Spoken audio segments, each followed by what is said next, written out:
Hi guys. I'm trying not to yell again, but my voice doesn't sound too bad today, does it? It's still a little like hoarse, but you guys can hear it. It doesn't sound as bad. Hi guys. No, not the ba ba ba ba. I was not summoned. Sorry, nothing to see. Why is there a train? Oh my god, you get Domsy, thank you for 100 bits. Quick send V all the money before she knows. So you're the culprit. Domsy! Jail. Jaffy, thank you for the 100 bits. Domsy, thank you for the 100 bits. Golden, thank you for the 100 bits. Golden, thank you for... Oh no, wait, that's Domsy. Thank you for another 100 bits. Slevin, no! I forgot. Guys, I ran out of time. I don't have the new battle pass. It's okay. It's okay. Not today. Not today. Not today. Tomorrow for sure. Tomorrow for sure. I got caught up with something last night. Also, right now, I'm so sorry if the V2 model capture, if my eyes look weird at any point. I'm so sorry, guys. My eyes are actually puffy right now. And that's because right before stream, I was cuddling with my cat. And for those who don't know, don't you dare laugh. Don't you dare laugh or say it's ironic or anything like that. No jokes. No jokes. But right before stream, I was cuddling with my cat. And for those who don't know, I'm actually slightly allergic to cat hair. Very... Wait, a cat is allergic to a cat? I'm not a cat. I'm a lion. I already know it. I'm very slightly allergic to cat hair. I washed my eyes out and my hands, and I disinfected and everything. Usually the puffiness goes down in like an hour or so. But are you allergic to lions? I have no idea. Next time I hug a lion, I'll let you know. But V got rid of her tail because it makes her puffy.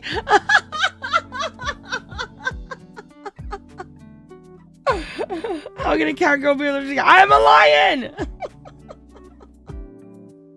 V got rid of her tail because it makes... Oh my god, all right, I read that. Can you imagine? That's... You know, it's funny. The worst thing I ever heard, I think, I have a friend who was allergic to sweat. Apparently, it's a rare thing, but it does happen. I had a friend who was allergic to sweat, that just sounds terrible. It must be a hard life to be allergic to your sweat. I am not a cat. Yeah, I know someone like that. Really? Okay. You're slightly allergic to sweat. Yeah. They like get really they break out into rashes when they sweat. So they only play casual games. You can be allergic to water? Wait, how do you survive? It's gotta suck. Every time you work out, you break out. Exactly. Big cats are still cats. Big cats are big cats. Hi, Commento. Oh, right. Thank you for reminding me. Hi, everyone. If it's your first time here, welcome in. My name is SVD. I'm a White Lion VTuber. And if you're a veteran, sup? Big cats are big cats. That's for sure. So, guys, after today, there will be only one whole week left of the subathon. I know! It's crazy, right?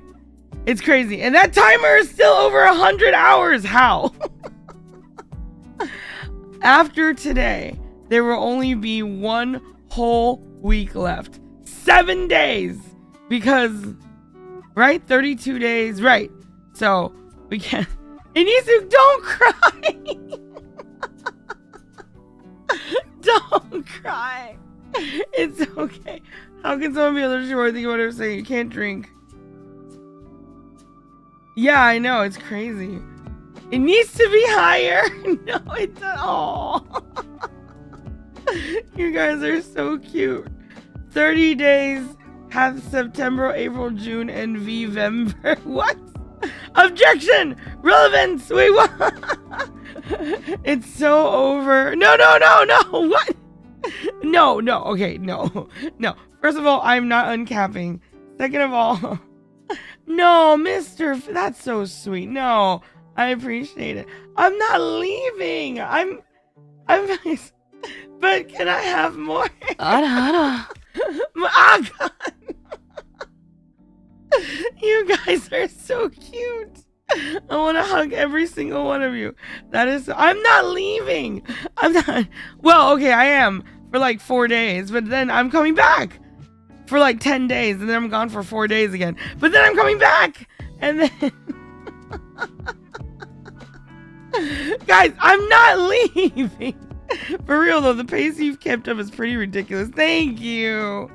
I know there are other streamers that are crazier. They just leave the camera on for as long as they can go, and then there's like no structure. I kind of need structure. I need an X amount of time and then X amount of time. But for the last 25 days, my schedule has just been stream, like relax for like 2 hours, sleep, relax for like 2 hours, stream. I'll buy you Chew Toys, don't leave me. She's going for the milk. I do like milk, this is true. She is leaving because we don't cold hard. That is not true. What is structure? Always been impressed by the streamers that just don't stop during. I know, it's crazy. No, you are not a cult. No, you don't need to be better at something that you're not. Spidooey, hello. But guys, I bring that up because I also want to point out, I know that, I don't expect anyone to be here every single day, but I have seen consistently a lot of people and lurkers. I'm talking to you too. For everybody who's been with me on this journey, thank you so much. 25 days straight is crazy, and I just want to thank everybody for all the support and for coming out to hang out with me, not only every single day, but also for much longer than you're used to, because my usual streams are only 6 hours. Reebok, thank you for the 100 bits. Slevin got the special cover song. You guys on the we all here. Aww. You guys. If I ever don't at least say hi to you, you have to bonk me. No! No, it's okay. Lurkers, show yourselves, or don't, it's okay. Tom C, thank you for the 100 bits. Live another day, tax. Wait, what do you mean, live another? I don't always trust my office so much to lurk, even only for it, but I appreciate that. I appreciate it. I appreciate it so much. You have no idea. But yes, I'm talking as if it's over. We still have 1 full week together after today. So technically, since today just started, we still have 8 full days. So, oh yeah, it is Memorial Day. Thank you everybody who served your countries, whether it's whichever country. Thank you. I always have so much respect for people in the armed forces. Yes, thank you so much. Oh, look at the salutes. Thank you guys. Yes. What's 8 days when you're leaving? I'm not leaving. Okay, I am, but I'm taking a short break and then I'm coming back. Yes. Thank you. Oh, look at the salutes. You guys are adorable. I love it. That's for you, veterans, not veterans. Veterans. Veterans have, veterans are, veterans are very, veterans are not. I'm not going on hiatus. I have never been on hiatus, and I will not. Well, I wonder what would make me go on hiatus. I don't think I'm smart enough to develop some sort of issue where I need to mentally go on hiatus. So that's not going to happen. I don't go outside, so I don't need to physically go on hiatus. Plus, I'm a VTuber, so physical hiatus is unless I break my face So that's very unlikely. But you know what both those things are more likely than? Both those things are more likely than me getting pregnant. So that... sorry. Anyway, that's... What? I was just thinking of all the reasons I would possibly go on hiatus. I feel I was just thinking about all the possible reasons I would actually go. You don't feel called out, Vexen. Hi Ryan, welcome back. Wait, I missed what she just said. Should we say something? No. If V ever goes on hiatus, it's because she's doing a secret undercover mission for a government. Struck by lightning. Yeah, that's more likely. Time to download. No, I don't want to. I'm married to my VTubing. Do not call. Oh my God, awesome. I can't believe after all this time you're still calling me mommy. I actually am impressed by your dedication. What the heck? Eliminating all your time. Wait, why? Why? She might need injury time for diving into a wall at some point. I bet if V goes on hiatus is because she had to touch grass for too long and is sick. That's actually, you know. I don't think that I need it, but I do know my mom has nagged me. It's been forever since I've seen a doctor. And I really want to get my throat checked out just in case I've damaged it or something. I think one of the only reasons I might go on hiatus is if I need surgery on my throat. I don't think I do. Nothing hurts, but I'm constantly hoarse and, you know, that type of thing. Anonymous, thank you for gifting a sub to Awesome. And Reebok, thank you for gifting a sub to Pistol. Appreciate it. That's acceptable. Well, I'll just, you know, wait, hold on. We can fix this. Hold on.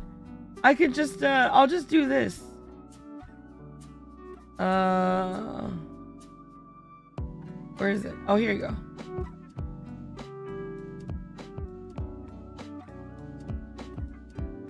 I'll just do this.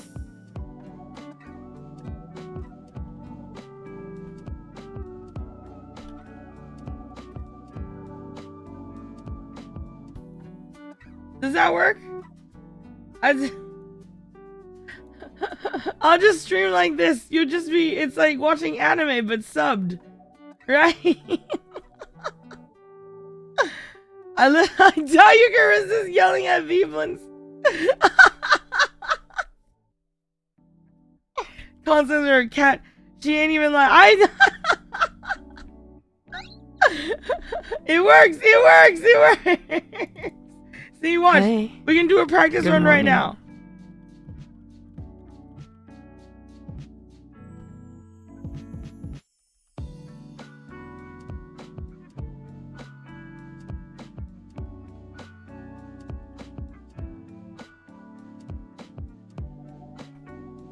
This is awkward.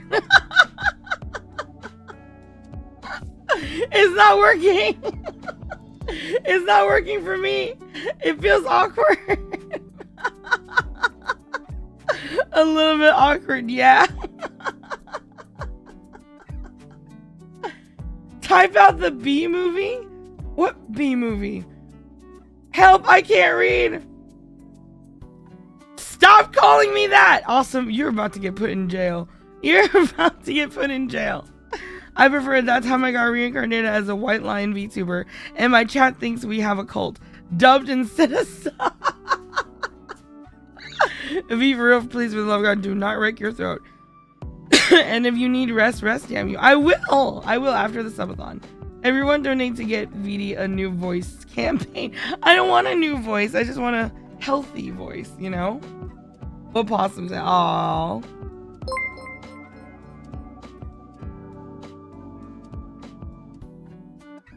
Oh, I'm so sorry. That's right. Slevin special cover song.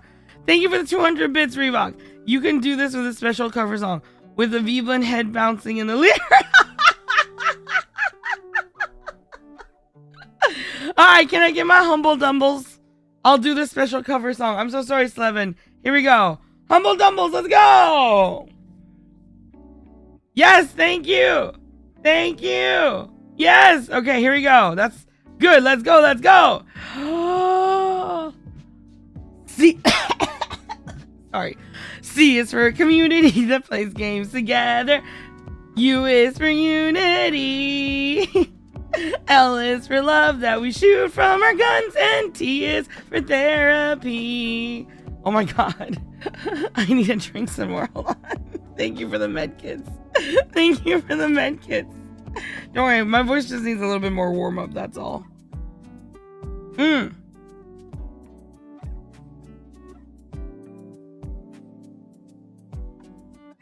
C is for cough cough. Get down, Mr. V's voice.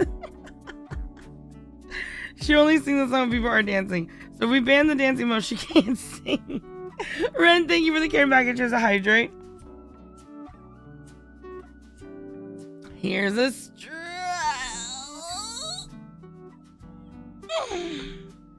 Oh god, that stretch feels really good. Okay. So actually, I wanted to bring something up. I wanted to update you guys on something. Do you guys remember a while ago when I said that I was okay. Oh, how do I frame this? Okay, for those who don't know, I live in the country, like the country. Like I literally cannot see my neighbors. Like to get to the house that I live in right now, you have to go from like a big road to a little road to a littler road to a dirt road, and then you have to go through a forest, over a river, up a hill, and to get to my house. But anyway, so I live really far. Takes notes. Hey, why are you taking notes?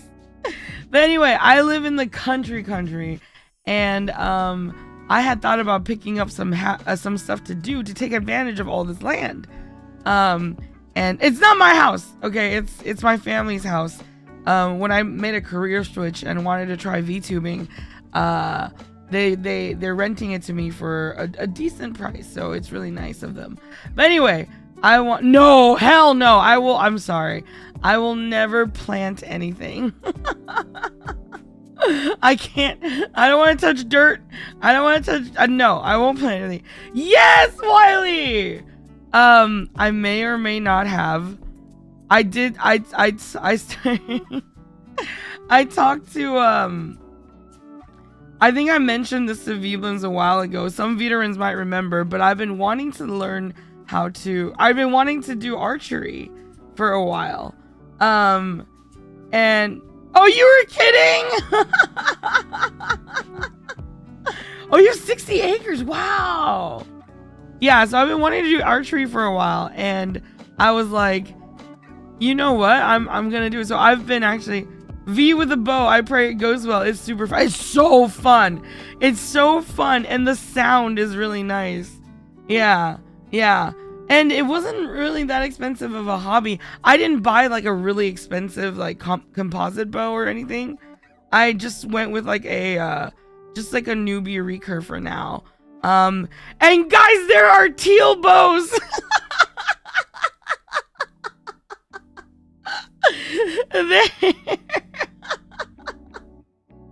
There are teal bows. Anyway, archery is fun. What kind of targets do you have? Right now, I just have kind of like a, well, right now I kind of just have like it's kind of like a, it's not sand, but it's like a sandbag. You suck at archery? Oh, you probably just need practice. Teal bow with black handles? Why? Wait, do you have the same one? Or, well, you spares. Aww. I see very spares. That's so sweet, you guys. I'm still just a beginner. I'm just a beginner, but I'm practicing and I want to get better at it. And I was actually thinking, I was wondering how I can incorporate this into my streaming. So I'm thinking, guys, when I get a little bit more accurate, because right now I'm very inaccurate. I can disaccurate? Inaccurate. Oh, it is in. Okay. Right now I'm very inaccurate. I can hit a big target, but not little ones. So I was thinking, wouldn't it be fun, guys? Wouldn't it be fun if I got a big printout of Veeblins getting chased by some sort of monster, and I need to shoot the monster? And of course, I will be so accurate that I would totally not accidentally shoot the Veeblins. No, I'm trying to save you guys. We need a Veeblin with an apple on his. Oh God, a Veeblin with an apple on its head. Oh my God. V will somehow get all of our knees. All of your knees. Introducing the porcupine Veeblin. We're going down. She's gonna skewer us for nom nom. I volunteer a second. You know what, Forderp? You have done this bit so much. The first Veeblin, I'm just gonna put your name tag on it. I'm just gonna put Forderp on it. The first Veeblin with the apple on its head. This is the apple above or below the crown on the Veeblin? Oh, that's a good point. That's a good point. Probably below. So the apple is in between, just to make it even harder. I volunteer to be the target monster. You can even give Veeblin with a chat bubble calling you mommy V. Below, we love dangerous here. If I put an apple on my head, I would die. Just from the apple? Just from the apple. But yeah, I figured because like after that, I can just take pictures of the results. And I won't cheat. If I accidentally shoot a Veeblin, I'll show you. But I would never, ever aim for a Veeblin on purpose. You know that, right? It's gonna be a while though. I need a lot of practice. My aim is terrible right now. My aim is absolutely terrible. Unless...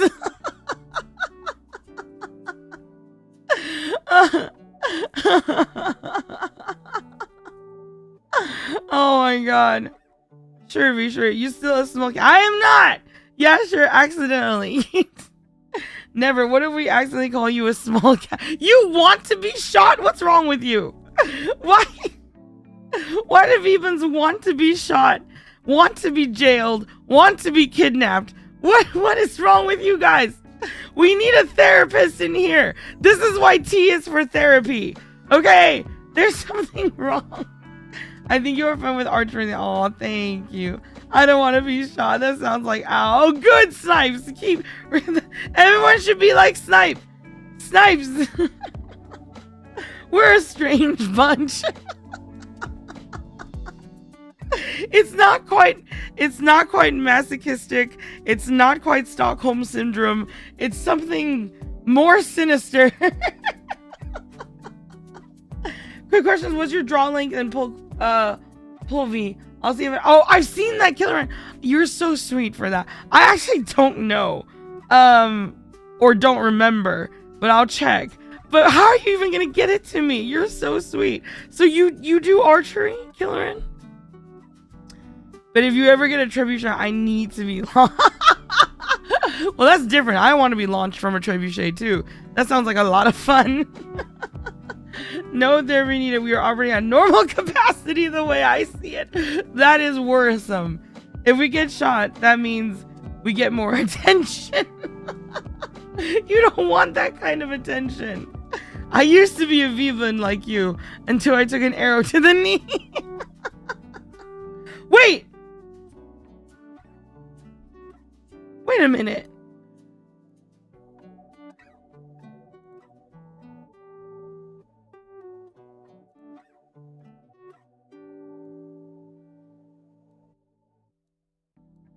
the frick is your knee?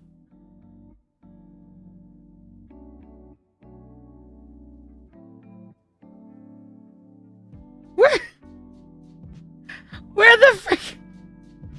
Right there.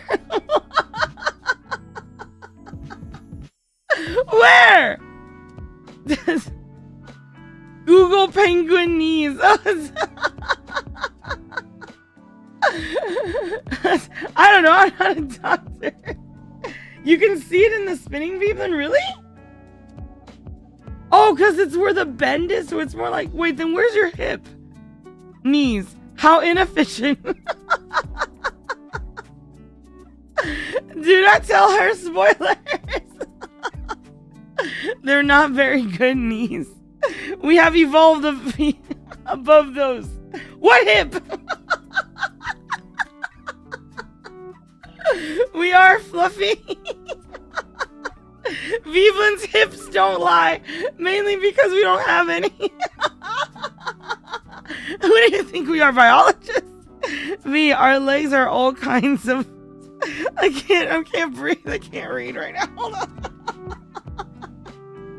Veebathons don't need hips, but bow stats. V, well, draw, weight, height, describe your arrows. My arrows are pointy and sharp, and they're teal and white in the back. I don't... Okay, I'll write down these questions and I'll find them out. I'll find out. I didn't do much research. When I got the bow, I just started like pretending. I just started shooting like what I've seen on TV. And if I'm inaccurate, I just try to adjust things. But I actually, I have a lot of videos lined up. I just don't have time right now. I used to teach archery for kids at a Bible camp. Oh, you did? Oh, that's awesome. Hi, Comwitch. Welcome back. V's already Hawkeye.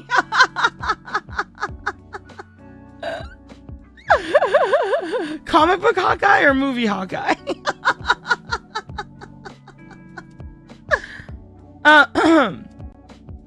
Oh, you probably want to get a VAM brace so you can practice longer without hurting yourself. Oh, is that the one for the arm so that the string doesn't... Yeah, I have one of those. Yeah, I have that, and I have like the little thing, the little leather bit that you fold when you pull. Yeah, I have that stuff. Yeah. Well, to be fair, they're both accurate. That's... You're not much smaller than the kids, so it's all good. I am 5'5" and an adult. I'm not a child. Rivals Hawkeye ruins everything. Can't believe V chose a hobby that makes her touch grass. Don't worry, Ren. I have ordered a giant tarp so that I can put it over the grass. There will be no grass touching. Oh, but then when I have to pick up the arrows. Yeah, well, you know. You're also 5'5". Let's go. I need the VAM brace. The last time I shot about 60 arrows without it, I had an awesome bruise. Aww. 5'5" and is an adult. Since when? There are rides you can ride when you are that short. What? That's not true. No, I don't think I've ever been denied a ride. There are no... You know, I'm Googling this right now.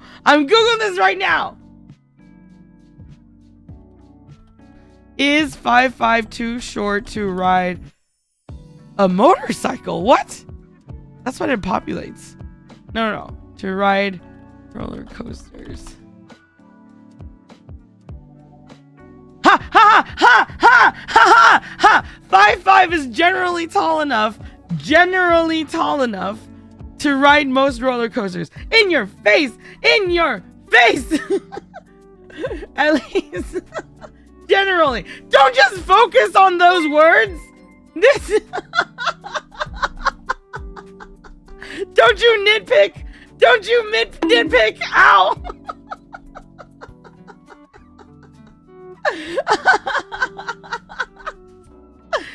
I was 100% on your side until you said that fact. God damn it! That's a polite way of saying you're likely to be denied. No! No! Generally means most. That's all that matters. That's all that matters. Parsifal, thank you for the 100 bits. I got a great archery story. When I was in high school, I went away with my school on a 3-day camping trip. First night at camping center, we had an archery season. Me and my mate of mine were the only ones done it before, so we were the team captains. Rules were hit red, get teammate back. Yellow, eliminate opponent, and bullseye got both teammate back and... Oh, that is so fun! That sounds so fun! I shoot first and bullseye. My mate face dropped to the floor and yelled at me, "You utter bastard." Awesome. I don't appreciate y'all saying you want V to shoot you. Veebathon Park will consist of all rides, which you need to be 5, 6, or... Why? No! Veebathon Park will consist of all rides where you have to be shorter than 6 feet to ride. Yes. The perfect... You can ride between 4'10" and 5'5", and yeah! I thought Veebathon Park was a park for hunting Veebans. No! Me, just remember.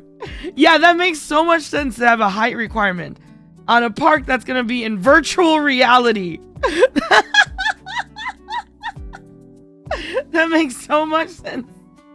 What about people under 4'10"? Well, at least you can still enjoy bumper cars, V. At my height, the whiplash would snap my neck. Oh my god. And if you're not, I hope you're good at ducking.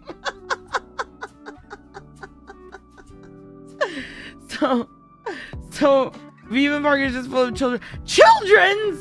Joke's on you, I'm tall enough to loosen all the bolts on your rides. No! Wait. Loosen the... Holy crap, Shay. That escalated really quickly.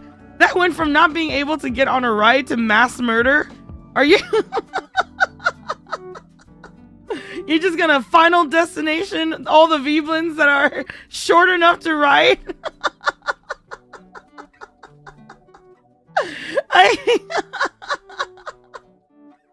Is there a height limit too tall to ride?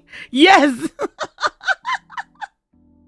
I do feel like if she lured us with a free nuggie stand, she could hide out on the side and pick us off one by one. We still risk it anyway for the free nuggies. Hell, I'd risk it for the free nuggies. That's how Veeblins roll. What? This store is closed on Mondays? I'ma steal everyone's left shoe in this whole town. That's what Veeblins do. Severe weather warning for people above 6'8". Everyone else will not be affected. Nothing personal, kid. Oh my god. Yeah, on the mine easer, where the feet dangle, you can be above 5'10", I think. Well, really? Yeah, there literally are some roller coasters that you can be too tall to ride, right? It's not always about being short. Rough Rider, thank you so much for the follow. Welcome in. Leave my shoes and leave my shoes. Oh, okay. So I have a roller coaster story. It's me and my brothers. So we were on this roller coaster where, it's one of those where you're not sitting. Okay. What it feels like when you're on it is that the whole thing keeping you in this roller coaster is the protection that goes on your chest. You know what I mean? Like they lower this something onto your chest and then they strap it around you. But this roller coaster goes, not only does it shake from side to side, but sometimes it makes it so that you're leaning down. So when you're leaning down, it feels like all the pressure is like the chest ones are your only lifeline. Like if somehow those gave out, you will slide out. Yeah. Oh, is there a crotch piece? There might be. I don't remember. But I remember there's a lot of, there's a lot of... Oh, hi, General Greasespot. Thank you for the ride. Ride? We're talking about roller coasters. I need a break. Thank you for the raid. I appreciate it. Hello Raiders, my name is SVD. I'm a White Lion VTuber. And today, well, we're just chatting right now, but we're gonna switch over to animal videos here in a little bit. Thank you so much. I hope you had a wonderful stream. But yeah, it was a while ago, so all I remember is that the ride was very heavy on the chest piece. So it was like the chest piece that was protecting you, and then sometimes, was this at Magic Mountain? Maybe? Maybe Dragonite, you might know. Yeah, so in your legs, so you don't have to worry about sliding out from it. You know what? That makes sense, Relamir. There has to be. There has to be. So yeah, maybe there was something like that. But I do remember, oh yeah, because even when we were standing, I think there was still a crotch piece. I'm so sorry if I mispronounced your name. Chrysical, thank you so much for the follow. Yeah, but I was, we were strapped in, and like I said, this ride makes you lie down, face down from time to time.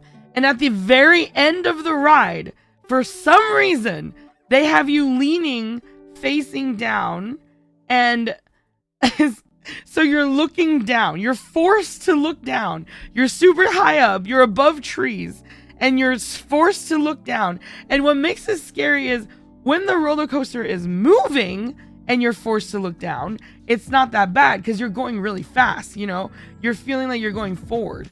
But when you're ending the ride and you're forced to face down and the ride is going really, really slow because it's going back up to where it started, that part was terrifying. It felt like forever, and I felt the pressure that I was putting on the protective stuff on the chest, right? So anyway, it was me and my brother Yubi, and Yubi was right next to me.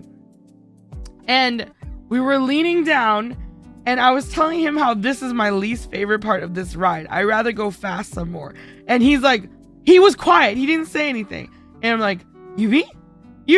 I thought he passed out or something. I was like, Yubi, what's wrong? He's like, I'm trying to flex my leg. I'm like, why? He's like, I can feel my phone sliding out of my pocket.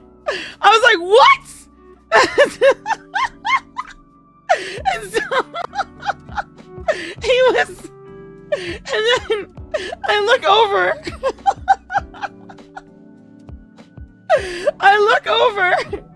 And I look down, and when you look down, there's no net or anything like that. All there is are trees, the ground, and then some of these weird platform things. There's like these little metal platforms that like end in like a flat top that isn't super big. It's like probably big enough for like maybe 3 or 4 people to stand on it, but it's like a metal, yeah. So anyway, he was, I don't know how he was flexing his leg, but he was doing something so that he could keep his phone in his pocket. So he keeps moving. But unfortunately, his phone slides out of his pocket. And we both watch in terror as the phone falls out of his pocket and falls down. But the phone hits the platform. One of those metal platforms I was talking about that we can see.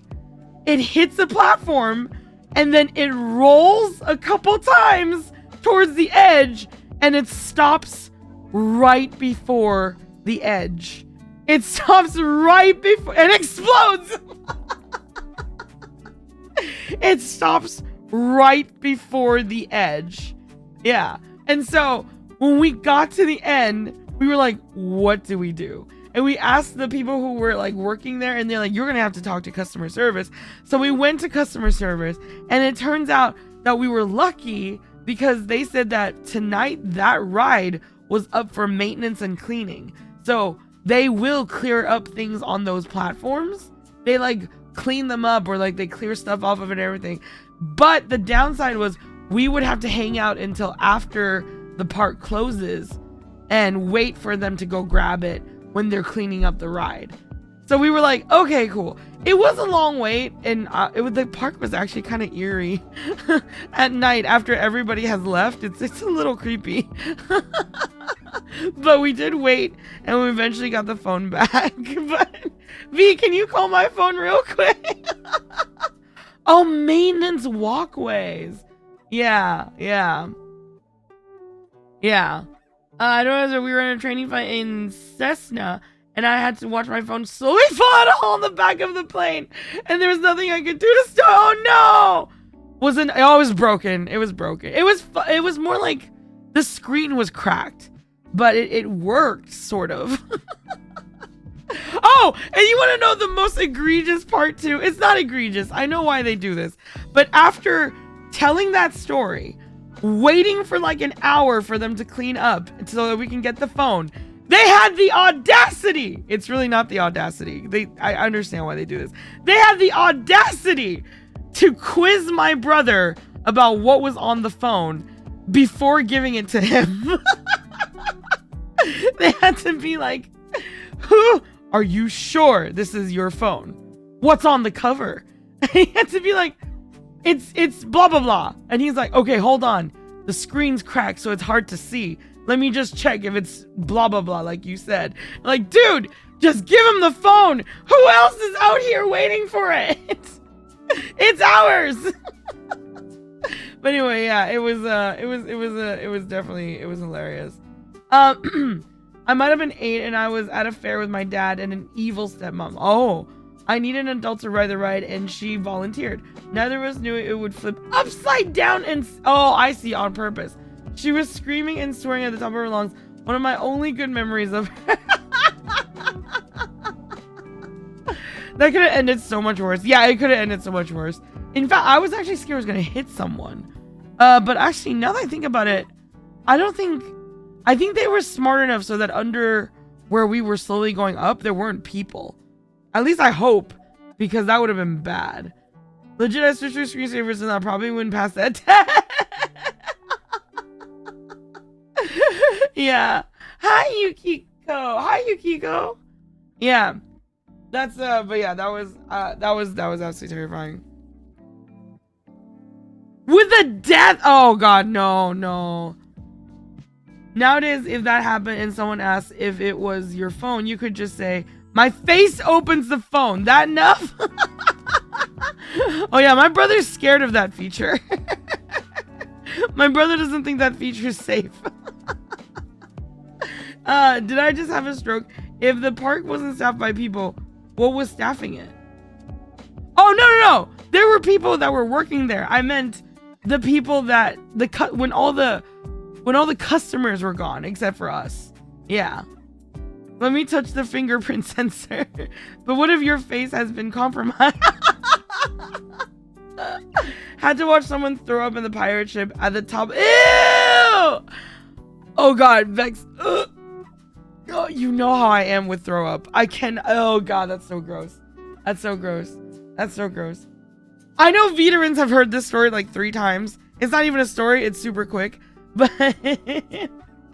you know, any opportunity I have to tell it, I will tell it. My only other roller coaster story was when I caught that guy's hat. We were on a fast roller coaster. It was one of those like cart ones.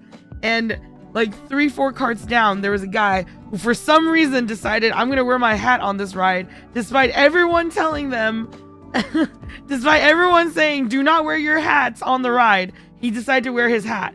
And then at some point when we were going down on the roller coaster, or was it, we were going fast, his hat finally flew off his head and was coming towards the back of the roller coaster, which I was at. And I raised up my hand. I don't know why. I just like catching things. I raised up my hand and I caught his hat. And his face was priceless. So Pixar didn't have it. It did. It totally did. How dare you question my story? The only story that I'm proud of. And they both yelled, nice. You mean like catching things? You mean like a dog? I'm not a dog. I'm not a dog. Well, she also caught that frisbee with I did not catch it with my mouth. So I think she's capable of this. I don't know why I like catching these. That sounds like a cat bee. I hate people you don't listen to the rules, especially when you are in the long lines for those popular rides and the speakers say the rules like 100 times. I know, right? V's hero arc began. Hey, I was just as surprised as everybody else. I actually don't know even why I shot my arm up. Like, there was no time to think, you know what I mean? It was so fast. It just happened and then my arm shot up and I caught it. I was like, what just happened? Hats off to you, V. Lions might be dogs. Have we voted on that? No. I don't think we need to vote on lions. I don't think we need to. And on that segue, we should probably go over to the animal videos. V saw a moving thing and cat reflex says she snatched it right out of the air. At a local pop-up carnival, I was allowed to go on those circular upside down rides despite being super small, and they held it so long upside down that I almost fell out of the ride. Oh no! I'm glad you didn't. I'm glad you didn't. I've only been on about 10 coasters. Got a bit of fear of heights. So my only story is going blind at the Thunderhead in Tennessee. You went blind? From what? Lions might be dogs. Sorry, no. Pretty sure lions are fish, hence why we know this one in the river. We throw this one in the river each week. Oh God, that's gonna happen later on tonight. The no time to think happened to my little sister during softball. She missed the catch with her glove, caught it with her bare hand, and broke her finger. Oh no, poor thing. I'm so sorry. You went on Tremors once. I didn't have fun. Tremors? What is that? Lion is fish because lionfish. My vision slowly faded to black from the outside in, while about halfway through the roller coaster. I think it was from my LASIK. Oh no! How long did it take for your vision to come back? Holy crap! I hate high places. When I went on 300-foot mountain. Really? I also did catch a hat on the Matterhorn too. Nice! I went blind on Space Mountain, or maybe it was just my vision was pure black for the rest of the coaster. Oh God, Jolly, that's terrifying. That's so scary. Oh my God. Yeah, I'm not too scared of heights. Although it really depends on context. Because I remember when I was a kid, my parents brought me, we traveled a lot when I was a kid, me and my family. And our parents brought us to, I forget which country it was, but we were on a really, really tall building. And there was like a viewing floor on like, I don't remember. I want to say 70 something or 80 something at the floor. I remember this elevator that made a weird noise when it took you up, and it made my ears pop. But yeah, so you came out at like the 70 or 80 something floor. It was really, really, really high up. And there are these windows that they curved at the bottom. So when you walk up to the window, if you look down, it looks like you're floating above the city. You know? And that got me a little bit. When I first saw that, Sky Bridges must have been an express elevator. Yeah, Vegas elevators do feel like the ride, to be honest. Yes, like Vegas elevator. But I'm 100% sure we were overseas during this time. And yeah, I remember walking up to a window to try to look outside, and it was beautiful. And then I looked down and I noticed that the window was curved and that the tip of my feet were out on the window. So it looked like I was standing on air, and that really got me. I thought I was gonna fall. I had that feeling of falling. You know, what's that? Is there a word for that? You know, that feeling of falling that your whole body has when it... Oh my God, it was terrifying. It was terrifying. Vertigo, yes! I had the feeling of vertigo. But aside from that, Nick, thank you so much for the follow. But aside from that, I'm usually the one that volunteers to go on ladders when I worked retail. You know, nobody liked going... Everybody hates going onto ladders. I'm usually the one that's like, oh, I'll do it. But my managers also hate letting me go up on ladders because I don't follow the rules. Mostly because I don't remember them. But like, there are some really weird rules with ladders. Like, you're not supposed to sit on the top thingy. But then why is it flat? I don't know. And then I would go up. I would like climb up so that I'm standing on the top thingy. And then she would be yelling at me from the floor going, no, no, no, no, no, no, no, no, no, no, no, get down. Apparently I don't use ladders good, but yeah, you can fall off more easily, but I was fine. If anything, her yelling scared me. V, no. You want vertigo. The Strat Hotel in Vegas is super tall building that rides on top of it. I noped out of that. Oh, really? When I worked retail, I was one of the only 3 people at the time trained to run the scissor lift at the store. So I'd sometimes just be at the top of the store, just watching people like a pirate. That's awesome. Ladders are like the least complicated thing in forever. They haven't changed in like 80 years.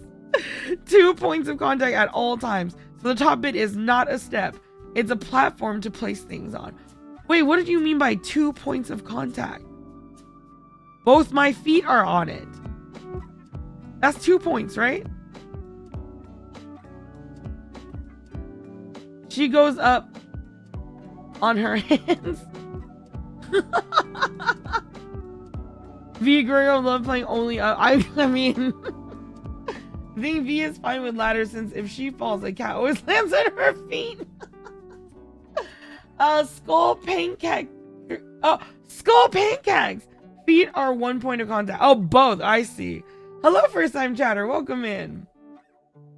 I just felt the price of the rides on the Strat Hotel were too expensive, so I didn't do them. I would love to. If I ever do them, I'll let you guys know. Strat Hotel in Vegas? Okay. Hands and feet. Okay. Hand and foot gives you leverage. Ah, hi, Master Pets. When climbing, should have a hand and a foot, both feet at a time. Never just one foot. Ah. But what if you have to carry things in your arms?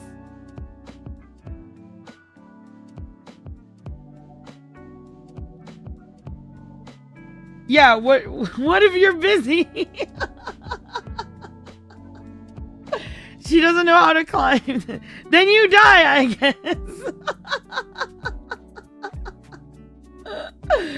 Might be the goat, but not a goat. Aww. Aww. Say it's next week, Monday, so KotC. Next week. Is there another Monday until the subathon ends? Oh my god, there is! It is, oh my god, the last day of the subathon is a Monday!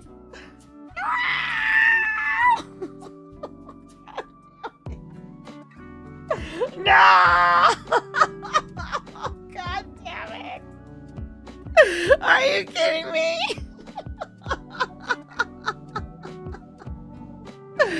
Ah!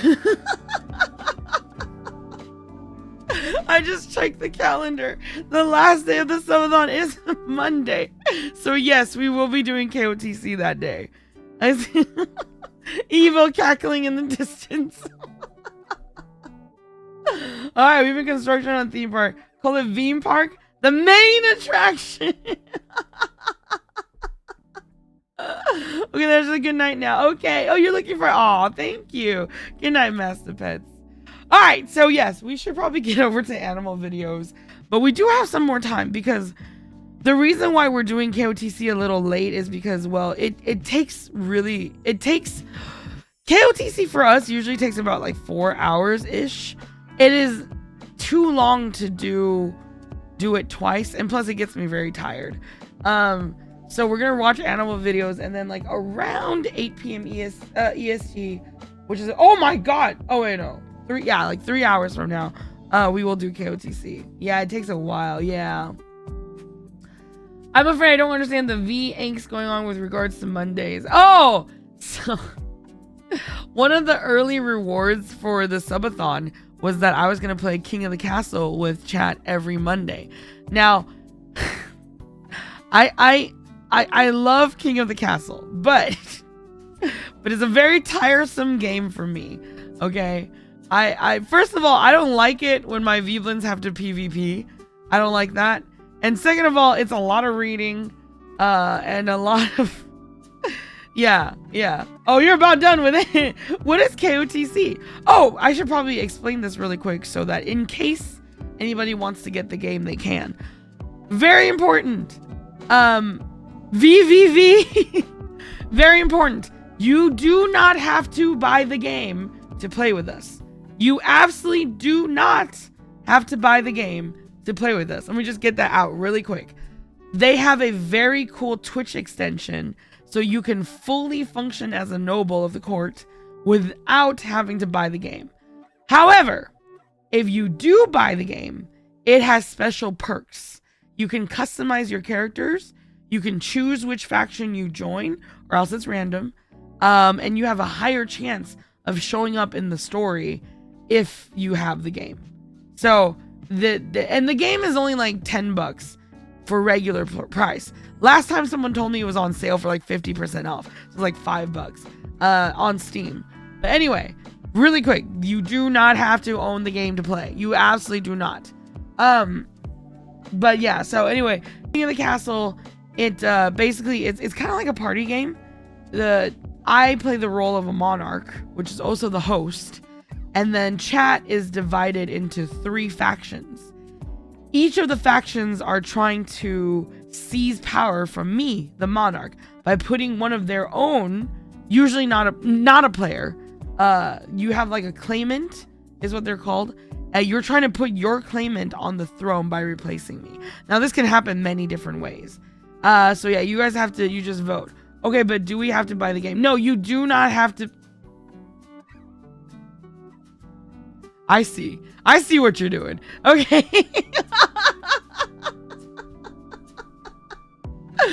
You do not, buying has perks, but you do not have to buy the game. No.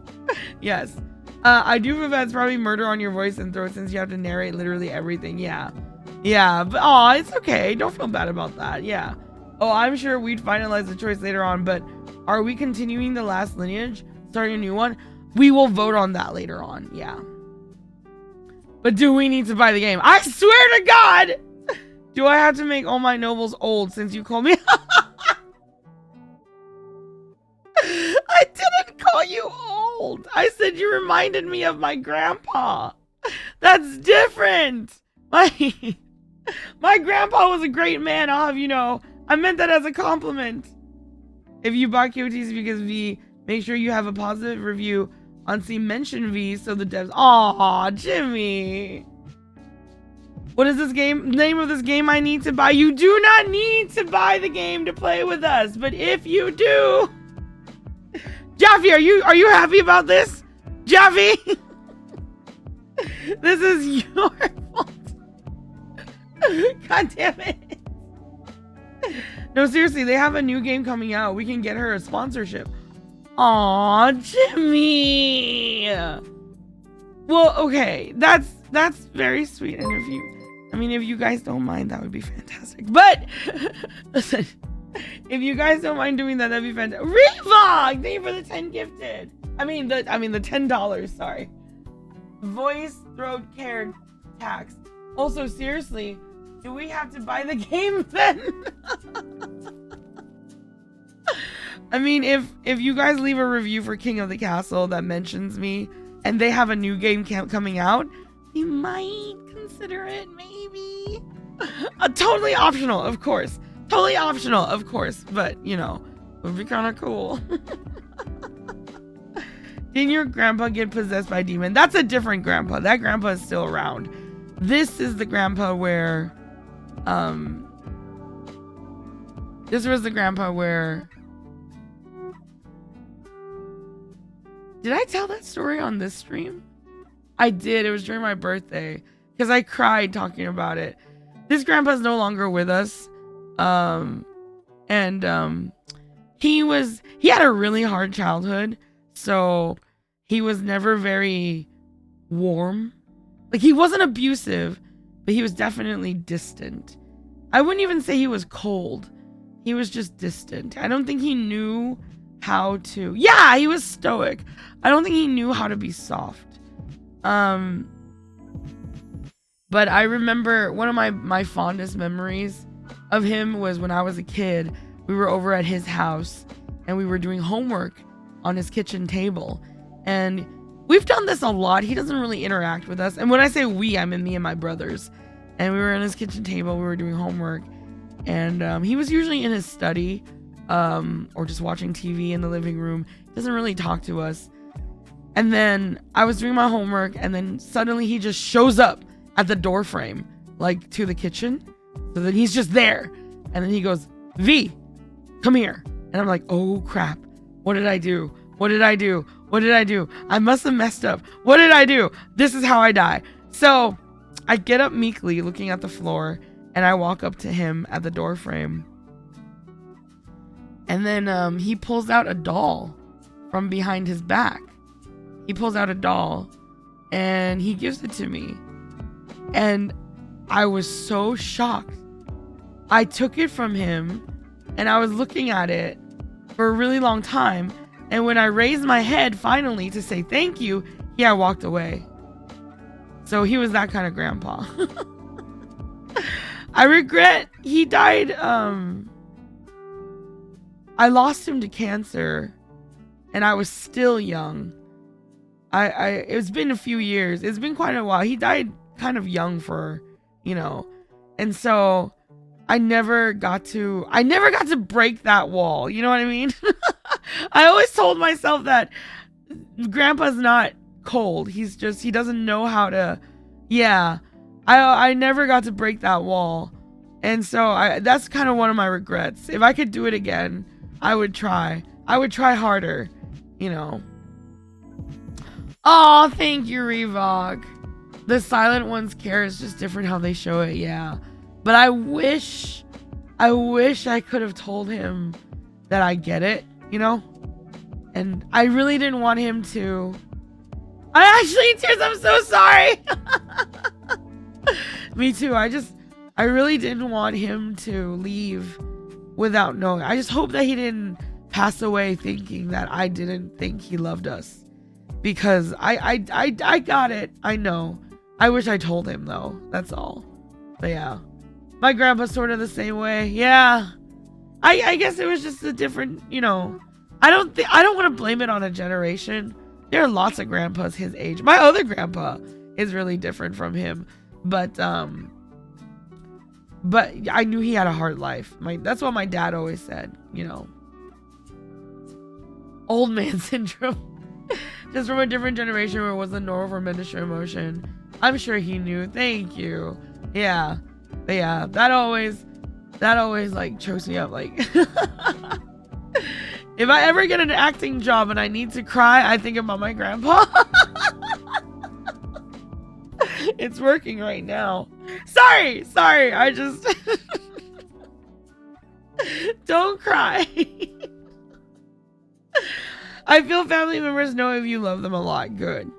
I'm glad. I believe you. I do believe you. Okay. Anyway, I've said this like 5 times now. We really should get to the animal video. Fox, thank you for the 200 bits. So what I'm hearing is we need to buy the game. No! But what I need to know is if we need to buy V merch from Uwu Market. Also, take care of that wonderful voice of yours. Also, cute kitty. I'm not a kitty. We need to get GTA 6 to sponsor. Oh, okay. I've never played any GTA game. Why would GTA sponsor me? Guys, I'm not sure if I should play GTA. GTA is very different than VTA 6. Who needs to buy the game? Not. It's fine. He had a sweet grandkid. I'm sure he knew. Aw. Not like my grandpa. His grandkid was a dick. He knew he passed away unloved. What? Not you, right? Hi, Pokemanic. How are you? It is inappropriate. You are wild enough a driver for it. Stop it! IQ crash. Go V, shoot everything. GTA is inappropriate. Modern GTA is overrated. Stop being fun when it started to take itself seriously. Oh, look, the old man had to come. Oh my god. The V, guns. Yes, I would love. That part is not the problem. That part is. I'm sure there's a streamer mode.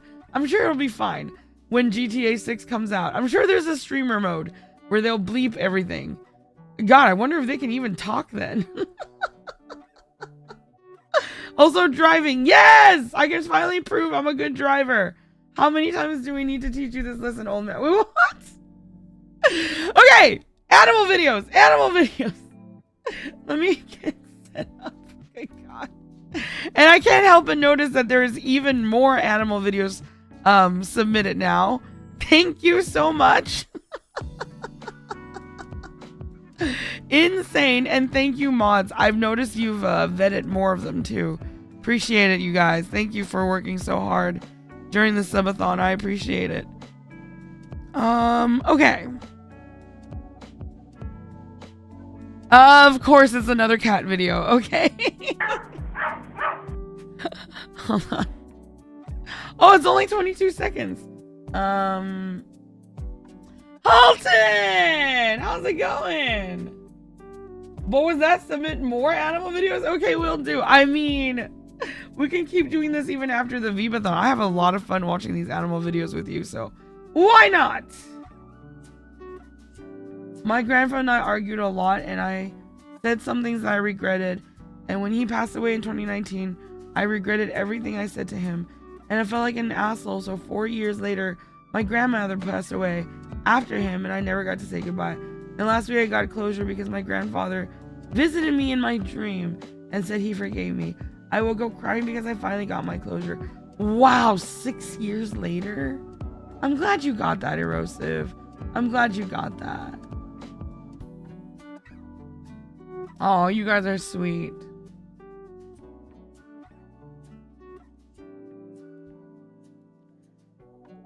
After my grandpa passed away, I dreamed about him a lot. You know, I guess that's just how the human brain works. But it was nice to see him. Alright, let me pause the BGM. Here we go. It's only 22 seconds, this one. Wait, what? Barking cat gets caught? Barking cat? What animal did we... Oh, cats. Yeah, it is. Alright, let's see. Let me turn it up somewhere. No chance is this cat making that sound. No chance. Wait, remembering the pause of BGM? Who are you? What'd you do with me? Shut up.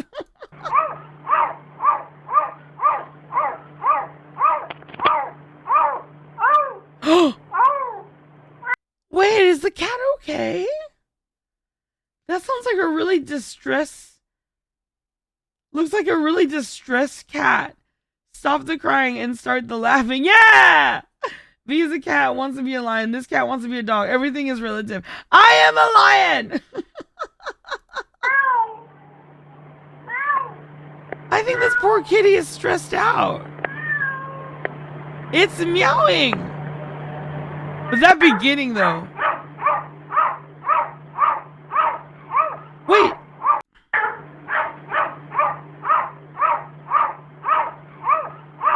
It's heckling the dogs. Oh. Oh, you're right. It meowed after it saw the human. What the heck was it doing?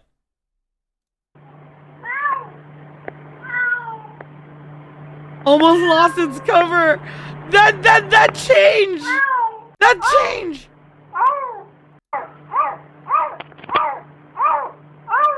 Oh. Oh. Oh. He had to retune his voice. 100% heckling the dogs. My parents' cat chirps at birds. Really? Aww. Oh my god. Sorry, excuse me. He's a skinwalker now. He said, holy there's a human behind me. Let's change back from skinwalker to cat. Based on what we know about mimicry, it might be hunting them. Oh my god. Can we vote jerk? Oh, you're here. Well, that was. Oh god. Oh god. Story I've ever heard in my entire. Oops, that went really fast. Hold on.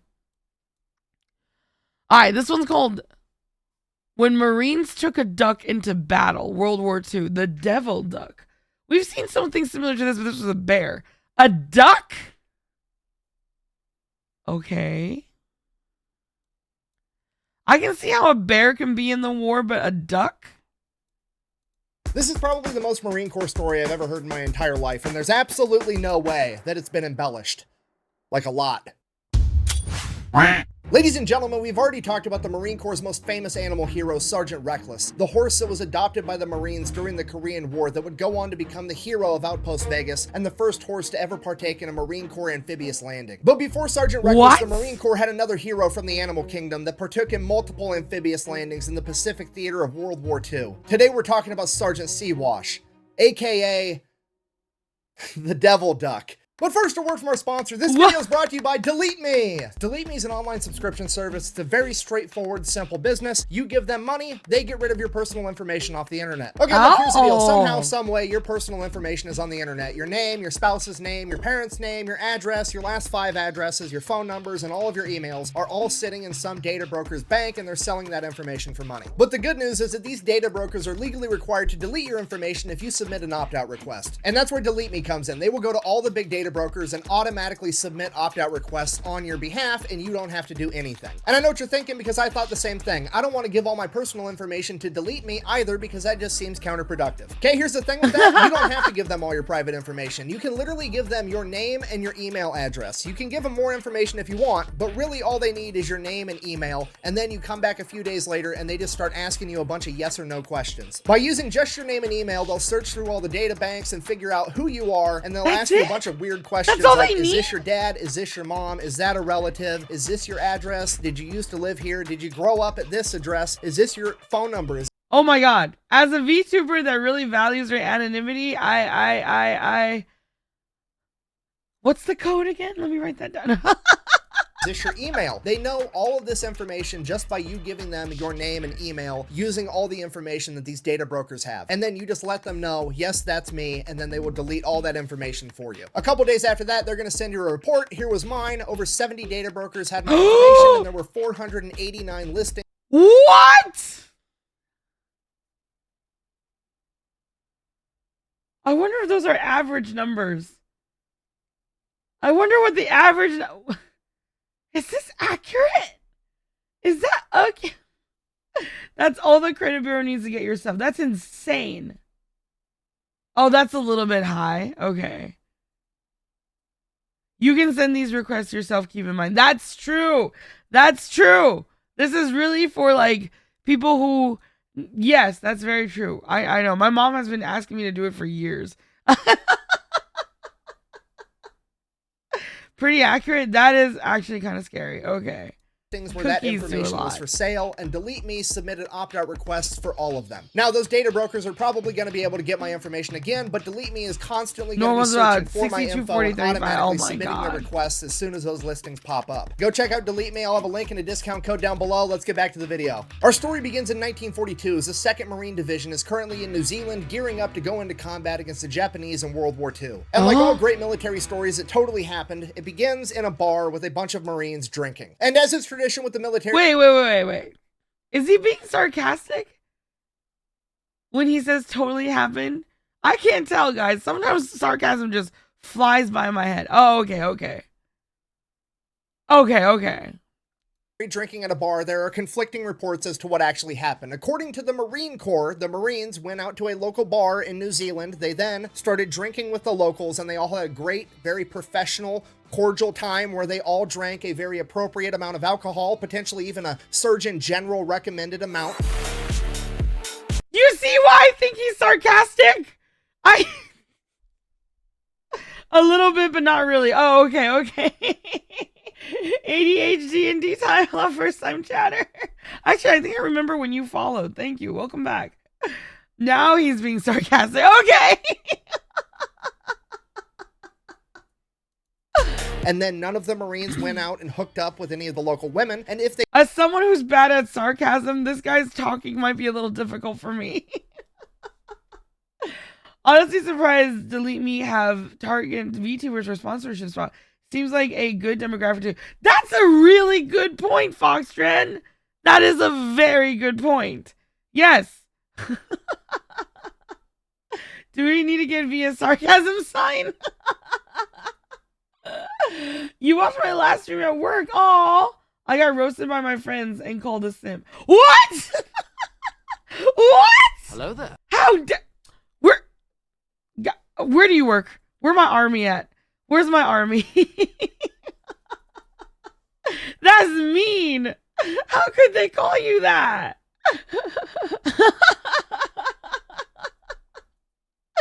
Don't say, oh yeah, don't say where you work. Don't say where you work. Don't say where you work. Don't say where you work. Why? Thank you, Jaffy. I was just kidding. Invasion notice. Yeah, don't say where you work. Don't say where you work. I'm sorry. I was just kidding.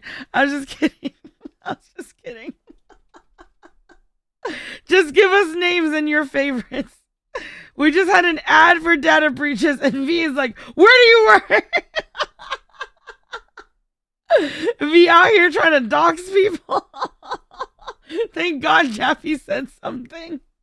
Oh my God.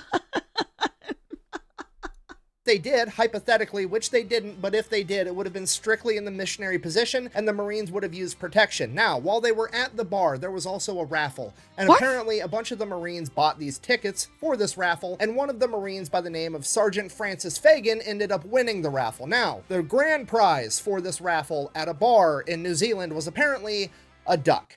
And that's what the Marine Corps says happened. Now, according to the other sources, mostly the personal accounts of the Marines that were actually there, and quite frankly, common sense, says that the Marines were at this local bar partying their faces off like they were about to go into the biggest armed conflict the world has ever seen. And while they were there, some of the Marines were playing poker with the locals, and the Marines apparently took all of their money, and they came back to the table, and they're like, all right, well, here's my prize duck. I'm going to put that up as a wager. And the Marine Corps ended up winning that too. And that, again, was Sergeant Francis Fagan, aka Pappy. Now, personally, I'm going to go ahead and err on the side of the Marines got hammered at a bar and won a duck in a poker game, and the chain of command didn't want to get in trouble for associating the Marine Corps with gambling, so they just made up some weird shit, like apparently bars in New Zealand raffle off ducks, but you can go ahead and decide to believe whatever you want. Regardless, either way, Francis Fagan, and by extension, the Marine Corps, now has a duck. So what are the Marines going to do with a duck? Obviously, they take it under their wing. I'd like to apologize to the internet for making you a dad. I mean, to be fair, that is true. I kind of turned her into a bodybuilder for like 18 months between the two kids. Wow. Interrupting my history time. Sorry about that. Anyways, the Marines pretty much immediately teach this. I don't understand! Which I know what you're thinking. That's probably not very healthy for the duck, but to be fair, there are worse vices to have. I mean, he could get addicted to quack. Hi, Snicer. Oh, God. I gotta actually listen. Oh, he dropped a dad joke. I see. Hi, V. I'm building a household task manager app to help people list household tasks, divide them up, and get them done in fun. Nice. Hi, Snicer. You know, building oh, building bot. That's pretty good. I like that. Bodybuilder. Oh my God. I love that. That's actually really funny. A duck they took under their wing. Yeah, 2 dad jokes. Oh, come on. It's pretty good, right? It's pretty good, right? The Marines took a duck under their wing. I mean, okay, that one's a little... Regardless, either way, Francis Fagan, and by extension, the Marine Corps, now has a duck. So what are the Marines going to do with a duck? Obviously, they take it under their wing.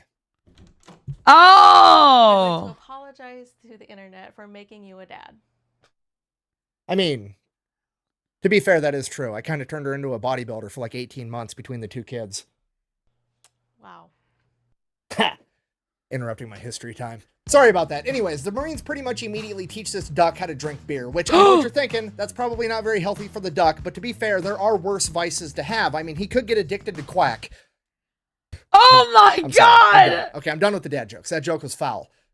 Anyways, they become drinking buddies with this duck. He becomes one of the Marines, and then time comes for them to all go off to war and actually engage with the Japanese. Sure enough, they take Are you the guys duck with counting? them. Fast forward November 1943, the Battle of Tarawa. It's one of the bloodiest battles in Marine Corps history. Essentially, the Japanese have 4,000 soldiers dug in and heavily fortified on the Tarawa Atoll, and the Marines have to go in there and take them out. Now, what's unique about Tarawa is it is surrounded by coral reefs, and what that means is any traditional landing craft that America could use, like a Higgins boat, similar to what we used over in the European theater, would get hung up on these coral reefs, and the Japanese would be able to spray it with machine gun fire and artillery and mortars and kill absolutely everybody. The Japanese were so confident in these coral reefs and their fortified defenses that Admiral Shimasaki said that it would take 1,000,000 men 100 years to take Tarawa. But he didn't know that the Marine Corps had the LVT, the Landing Vehicle Tracked, aka the Amphibious Tractor. Similar to a Higgins boat, except it had tracks on it, and then when it hit the coral reefs, it would simply drive right over the top of them. So November 20th, 1943, at 3 a.m. That's a thing?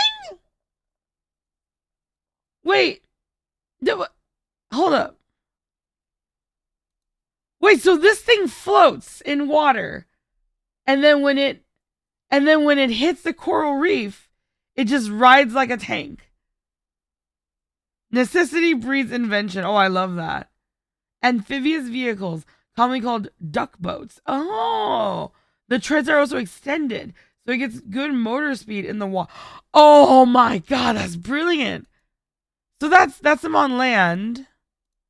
But he didn't know that the Marine Corps had the LVT, the Landing Vehicle Tracked, aka the Amphibious Tractor. Similar to a Higgins boat, except it had tracks on it, and then when it hit the coral reefs, it would simply drive right over the top of them. So November 20th, 1943, at 3 a.m., under the cover of darkness, 18,000 Marines and one duck would load into their Salamander tractors. On D-Day, there were tanks that could swim. Oh! The Marines saw the boats weren't working, so they put tank tracks on the boat and called it a day. It is a vehicle that don't give a duck about water, you might say.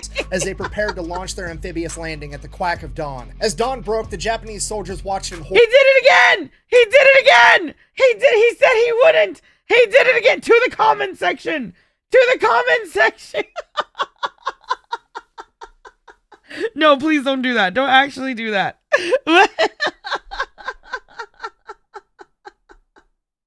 Pun overload! Or as the American landing crafts did not get hung up on the reefs, but simply drove right over the top of them. The only surviving Japanese officer from this battle, Kiyoshi Ota, would later go on to write, "We could see the American landing craft coming towards us like dozens of spiders over the surface of the water. As one of my men exclaimed, 'The gods of death have come.'" As the Marines reached the beach, they would become pinned down from heavy machine gun, artillery, and mortar fire. They were only able to secure the first 70 yards of the beach after hours of combat. It is at this point that the Marines' front line was charged by an enemy rooster, and Sergeant Seawash charged past the Marine line to meet the chicken in winged combat in the middle of the battlefield. After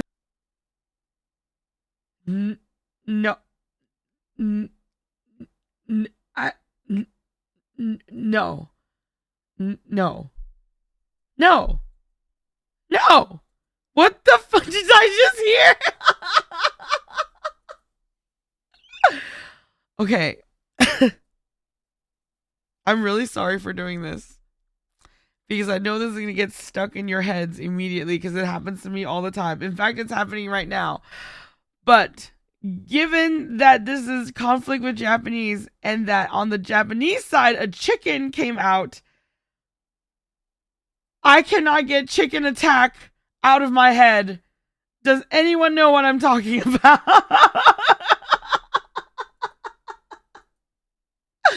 The yodeling.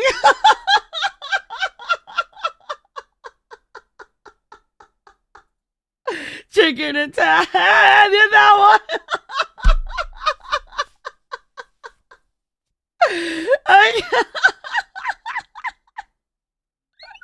I think that my VOD will get muted if I play it, but just look up chicken attack when you get a chance.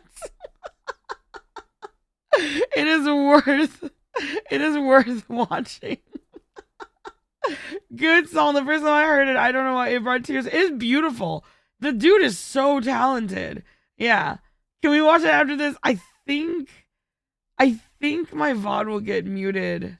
I'm not sure. True, I could just get muted. True. Okay, fine. Y'all want to see Chicken Attack so that this scene will be better set up? All right, let's do it. 1 second. Since I've got it stuck in some of your heads right now, we might as well watch it. All right, here we go.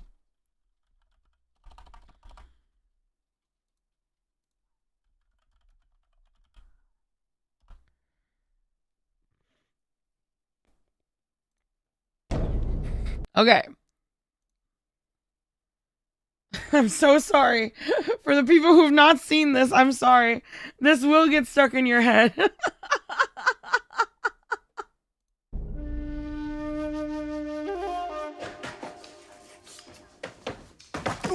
Why do this to me, V? さもないと後悔するぞ。お前一人に一体何ができる？誰が一人だと言った？ He's so talented.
Me wondering what I just watched.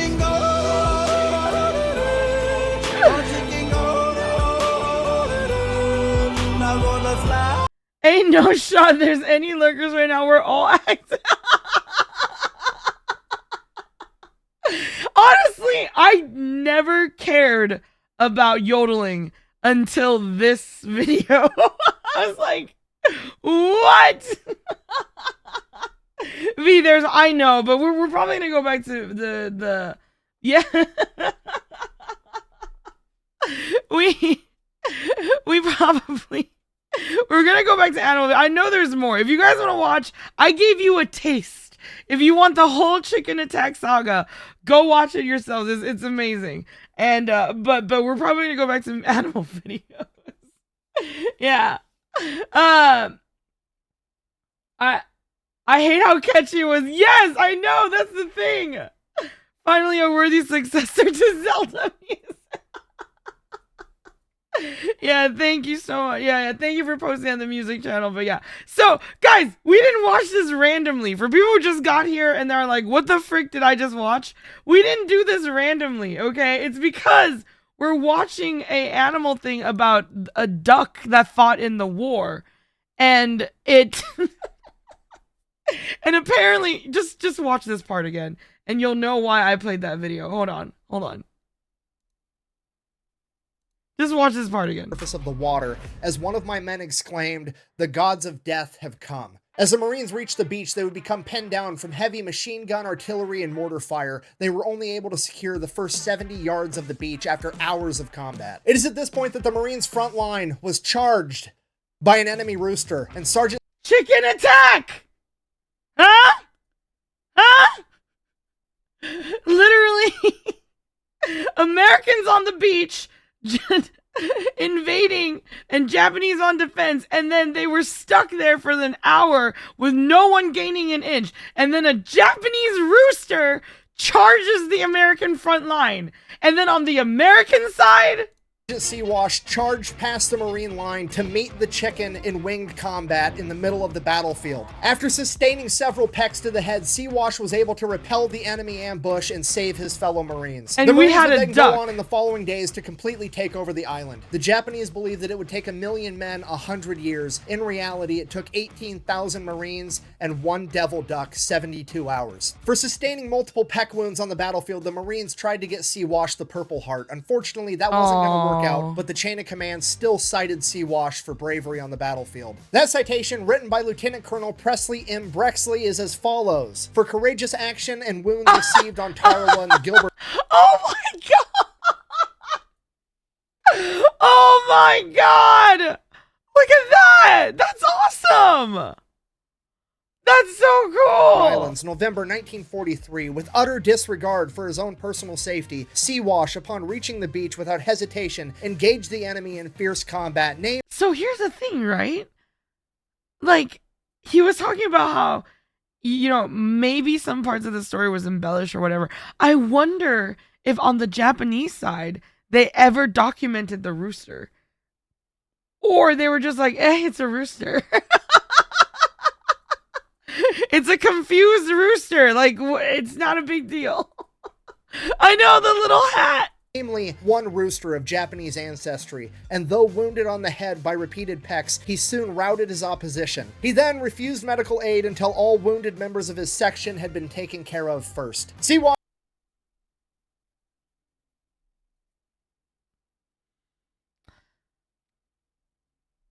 Yeah, that last part. That last part is a bit sus. But imagine you see a random rooster of yours run out and the enemy forced to deploy a duck. I know, right? Wouldn't that be crazy? Would then see battle again at the Battle of Saipan, also known as the D-Day of the Pacific. However, allegedly due to some intel, there would be no enemy poultry on the beach, so Seawash's services were no longer needed, and he would remain on the boat for the initial 3 days of the battle. After that, he would go ashore and support his fellow Marines. At the conclusion of the Battle of Saipan, the Marines had gained valuable intel regarding the neighboring island of Tinian, and they would immediately launch another attack to gain that island as well, and this time, the Devil Duck would partake in the amphibious landing. From there, he would identify an enemy duck that he would engage in build combat until forcing it to finally retreat. A couple of days after that, the Marines would take the island entirely, and shortly after that, Sergeant Seawash would lay an egg. Apparently, Seawash and the other duck I mentioned a minute ago were doing a little bit more than just fighting. Either way, at this point, the Marines now realize that Sergeant Seawash is in fact a girl, to which they're like, A woman! Oh god! Treacherous snake! No, you're kidding, right? No way! Did they really? Are you serious? That's messed up. Just kidding. They didn't actually care. In Oh, reality, okay. they're probably giving each other a hard time. Like, all right, who did it? Fess up. Today would be the last time that Sergeant Seawash ever saw combat. After World War II, she would end up getting sent back home to America with her fellow Marines and her primary caretaker, Frances Fagan. From there, the story of Sergeant Seawash picked up traction, being in Time magazine. Frances Honestly, Fagan. that's such a great picture. That guy definitely loves that duck. You know what I mean? That's such a great picture. He definitely loves that duck. That duck. I was not expecting that to me neither. Yeah. Okay, who banged the duck? What? Wait, can ducks lay? Do they have to have? Can't ducks and chickens lay eggs without? Well, you know. Hell hath no fury like a woman scorned. Wait till you learn about Sergeant Reckless. Yes, only chickens. Oh, only chickens. Okay. All right. Fellow Marines and her primary caretaker, Frances Fagan. From there, the story of Sergeant Seawash picked up traction. Oh, that was being in Frances Time Fagan. magazine, Oh, I see. having multiple radio appearances, being in a bunch of different newspapers, telling the harrowing story of America's one and only devil duck. And while all that's going on, she is partying her bill off with her Marines, drinking beer after beer, while also helping the Marines hit on young women. And I actually believe this to be the first historical appearance of the term wingman being used in relation to picking up women. Okay, I mean, look at this. Fagan and Seawash have more game. Is it really? That's actually huge. If this duck is the reason why wingman is a term, that's huge. Oh my god, that's crazy. That is absolutely crazy. I believe it. I gotta I don't really like this sort of stuff. Oh, Critical, we actually have a if you want to join the Discord, Hey. I'm Good watching morning. these videos off of submitted stuff from viewers. So if you want to submit anything, you can do that too. It's in the Discord. If you scroll through announcement, you should find the link. Yes, there are some submission rules. Yes, as long as they follow the submission rules. Yeah. If you like. Of course, no pressure. No, but that's a good one. Wingman is a term in the Air Force. Oh, I see. Okay. Game than an Xbox. That man's about to get more than an animal shelter. What? I missed it. Why was there a cat?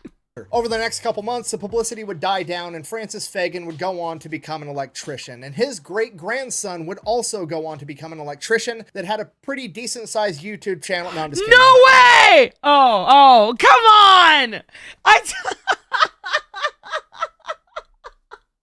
I totally believed it! I totally believed it! What the frick?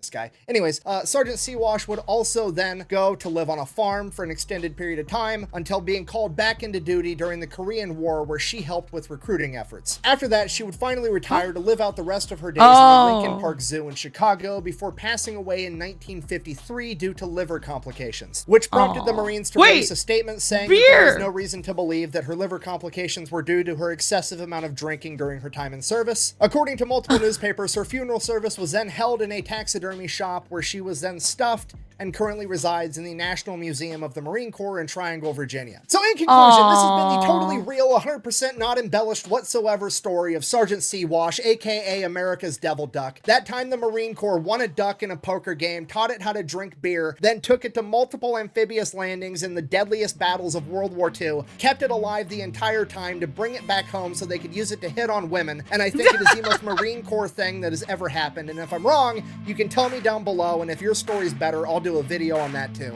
Thank you for watching. Best way to support the channel is go buy some merch over at thefatelectrician.com. Quack bang out. That's awesome. I'm finding so many new creators. Mods, if it's not too much trouble, can I get a link to this? Actually, you know what? It might be easier for me to do it. Let me do it for you guys really quick. Since I have it up. It was quite a ride. It was quite a ride. And then you guys got to watch Chicken Attack. But if anybody's interested, here's the original video. Just want to give proper props to the creator and their content. So that's the original video. That was awesome. She was the first ever female Marine, basically. Yeah. I mean, you can teach any burp to Toddle T, but It takes a real Marines to get a duck to drink beer. Chicken attack! Yes, I cannot get chicken attack out of my head. When it's in my head, it is stuck. Stuck. That's really cool. Devil duck. So now I know about a Polish bear and now an American duck. That's really sick. Okay. Oh, what's this?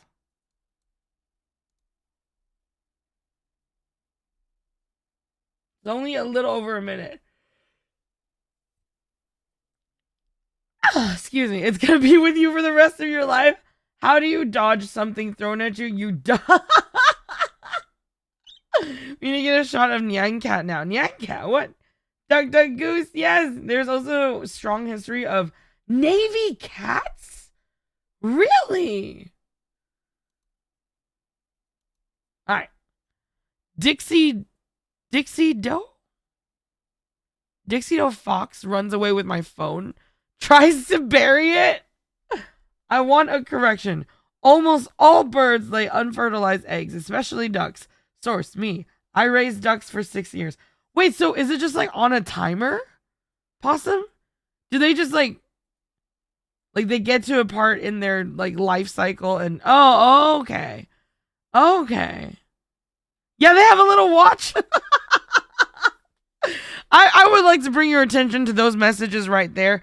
4 messages in a row, all from different people, all mods. Yes, yep. Yeah, they have a little watch. I'll let you guys decide. Oh, one!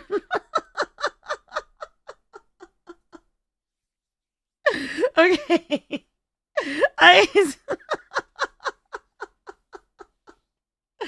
One of these things is different than the other. Y'all ain't seen a chicken watch? And this video is Soul getting decked again. Oh my god. Makes me think of Jim, and Jim from Shorzy. I don't know that, but how else do you think roosters know when morning happens? Chicken watch.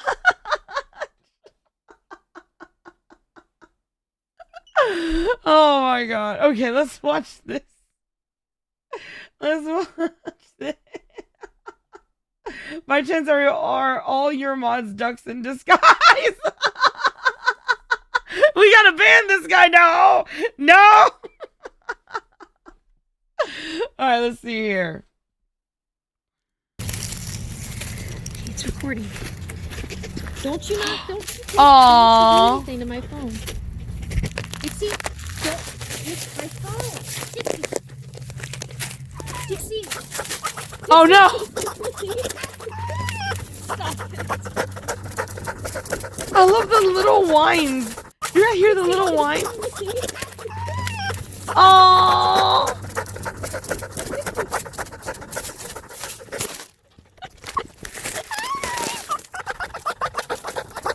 She is laughing.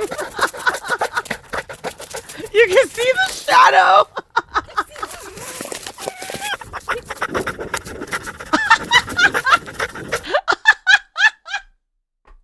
You can't see the whole face, but if there's ever a eating grin, that is definitely a eating grin. The corner of the mouth is right here. Oh, they do that when they're excited. Get pranked, human!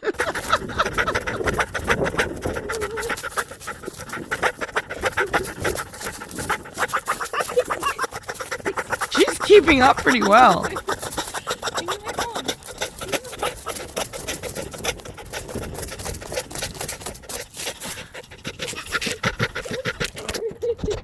The panty.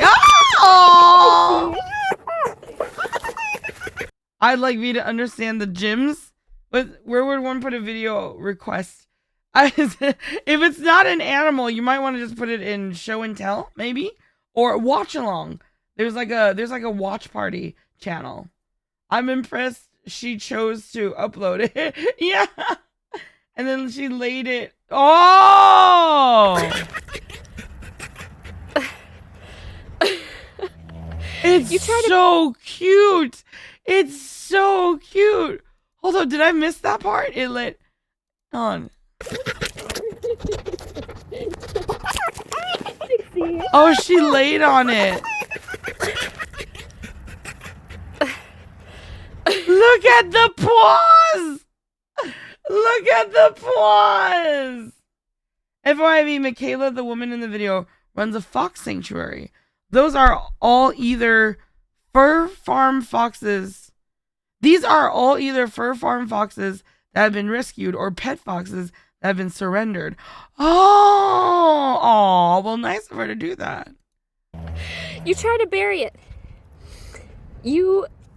She's very happy about this. That was pretty funny. That was pretty funny. I give you that.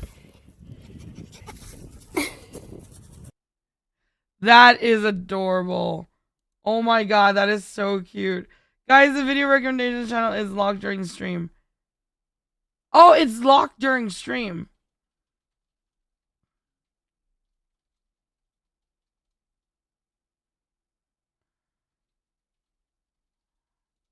Oh, I see. Okay, that's what. Oh, Jaffe says, yeah, just make sure none of it is currently locked due to people editing or dropping videos while V is scrolling. Ah, okay. Oh, I see. Yeah, okay.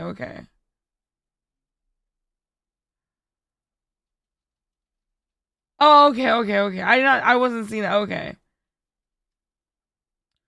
Okay. Let's see here. What's the name? That was so cute. I love foxes. Foxes are so adorable. Let me go and check that one off. Oh, this one! I've been waiting for this one. Because somebody posted the edited version. The one where the one where it's not real, the one where it posted. You guys remember the liar bird?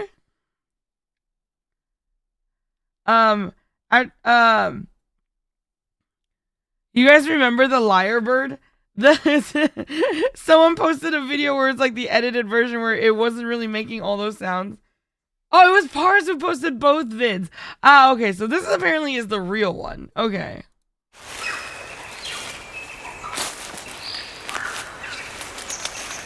No, what was it lying about?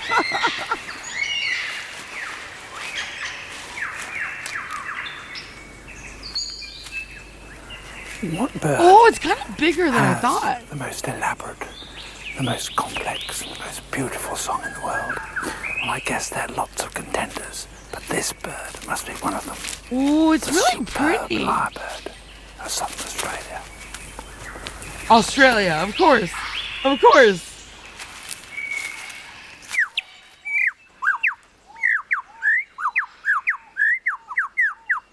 Oh, they use my ears! He clears a space in the forest to serve as his concert platform.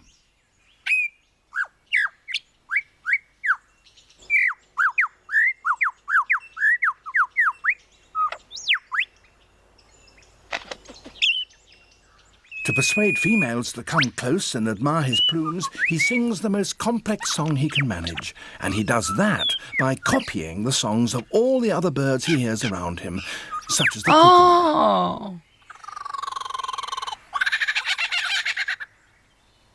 It's a very convincing impersonation. Wait, so you're telling me the camera sound was fake too? Oh man, the camera sound was fake too? I thought the camera sound was real. Even the original is fooled.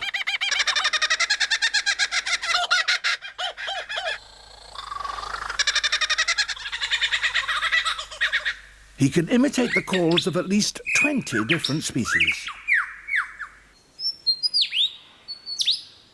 He also, in his attempt to outsing his rivals, is undoubtedly one of the Snipe's biggest competitors in local play. Oh! That was a camera shutter.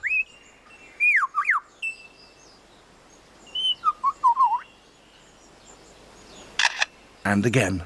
Wait! Yes! And now a camera with a motor drive.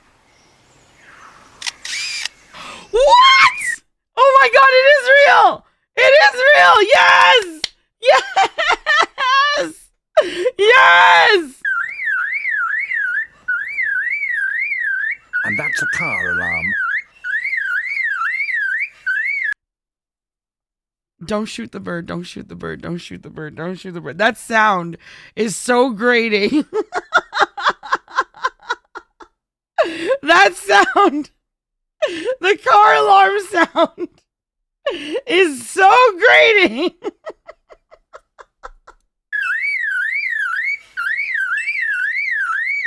We get it! And now the sounds of foresters and their chainsaws working nearby.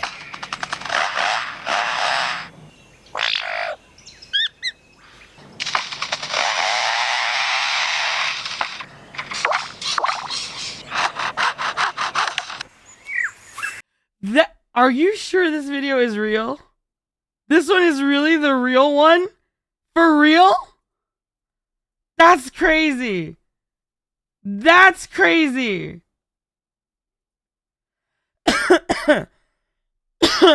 That's crazy. And now the sounds of foresters and their chainsaws working nearby.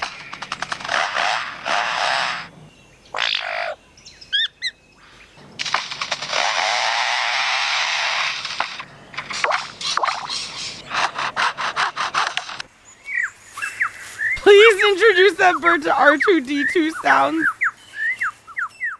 It even has like beautiful... I want to see the camera shutter again. He also, in his attempt to outsing his rivals, incorporates other sounds that he hears in the forest. That was a camera shutter.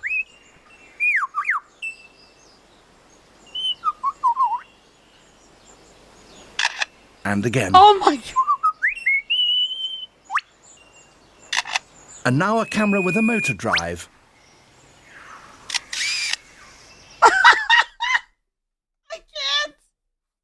I can't. Oh my god, it's so good. It's so... I probably tripped somewhere in the forest and this bird will immortalize it in song. It's so good. And you know what's crazy about this bird is that I'm fairly certain that, at least for humans, when we... Thank you for my favorite sound. At least for humans, when we manipulate sound, our lips and mouth shape makes a huge difference. But this bird just has a beak. So from the outside, it looks like he's just doing the same thing. No wonder it's so easy to edit different sounds into this. But like, all the beak does is... And that's a car alarm. Okay, skip this part, please. And now the sounds of foresters and their chainsaws working nearby.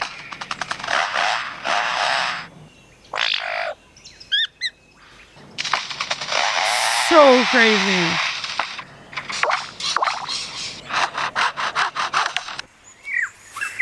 Does anyone know if the female lyrebirds do this, or is it just males? Because males do this to attract a mate, right? In show and tell. Okay. Definitely one of my favorite shows. I'll say 10 out of 10 again. Okay, thank you, Civet. I'll have to check that out later. You know what's even crazier still? This bird can actually provide the answer to nature's greatest question. If a tree's fall into the woods and there's no one there to hear it, does it still make a sound? Probably just the males. I see. Damn, this bird is so cool. I'm glad I finally got to see the original version that was not like edited. That's pretty sick. That's pretty sick. All right, let me go and check off that video. Ooh! 100 men Casual Geographic. Wait, what? What? 100 men versus one gorilla? 100? I have so many questions. Are they using tools? Do they have any weapons? Are they wearing clothes? It's a great question of our time. On these that had one make a gunshot sound. Oh, that's sad. Oh, that's sad. Nope, all unarmed. Okay. 100 men versus 1 gorilla is just the newest online debate brought to you by people that have way too much time on their hands. And I'm no better, because here I am making a video about it. Because it's quickly gone from silly Twitter talk to what has to be a massive joke that I'm not in on. What's clear is one side is getting drastically overrated, while people obviously aren't taking the other side seriously. Plus, I love animals and arguments, so if you're looking for a video to eat your lunch with, or to be the soundtrack of your commute home, I'm going to break down the question you probably didn't care about in the first place, and by the end, you'll wonder how this was ever even a question. So here's the full truth of whether 100 unarmed men could beat one prime silverback gorilla. But first, we gotta understand what force of nature we're up against. Now, I do have a couple recent videos on gorillas, so to not repeat myself too much, I do advise that you check those out for further context. But basically, everything we thought about gorillas back in the day was wrong. They're giant, non-violent, fart-happy pacifists, and the most dangerous thing about them is they can misunderstand regular human actions as an act of war. So while yeah, if you smile at a silverback enough times, he eventually will put beats on you like a Cherokee drum, most times a gorilla is just worried about the 6,000 calories he eats a day. And thank the stars for that. Gorillas are built like the developer has something to prove. They took the human model and said, drag to resize. The result is an alpha ape with a stronger bite force than a grizzly, allegedly, hands that can crush a crocodile's skull, allegedly, and just strength that we really have no way to truly comprehend. That man fully didn't plan to get casually ragdolled, but plans are always subject to change when you're around the prime ape. Gorillas might default to peace, but life casually ragdolled. Plans are to crush a crocodile's skull, allegedly, and just strength that we really have no way to truly comprehend. That man fully didn't plan to get casually ragdolled, but plans are always subject to change when you're around the prime ape. Gorillas might default to peace, but life is multiple choice. The question is, what kind of carnage comes when they choose violence? It's hard to imagine what a fully malice-motivated gorilla can do because it takes a lot for them to get to that point. The first phase of conflict involves using body language and gestures to send a message before hands even have to be thrown. Because for an animal that can spend over 12 hours a day eating, wasting calories on fights is poor resource management. The second phase of escalation usually involves pushing, grappling, and screaming in really short bursts. Gorillas fight the way they fuck. What I mean is, the phase they run are like how they're hung. Not long at all. Because again, most times gorillas don't actually want to fight. But what about when they do? Yeah, that would be phase 3, and that usually happens when 2 silverbacks throw down for control of a group. Losing such would mean losing the 3 Fs: food, family, and the FCC won't let me finish, but stakes can make these fights to the death, and here's where we can see what gorillas are truly capable of. I found a research paper that detailed the injuries sustained in gorilla-on-gorilla fights, and based on that, you see a pattern. Those teeth are for more— Okay, I see. So the reason why this is complicated is because even though gorillas are built strong, they actually default to pacifists. They don't want to fight. Okay. Could have just said females. That's true. more than just undressing trees, and losers are often found with There's a website for this stuff. and puncture wounds all over the body. And unlike a leopard, which leaves small puncture wounds, the canines of a gorilla cause large gaping tears in victims. Even if the gorilla's bite strength has been exaggerated, which we will get into, even lowballing them puts them at the level of a hyena. One gorilla named Inshuti had his foot completely crushed with the tips of his fingers and ear bitten off. Gorillas also use their arms, not really to punch but to use as battering rams, and they've also been known to pull chunks of hair out with their hands. So safe to say, a gorilla's stiff arm to the back would crack— Oh, I just played Donkey Kong! I just played Donkey Kong!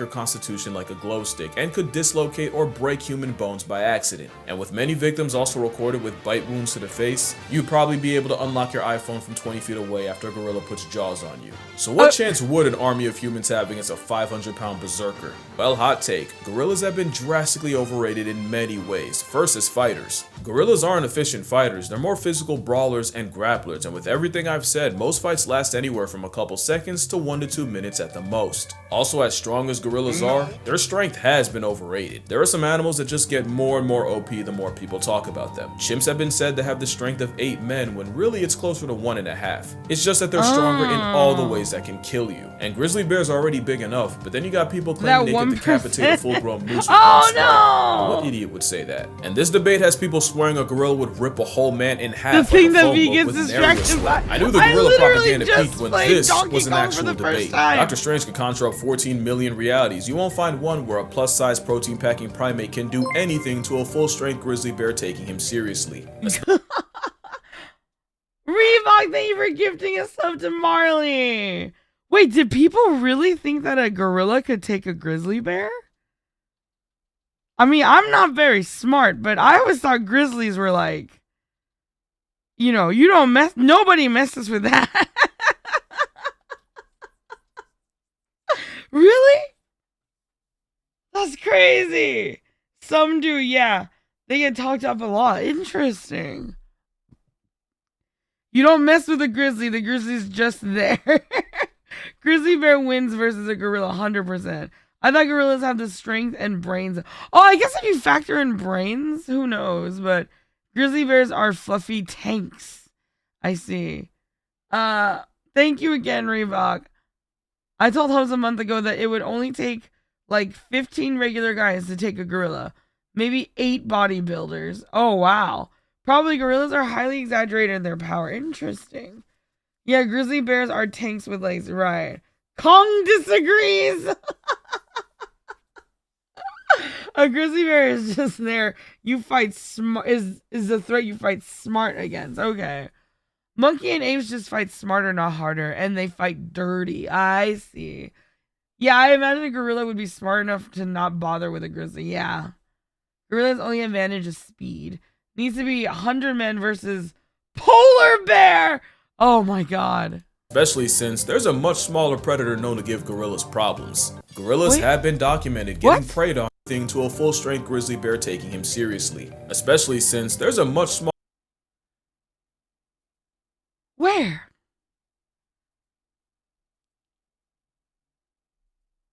Do you guys see it? You look for 10 minutes and still couldn't find it?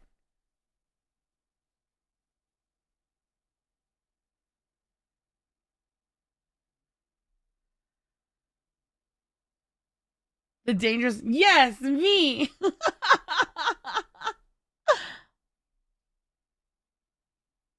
There's no way. Smaller predator known to give gorillas. Looks closer. He's in there.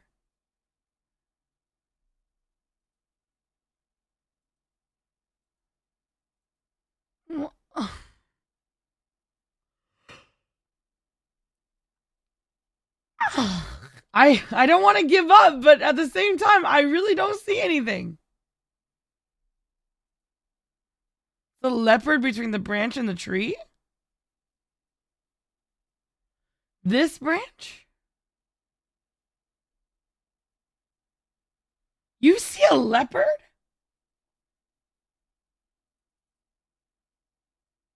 You do? Where?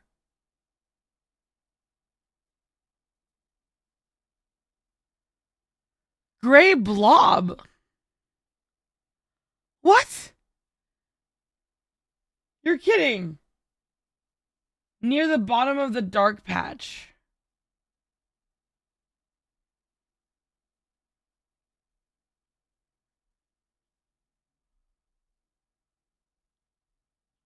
Here? What?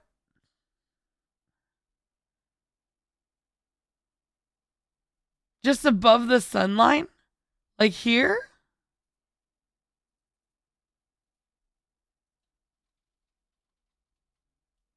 Just above the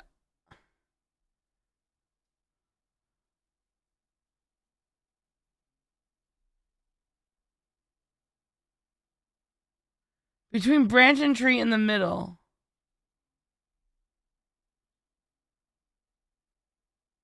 How are you guys seeing this?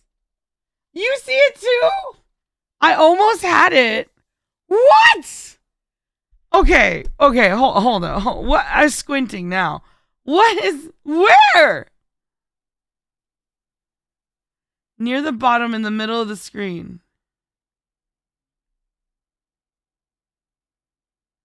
Oh, this? Oh my god, no way. How did you guys see that? I do though, I see the little, I think I can make out the head. And the, oh my god. Can you turn the video quality? It's already 10:8. Oh! Does that really make a difference? It looks...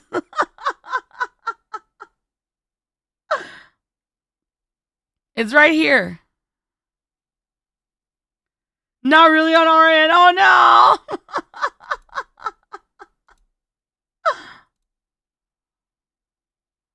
It's right here though. It's right here. I see it. I see it. Okay. So you look for the dots, then you connect them. Yeah. You see these? There's like dots over here. He's right here. Right here where my mouse is circling. You don't see it? Like there's the butt. And is the cameraman. Cougars and leopards are just blended in. I know, right? Good God, that took us a while. Some of you found him so quick, though. So quick. Good job, guys. Okay, now we can move on. I wasn't gonna let that go. I wasn't gonna let that go.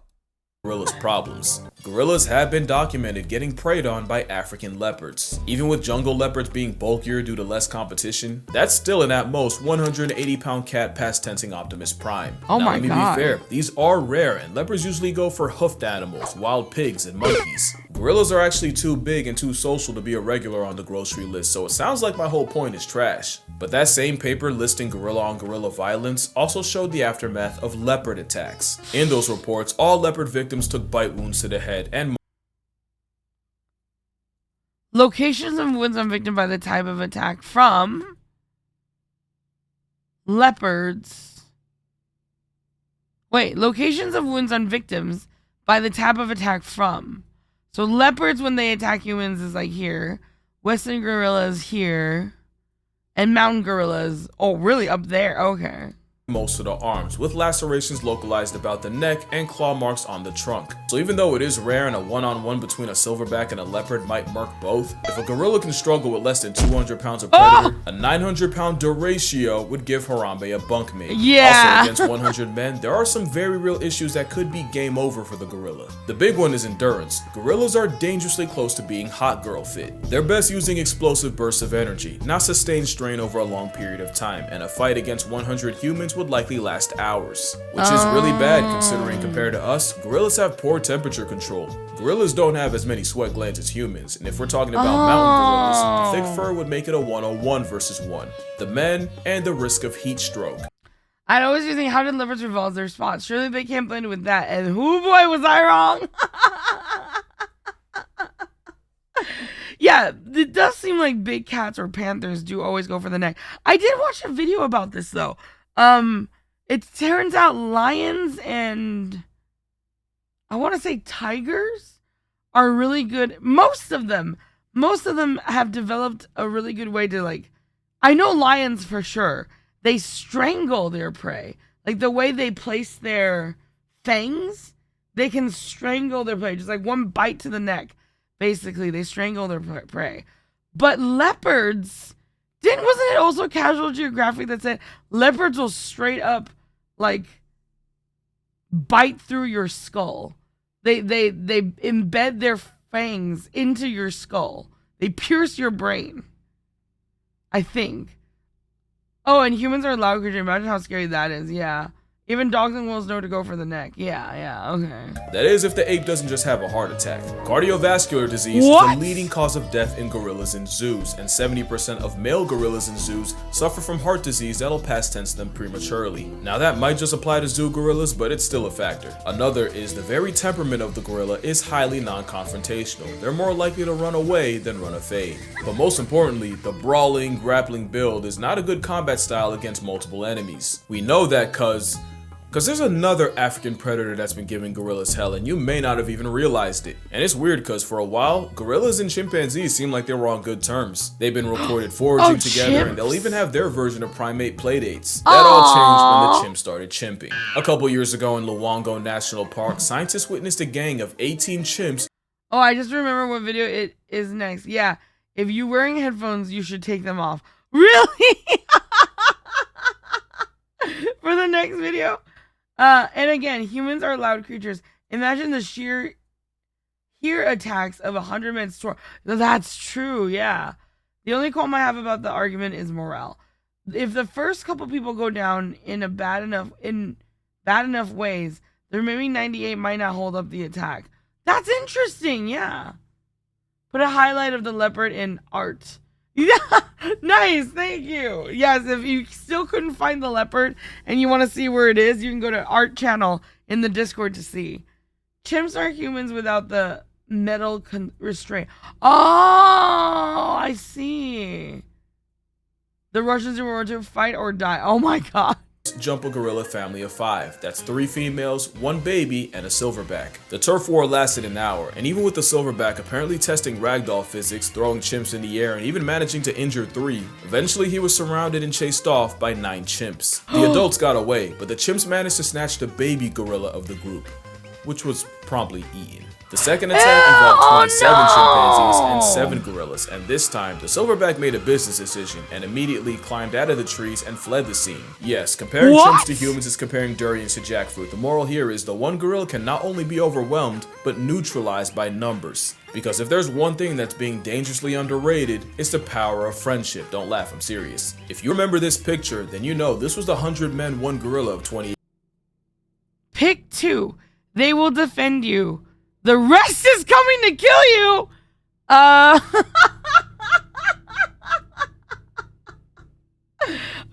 Okay, I would pick the lions just because, you know, I have to. And I would pick, oh my god, I don't know. What? Rats and eagles, bears and wolves. 15 wolves and 3 bears. That's true! We can't have the bears come after us. What is that one on the bottom left? I love it. 10,000 rats. Totally the guy with the gun. Oh, I forgot about the guy with the gun. One guy, though? Give me the 10,000 rats. No. You can only pick 2. Gotta take the rats, though. I guess for me it'd be grizzlies and lions. I do not want to go up against the grizzly. Oh, but alligators though? And the dude with the gun? Oh my god. I don't want to give up my lions. Question is, do I get a flamethrower or not? Human and wolves, easy pick. The rats will devour legs. Rat bites will eat you alive. I know, but we're all gamers here. Haven't we played enough video games where rats shouldn't be a problem? 50 falcons and 10,000 rats. That's, I mean, yeah, 50 falcons. That's pretty.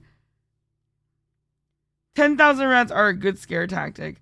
Alligators, nah, never mind. Man with the gun can suck it. Them gators, bad news. Lions and wolves. I'm gonna die, but the team will be awesome.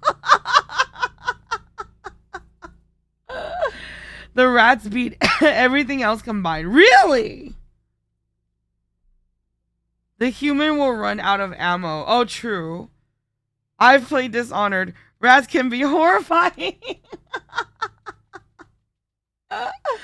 Rats attack with bubonic plague. Oh, God. Hasn't anyone played A Plague Tale? I go for the rats. Rats spread disease. They play the long game. Okay. Then maybe lions and rats? I don't know. I can't give up the lions, guys. I cannot give up the lions. Look, 10 alligators can rule an entire state. 10,000 rats? That ain't a number of critters. That's a terrain type. Humans just need to take out the high values of wolves, mop up the rest. Ah! Trench rats in World War I would tear you apart. They are huge. Lions and tigers and bears. Oh my. How much ammo does the human have? That's a good question! Wait! What's up? What? We have to live with the rats, guys. Oh. I mean, not necessarily. They could defend you. You could be on the highest tower. I guess it's better than them killing us. We'll give them their own island. I got it. Okay. Imagine Oh, okay, all right, here.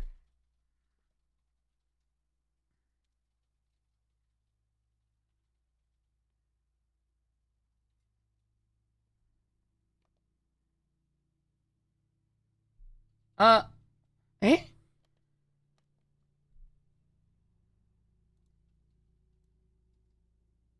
Okay, so imagine that you have imagine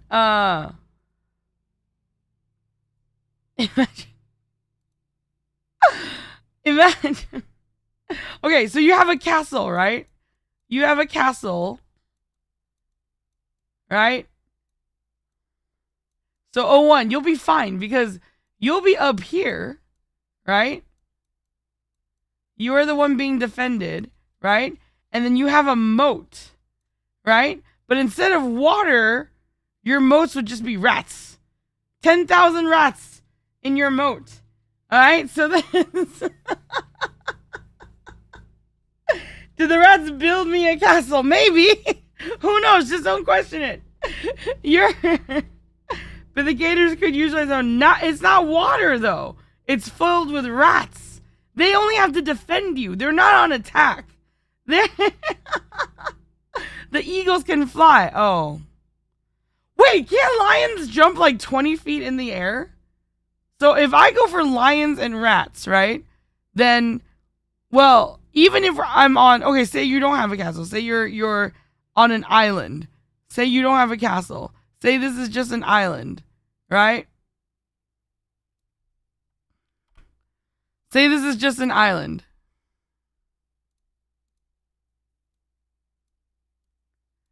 You have a rat moat, and then it's just you, and then whatever the rest of them, like for me, it was the lions. Rawr. Times 4. Right? Okay, so, classic, super, yeah, exactly! If the falcons come, the lions would just go, rawr, and then all the land people have to try to come through here, yes. And let's not forget that you are also human, so you might have a gun. It did not say that you can't have a gun. So you have a gun, and you have lions. What about the gators, though? The gators still got to go through the rat moat. 10,000 rats. Fantastic visual. The gators got to go through the rat moat. Can human drop nuke? If you're going to have a pit with mice in it, you might as well grab the eagles to help them knock their things in. Oh, yeah, but I need the lions. I need the lions. That's like 10,000 small dogs. Can any number of rats do anything against a gator? I imagine 10,000 can. Florida has proven how effective frying pans are against gators. Via assuming some of the animals get through the rats. How will 4 lions, all right? 4 lions. And lions are incredible, so that's how. All right? 4 lions. 4. Rats will eat anything, even you. Yeah, exactly. 5 lions, yes. Or is it 4 lions and a cat? 4 lions and a lion person! Gators got 1 weak spot on the top of their head. Compared to rat, gator is tank. Well, of course. But 10,000 rats? Come on. Come on. Okay, 4 lions versus 15 wolves and 3 bears. Okay, so the bears is probably... I'm not so scared about the gators. The bears are kind of the problem. The bears are kind of the problem. But if you train all the animals to play dead,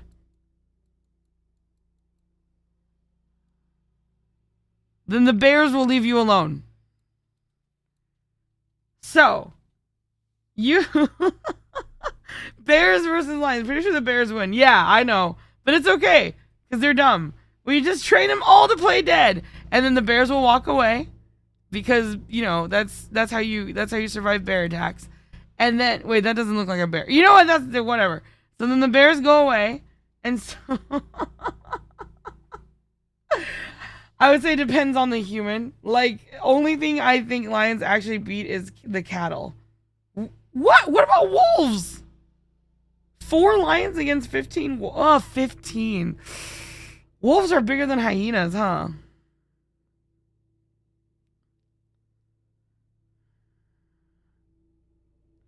Bears can smell fear? What? Wolves would surround the lions. 15 is a lot. Better idea. The rat is your first line of defense. The lion eats the survivor that gets past the rats. And you kill the survivor of that and eagles. Nice! I like that. Let's go. Let's go.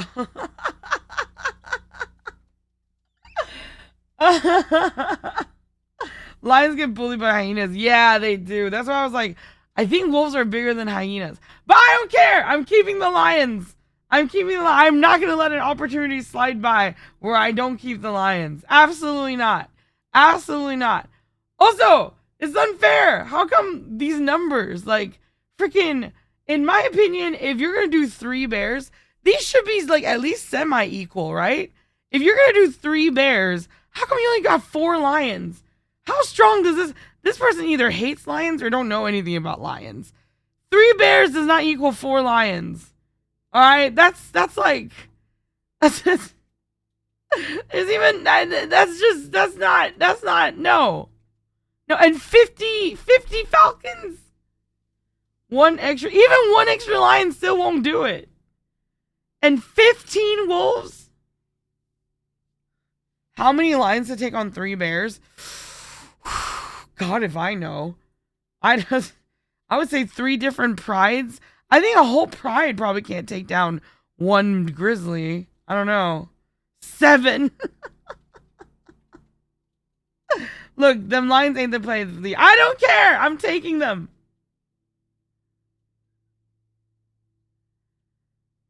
Yeah, I'm athlete. Medium versus lion would be a challenge for me. 10,000 rats is S tier and the others like D tier in comparison. Yeah. They're not. Lions can hit crits though. That's very true. Yeah. Guy with a gun has to shoot once and everything else will cut and run. True. If you're factoring that in. 3 bears is huge though. Lions hit hard and move quick. Yeah, but still the 4 against 3 grizzlies? It's not gonna work. It's not gonna work. Grizzlies are terrifying. Maybe I'm overestimating grizzlies, but I think grizzlies are insane. Also, who thinks of this stuff? I mean, it's fun to talk about, but why? And you really gonna depend on line crits where take the gators. They don't need a crit. They just need 1 hit. They guaranteed 100% kill with just base damage. I don't care. I need my lions. It looks like the lions are male. Why not is the better question.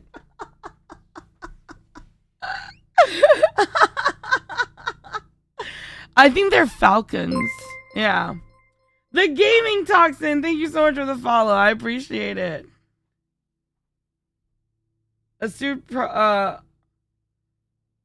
Females don't have manes. That's actually false now. There's a lot. It was accurate, yeah, but there's actually a lot of female. Not a lot, but female lions are starting to grow manes. Yeah, and they're taking on a very interesting role in the prides. I was talking about this the other day. Female lions are starting to grow manes. Yeah. And they defend the pack just like males do, but they also go hunting just like females do. They kind of take a middle role. Yeah. If it's falcons, they're basically dive bombing punches to the head at 260 miles per hour. 50 of them? That's pretty crazy. Yeah. Are female lions starting to stream video games now? Yes. Yep. All right, let's continue the video.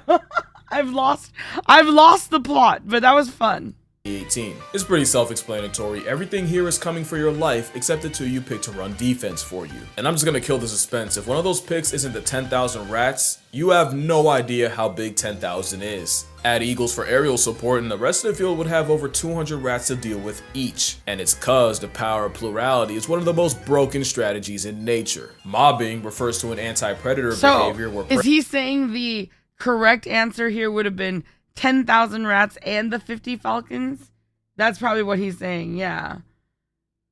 V will have a harem of male lions trying to protect the one yeah, rats and birds, yeah. Prey animals approach, harass, and sometimes attack their own predator. It's how one animal can shift an almost impossible matchup in their favor. One hyena to a lion is a chew toy. Add 20 and it's a life lesson. Pilot whales have been on record chasing orcas out of high competition areas and even actively following the sounds of orca hunts. There's plenty of examples of weaponized unity in nature, but probably my favorite case of what's akin to a mob happens off the coast of South Africa, where fur seals have to risk their spot on the census every time they check the fridge. Cause the seals can't go out for groceries without the chance of running into the biggest predatory fish on earth. Every year, great white sharks will gather around fur seal nurseries and snatch any inexperienced pups. The problem is so many sharks show up that a seal can dodge one great white right into the jaws of another. You've seen this movie before, but there's an alternate ending. Scientists have recorded fur seals squatting up into one giant group and using their numbers to turn on the sharks closing in. And as the mob gets bigger, the seal force gets more confident, leading to them escorting the 20-foot assault submarines back out to sea. So with all this, now it doesn't seem like a stretch to favor 100 men over just one gorilla. You could argue that the seals and the other mob merchants aren't actually getting physical with their final boss. That's true, everyone's asking if 100 men could off a gorilla, no one's asking how. Well, that's why I'm here. But first, obligatory, don't try this on a gorilla, or at least don't blame me for the consequences if you do. In a fight against a simian weighing a shack and a half, it's all about attacking the weak points, and the gorilla's weak points are the same as ours. Eyes, throat, mouth, and for measure, the jewels of the South. It's all about delivering damage that actually matters, and to do that, someone would have to perform the Draymond Green special and go for the eyes and blind him. Someone else would have to suffocate the supersized simian, either by bear hugging his windpipe, which only Tarzan backpacking plot armor can do, or by shoving your entire arm down his throat. And since you're already negotiating your arm elbow deep in esophagus, you'd also have to pull the gorilla's tongue out. I call that the leopard method, because a 73-year-old once soloed an attacking leopard by reaching into its mouth and ripping out the leopard's liquor. And speaking of grab and pull, someone would have to be elected to perform Draymond's final smash and go for the gorilla's unmentionables. Hey, don't judge, this is war. The rest would have to use their combined strength to pin the primate down, with the remainder delivering kicks to the gorilla's flank, the most powerful natural attack to the gorilla's most vulnerable area. That would probably be the best way to chip away at a gorilla. One problem though, this is still a gorilla we're talking about. Even with everything I said about their strength being overrated, a gorilla fighting for its life would show you destruction like you've never seen.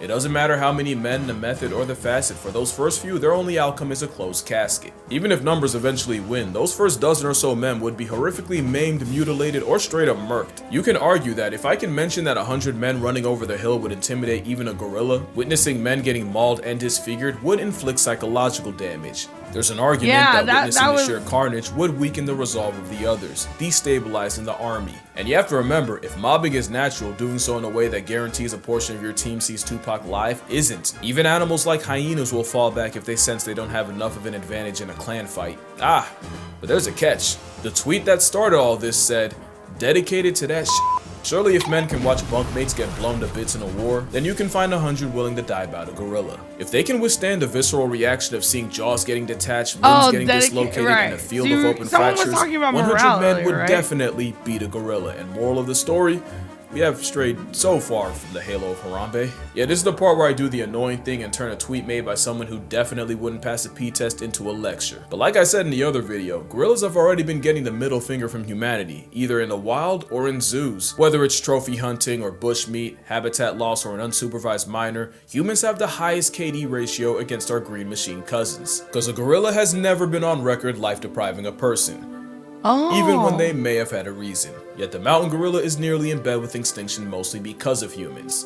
But not all humans. Some dedicate their entire lives to the welfare of this giga ape, which is why I will be donating to Virunga National Park. Not only do they treat and protect the gorillas there as family, they often have to risk their lives regularly going against poachers. That and the fact that I made a video detailing how to murk an endangered species makes my soul itch, so link down below if you'd like to donate as well. I'm not kidding when I say they're family. This man was seen comforting one of his young gorillas after his mother died. And fun fact, Virunga National is where we got this gem. But yeah, that's gonna do it for this video. Fun little video that nobody should take seriously. Nah, but I think I'm gonna start doing the animal versus animal face-off videos again, so let me know what animal matchup you'd like to see me yap about. There's one I've been wanting to get into for a while. I can't tell what that is! Reminder that I have a book, 100 Animals That'll Bleeping End You. I'd say more, but the name's no marketing. Also, I have a Patreon, but reminder that your money's probably just gonna buy me lunch, so don't spend a check unless you've always wanted to indirectly feed me Wendy's. Or you might just fund my next trip. I mean, all this talk about gorillas, who knows? Maybe I'll go see one.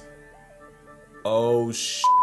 But yeah, drink water, hug your mother. Please don't gang up on a gorilla. They've been through enough. And I'ma see y'all in the next one. That's pretty neat.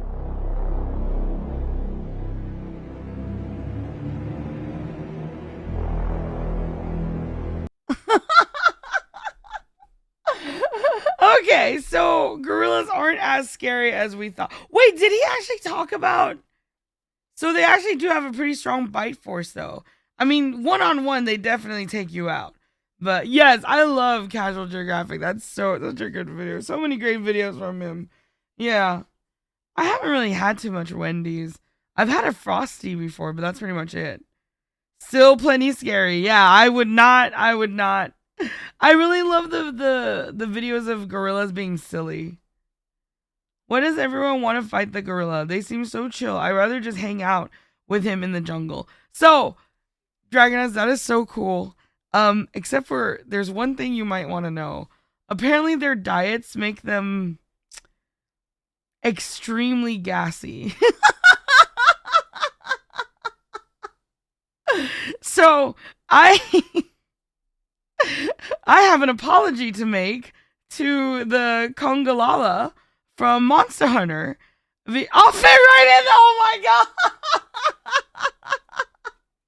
The Congalala is not gross. If the Congalala is a gorilla, it is in fact just being a gorilla. So it's just the way it is. Their fart is as dangerous as cows. Yeah, I think. Have you ever eaten a Frosty with fries? I have not. I'll have to try that next time. Toot, yes. Gas monkey. Yeah, yes, but they don't use that as a weapon. That's true. That is true. Never mind. Congalala hate back on the table. Congalala hate back on the table. Screw that pink monkey. Screw him. They also hum and burp. Aww. Alright, let's see what's next.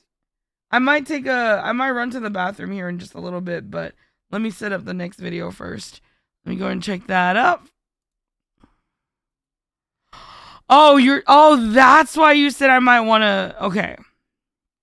Mind your ears, people. Wait, it's only 30 seconds. I'll watch this first then. Let me turn it down some because we've been warned. Mind your ears. I don't know how lower I have to turn this, but it does say it's the loudest bird. Let me turn it down a little more. Full volume. Here we go.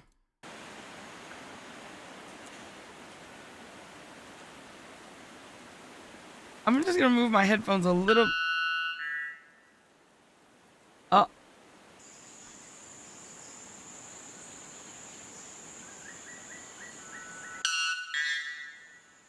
Oh, that's not that bad at my volume.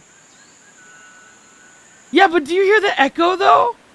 Do you hear the echo?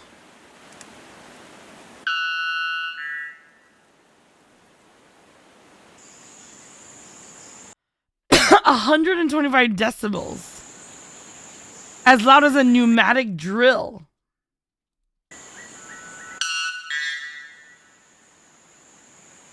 Yeah.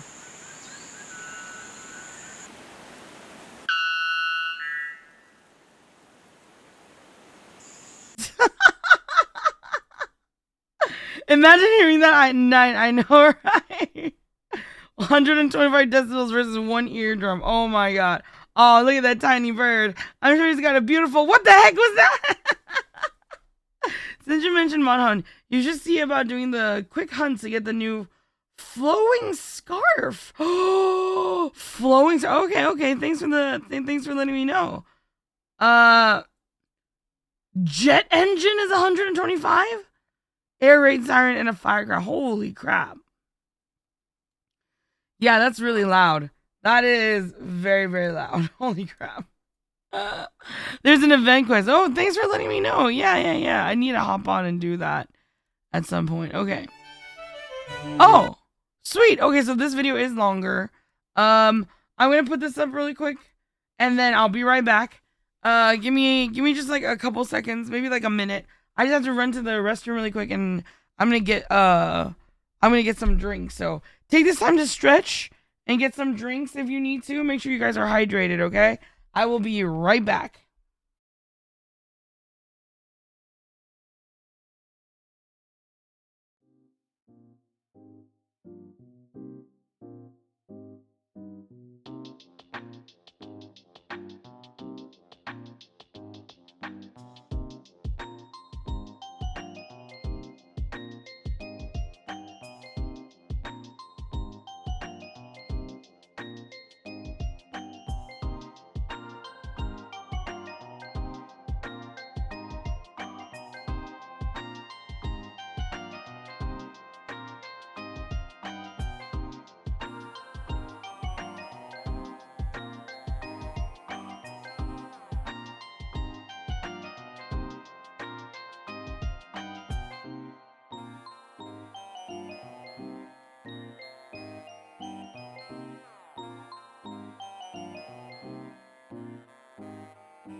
Okay. I'm back. You guys, oh, I'm sorry. Did I interrupt your jamming? Did I? Looks like everybody's having fun with the be right back music. I'm sorry. Okay. Do you want me to go back? Do you want me to go back so you can listen to it? All right. All right, let's go ahead and watch this. You guys ready? You guys get your hydrate and your stretches in? Hmm? Better have? Okay, here we go. I don't think we've seen anything from this creator yet, so it's nice. All right.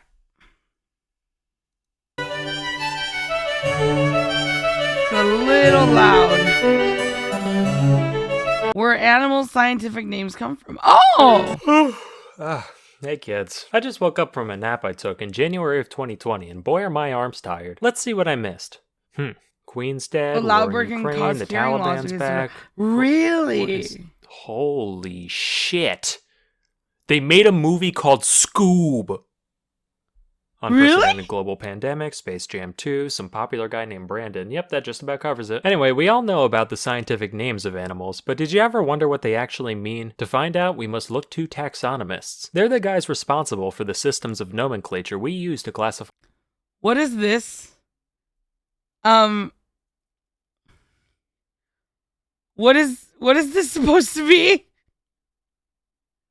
Is that Chupacabra? Is it really? Okay. It's an animal. Is it really? Okay, Bob. That's me at 3 a.m.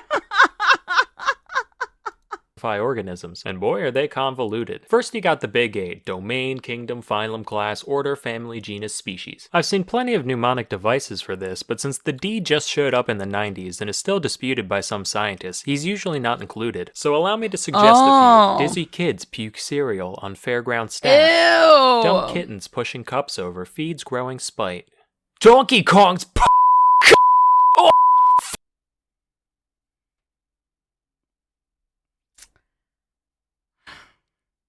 So I just played Donkey Kong. Yeah, I just want to bring that up again. Fucking serendipitously. The way this whole thing works differs slightly depending on which kingdom you pick. So today we'll be sticking to the animal one, cause that one's the coolest and I'm in it. So what constitutes each taxon is pretty arbitrary. They basically just serve to act as another set of branches in the tree that taxonomists build. The one exception is species, which is generally defined as any group of animals that can have babies with each other that aren't sterile freaks. Mule, liger, zedonk, skunk ape, they can live fulfilling lives, but they're all shooting blanks, so they don't count. Skunk ape? Is that for real? On the other hand, in our innumerable trespasses against God, we can make things like Chadaindanes, which actually work. Chadaindane! Chadaindane! Is that real? I don't, okay. I'm this kid. So, dogs are dogs are dogs. Besides species, though, No, I've never seen a, you can't write it, V. No, I've never seen a skunk ape. It's the Wild West in here. Plenty of times, 8 tiers isn't even enough for scientists, so they just stick new sub-levels in between. Legions, cohorts, tribes, series, divisions, and if you want to keep going, you can throw all kinds of prefixes on any of these for even more layers. There's even subspecies, which the more pedantic of you may think to yourselves that creating names for subspecies at all kind of undermines the single somewhat agreed upon definition in the whole tree. To that, my friends taxonomists say, But while that's pretty complex, the actual names themselves are pretty easy to wrap your head around. Though taxonomists may hide behind their fancy Greek and Latin, the Vulgate is no substitute for wit. Now, I've scraped through the scientific names of a load of species, and most of them can be split into a few categories. The simplest ones are the animals that already have names in Greek or Latin. That is a lion, right? Wait. That's a lion, right? Where's the poof at the end of the tail? Okay. Such a unique art style. It's me! It's a lion, I'm calling it Leo. done. Tiger, it's a tigris. Cat, it's a caddis. Easy. Multi-word names can be translated the same way. For the golden eagle, we got Aquila chrysaetos. Gold eagle eagle. They decided to be a show-off and do eagle in Greek and Latin. Essentially the same though. But if a species is too specific or exotic for a one-to-one translation, that's when you gotta get a little creative. A lot of the time, inspiration comes from just giving the creature the old once-over and pointing out some cool-looking body part. Generally, the more distinct of an identifying feature it is, the more likely it'll get in the name. For example, Homeboy took one look at this thing and said, yup, red triangle slug. I'm going on break. Wait, what? That's the name?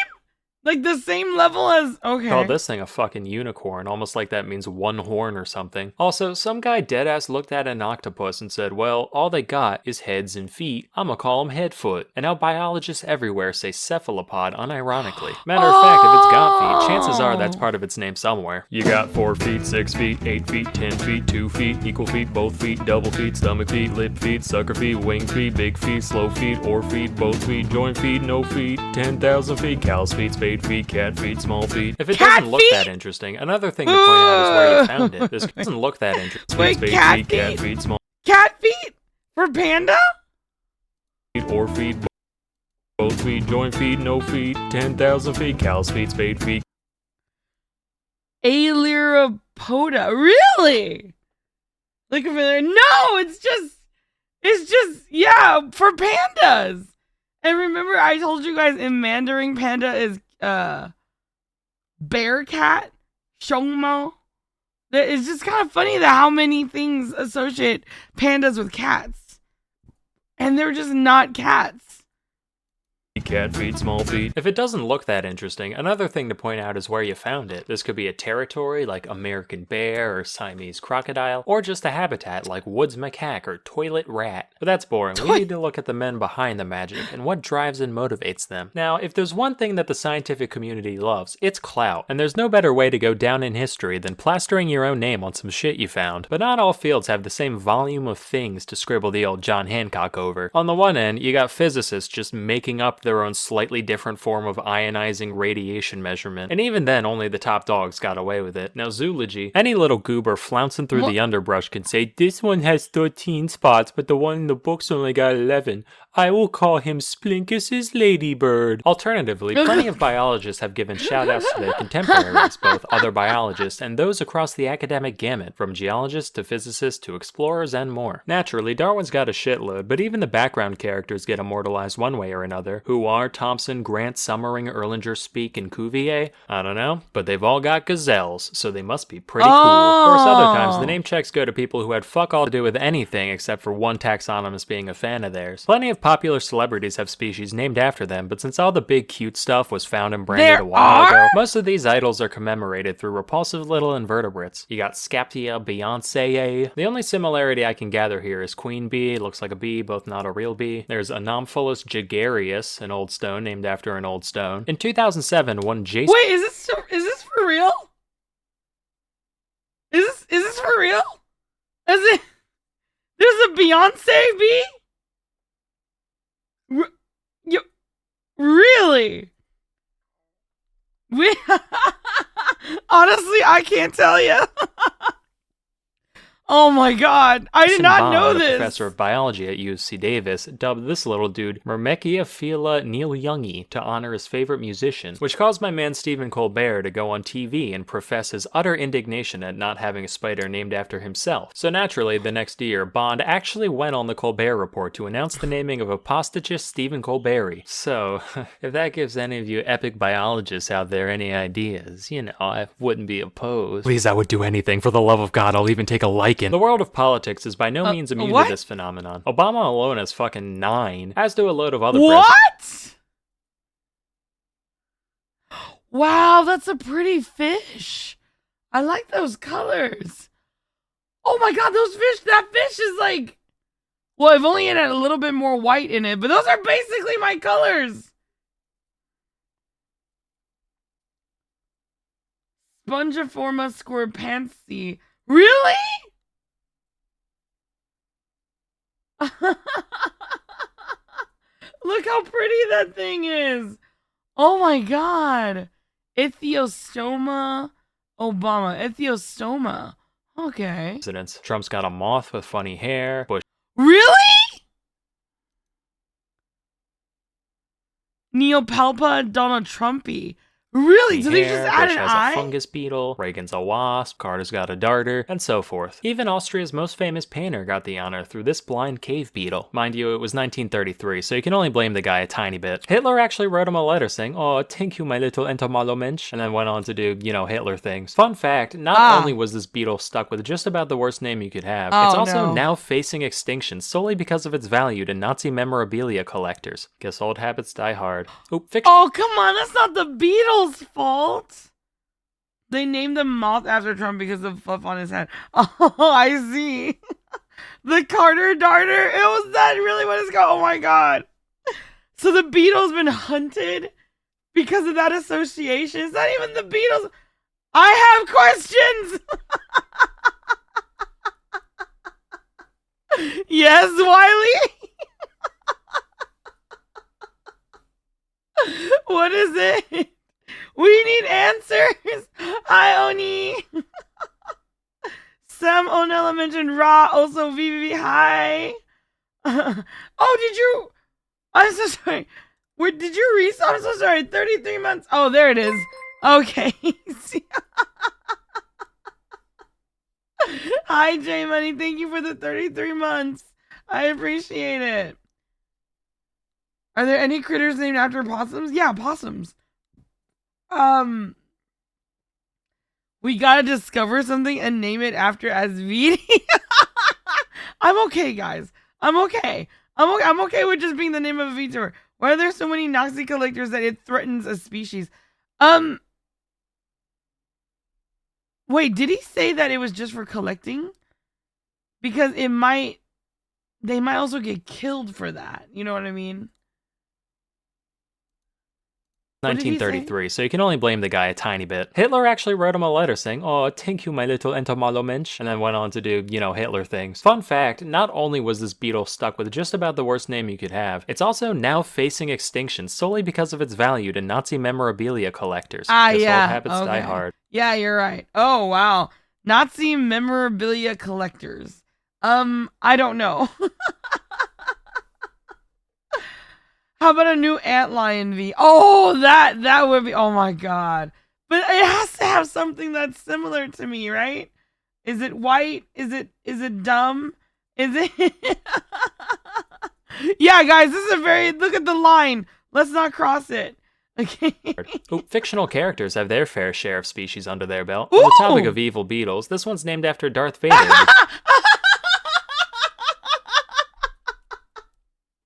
Agathidium vadery. Oh my god.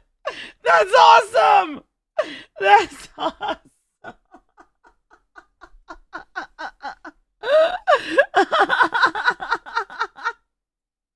Something similar to a tiny little house cat with no claws. I am a lion. And I do, well, I guess I don't have claws. I have nails. Okay. Guys. We could create a new breed of house cat and name it after SVD. Our god. No! I'm a lion, though!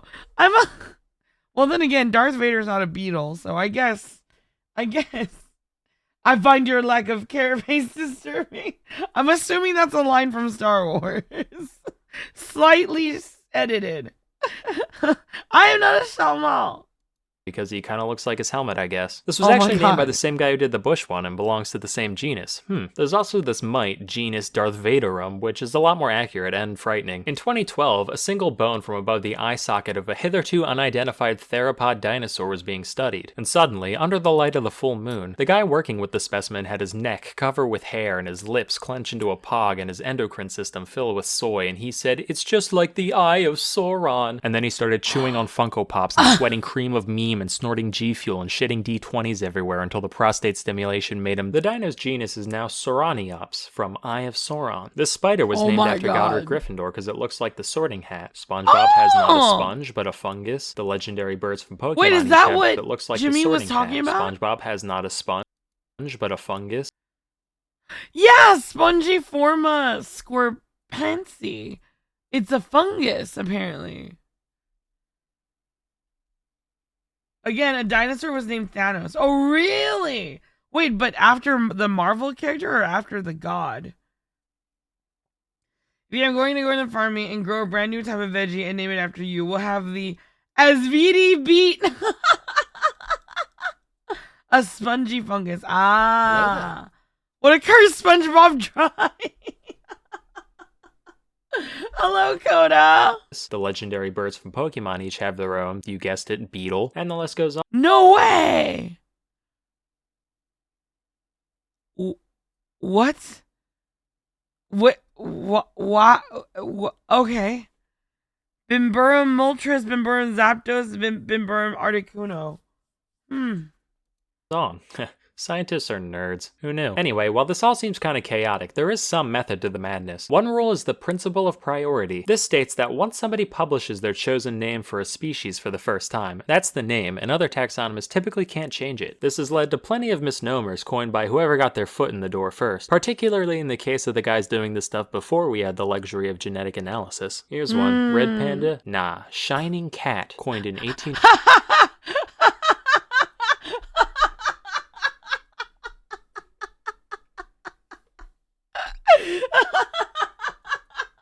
I'm sorry. I don't know why that got me so good. What part of it shines? I don't know. I wish I could tell you. I mean, is he wrong though? I mean, that smile is so cute. It is so cute. It's so cute. Shining V. Hey, not a cat. 1925. To be fair, they're actually about as close to cats as they are to actual pandas, so whatever. Here's two. Capsicum chinense. Eaten there? Sure. Native? Only off by around half a globe, where literally all hot peppers came from. This principle holds true even if someone thinks they've found a new species, only to later discover that it was already named. For example, in 1824, one John Edward Gray documented the plains zebra, calling it Equus burchellii, or Burchell's horse, named after a renowned naturalist of the day. Little did he know, back in 1785, some other douche classified this character as the quagga. The last quagga died in a Dutch prison in 1883, so why do we care? Well, in the 2000s, scientists decided to scrape some gunk off a dry quagga pelt and study its DNA, and from that they realized, wait a minute, apparently this guy and zebras could have, made a little plaid in the hay together, so technically they're one species, and today they're both called quagga. Sounds kinda ass. Wait, what? Well, but they're different. Oh, but then all cats are, I mean, this is just like two different types of cats. Did they Pluto zebra? Welcome to science. God, my head is starting to hurt. Asinine, but then again so does asinus, and that worked out fine. Just to maintain the distinction, the extinct subspecies was renamed quagga quagga, so you know it's the real quagga. This double naming convention has been done with a lot of subspecies, in fact. Wild horse, spotted panther, or my favorite, gorilla. Just like, yeah, it's the gorillest gorilla that ever gorilled. Fuck you want from me. A closely related rule also states that the names of all taxa have to be unique. So if two people coincidentally name any taxon the same thing, the older one gets to stay, and the new one gets the boot. Like if you saw a genus called echidna, you'd think it was, an echidna, right? Well, no, that'd make too much sense. For a while it was true, from 1797 to 1811. Then it was pointed out that someone else already called a genus of moray eels echidna back in 1788. So the real echidna had to be changed to Tachyglossus, or oh my god. Then a decade later, a dude did the same thing for a genus of vipers. Another 22 years passed, people discovered the same thing, and they were renamed to Bitis, cause they bit us. That one at least made a bit of They remained to Beatus because they same beat thing, us. and they were renamed to Bitis because they bit us. That one at least made a bit of sense, given that the original echidna from Greek mythology was half lady, half snake, but who cares at this point? Anyway, I've just barely scraped the surface of all the goofy names out there, so feel free to post more down below. That's all I've got for now. Till next time, I'm Salmonella, and I'll see ya in 2025. Wait, so it's all BS? I used to think that the namings were like really serious and really like thought after. It's all BS. It's all just, I found it first. I either want to name it after a Pokemon or my favorite celebrity or myself.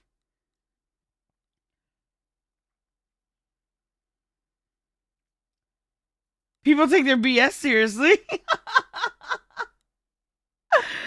A rose by any other name. Names are just names. It's basically spaghetti on the wall. Same with the name of stars.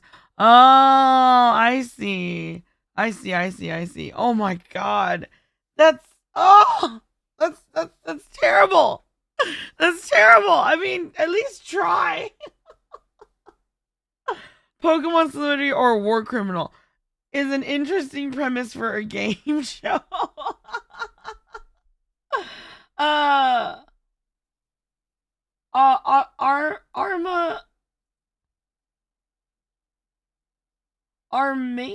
I'm so sorry if I'm mispronouncing your name. Welcome in, first time chatter. It's very simple description or name, and then toss it into Latin Google Translate. No one tell Adora that one will end up with crazy ass game show. Okay.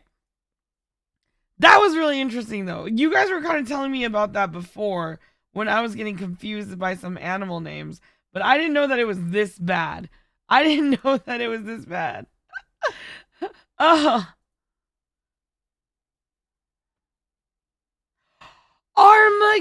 Armageddon UA. Thank you. I see. Well, welcome in, Armageddon. Alright.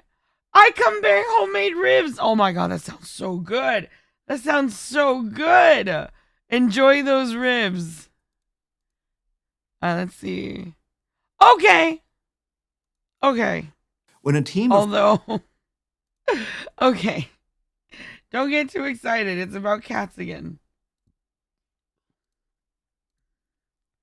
All right, here we go. Asvidia, how about Dystolian? Asvidius? Dystolian? What is... Oh boy, our favorite subject. Alright. My family was at a parade and a half donkey, half zebra walked in with a lady riding on it. My younger brother shouted, "Hey lady, nice zap!" Your mom is sounding, that's funny. Lion ants. Ooh, yes. Lock in V, it's that child. Oh, come on. I'll be better this time. I'll be better. French archaeologists landed on the island of Cyprus in 2001. They quickly found that they were outnumbered. Despite having a population of about 1.2 million people, Cyprus turned out to have an even bigger population of cats. By some estimates, as many as 1.5 million felines, including both pets and feral cats, roam the country. You can find them practically everywhere. But Cyprus is an island in the Mediterranean. And if you've ever tried to give a cat a bath, you know that most of them aren't big fans of water. The closest mainland is Turkey, about 70 kilometers away. So how did all those cats get there? Well, those French archaeologists might— Wait, is he talking about now? Does Cyprus have that many cats now? So if we go to Cyprus, now, oh my god. Meow. Jimmy! Oh my god. So if you go to Cyprus, you can find a lot of kitties? Aww. It's just like that one cat island, yeah. I'm thinking the statistic there are more cats than people, isn't there? He did say, what did he say? It was like a half a billion. Let's see, hold on. 1.2 million people, Cyprus found that they were outnumbered. Despite having a population of about 1.2 million people, Cyprus turned out to have an even bigger population of cats. By some estimates, as many as 1.5 million felines, so including both 1.2 pets million and feral cats, roam the country. You can find them practically everywhere. But Cyprus is an island in the Mediterranean. And if you've ever tried to give a cat a bath, you know that most of them aren't big fans of water. The closest mainland is Turkey, about 70 kilometers away. Yeah, I have the scars how to did all prove those it. cats get there? Well, those French archaeologists might have found the answer. While excavating a site of an ancient settlement, they discovered something quite surprising. It was the grave of a man who was buried alongside offerings of flint tools, seashells, and an 8-month-old cat. Dating to around 9,500 years ago, this burial represented some of the oldest known evidence of human-cat companionship anywhere in the world, predating the more well-known love of— Please tell me they didn't kill that cat. Please, why would... 8 months? Oh god, I don't want to think of... Okay. cats in ancient Egypt by 4,000 years. But when did this close relationship between humans and cats start? Who were the ancestors of domesticated cats? And how did humans help cats take over Cyprus and eventually the world? For that, Yeah, we I can thank the remember complex that process drawing. known as domestication. And yes, even though we let them poop inside our houses and knock stuff off our counters and pee in the laundry basket for some reason, we did domesticate them, even though it might not always feel like it. Today's domesticated cat is its own species, known as Felis catus. And we can trace its origins to a species of wild cats called Felis sylvestris, which is made up of 5 different subspecies. Based on studies of the genomes of modern house cats, one subspecies, called Felis sylvestris libica, is the direct ancestor of all domesticated cats today. And those wild cats, often referred to as African wild cats, can still be... I'm so sorry. I'm so sorry. Give me 1 second. Hold on. I need Roxy.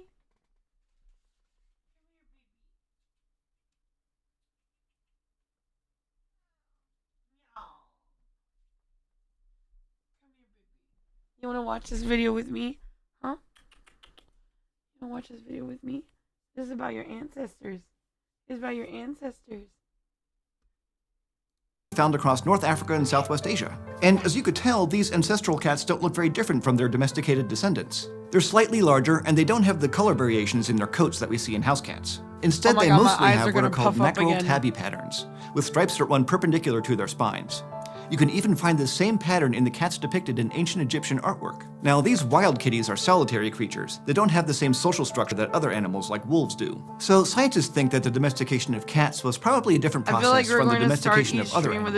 But unfortunately, the fossil record of African wild cats isn't great. Most haven't been preserved well enough to be used in genetic analysis, which is partly why it's been so hard to figure out how cat domestication actually worked. Some of the oldest known fossils include specimens from Cyprus that are about 11,000 years old, and others in Turkey from around 10,000 years ago. So how did we get from Felis sylvestris libica to Felis catus? Well, you know how hard it is to get cats to do stuff. It took a long time. And we still don't have the full picture, but the first step is understanding the different ways in which animals can be domesticated. A species is considered to be domesticated when it becomes genetically and permanently modified through human-influenced breeding. And it has to be reliant on humans on some level, like for food and shelter, or to clean out the litter box. And American archaeologist Dr. Melinda Zader has proposed that there are 3 pathways to domestication: the prey pathway, the directed pathway, and the commensal pathway. In the prey pathway, wild animals are first hunted by people.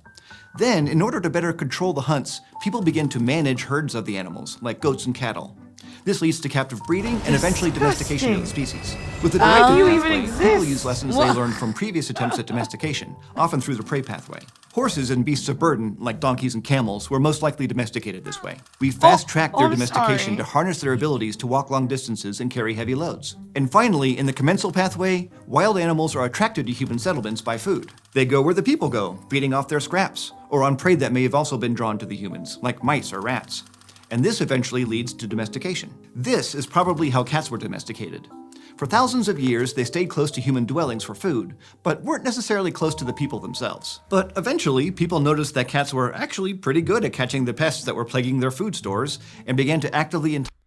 Okay, hold on, sorry. I'm gonna put her away. She has melted in my arms to a point where it's very hard to... Oh, God! Okay, she did not like that. She did not like that. I moved just a little bit and she did not like that. She just jumped off of my arms onto my bed. Okay. That was really comfortable. I love holding her. All right. Entice them to live in their settlements. And we can get glimpses into this process by studying the remains of ancient No, kittens. she wasn't in my lap. She was gonna fall. She was in my arms. She was in my arms. She turned into like melted ice cream. She was slipping out of my arms. I tried to readjust her so that she's balanced, and then she leapt onto the bed. For example, isotopic analysis of cat remains from 5,600 years ago in northwestern China has revealed trace amounts of millet, a staple grain in the diet of the human villagers there. This suggests that cats were eating the mice that were feeding on stored millet, no doubt a useful service for the villagers. And the isotopic data from one cat revealed a diet that had less meat and more millet than expected, suggesting that it either scavenged from or was fed by the villagers. Oh. So what did domestication as a process do to change wild cats into house cats? Well, physically, domestication has made house cats smaller than their ancestors and resulted in new varieties in coat color and patterning. These included new variations of the tabby coat and the introduction of black, orange, and white colors. Most of these coat changes are fairly recent and came about as recessive genes in wildcats became more prominent. Then, by the 19th century, we think, people started to selectively breed for more variation in markings and colors. But beyond size and color, domestication didn't really change the morphology of cats that much, compared to, say, dogs, which have seen major changes in their whole bodies. This is mostly because of differences in Domestication is why V is so small. I am not domesticated.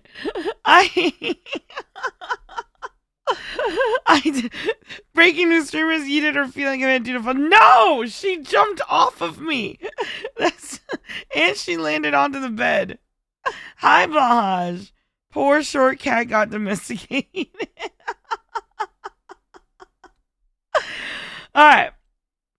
and breeding practices, as different dog breeds were bred for specific purposes. Modern cats also maintain more genetic and behavioral similarities with their wild ancestors than most other domesticated animals do, including behaviors related to eating and breeding. This is probably because of interbreeding between domesticated cats and surrounding wild cat populations. But the thing is, wild cats are actually thought to have been domesticated twice. Once in Southwest Asia about 10,000 years ago, and again in Egypt about 3,500 years ago. This is based on an analysis of the genome of modern... So they're saying that it happened twice in history without overlapping of cultures. Okay. If you're not domesticated, then why have we trained you to do tricks? If we donate 10 subs, you say your name. We jingle a bell and you say thank you. Wait, what about you then? Raiders hop in and then guns start firing. Are you domesticated? Huh? Absolutely not. Thank you for my favorite sound. We're not the one on trial here. Neither am I. And if you want to put me on trial, then there's the door. Bye. Modern cats, which suggests that two different source populations contributed to the current gene pool at two different times. And thank you for the care packages. Hydrate. Hey. Good morning. Here's this. Oh God, who played that? Good morning. We're trained. You're domesticated. There's different. Actually, that's a good point. What is the difference between trained and domesticated? Did this guy, was he explaining? Let me look up the definition really quick. Hold on. To me, trained and domesticated sounds like the same thing. Define domesticated. If an animal tame and kept as a pet or on a farm. I am not domesticated. I live in the country, which is kind of like a farm, but we don't have a farm, so it's not a farm. Although I do love being indoors, so there's that. I am not a pet. I am not a Nintendo cat. Well, streaming is content farming, so I guess kind of. God damn it.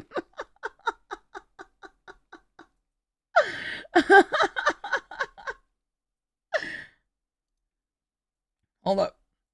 If you have a barn cat, so there must be cats on him. I am not a barn cat. I'm a white lion. I am a white lion. You have called yourself domesticated several times. That's true. That's true. That's because I like being indoors. Look, I love nature. Nature's gorgeous. But I like observing nature from inside. You know, from behind glass. Inside an air-conditioned house. That's what I like. That's where I love nature the most. And we've also found archaeological evidence that supports multiple points of domestication. For example, in Egypt, 6 burials have been uncovered at the site of Hierakonpolis, containing 2 adult cats and 4 kittens, and they date to between 3,600 and 3,800 years ago. They're small. Okay, it's bothering me that so many of these burial sites have young cats. You know, like 8 months, 2 months, kittens, like why? bones closely matched the size of those in domesticated cats, and one cat's skeleton even showed healed fractures, suggesting that it was cared for by its human companions. After about 3,000 years ago in Egypt, we begin to see these relationships becoming closer through art and iconography that show cats alongside people. And from there, it looks like cats were brought to Rome by early Greek settlers, as well as through interactions between Rome and Egypt. As civilizations began to expand around 2,000 years ago, especially within the Roman Empire, cats followed as well. We know ancient Romans kept felines as pets based on artworks like mosaics that show cats in domestic settings. Wait, didn't he say that the first one was in Asia and then Egypt? Why is he talking about the Egypt one first? Maybe he'll go back? I don't think he does. Did he just skip talking about the Asia one? Let's see. Often hunting prey. Roman cats were most likely adopted into households to catch rodents and other pests, much like they did in the early stages of domestication. But none of this actually tells us where the story of cat domestication started.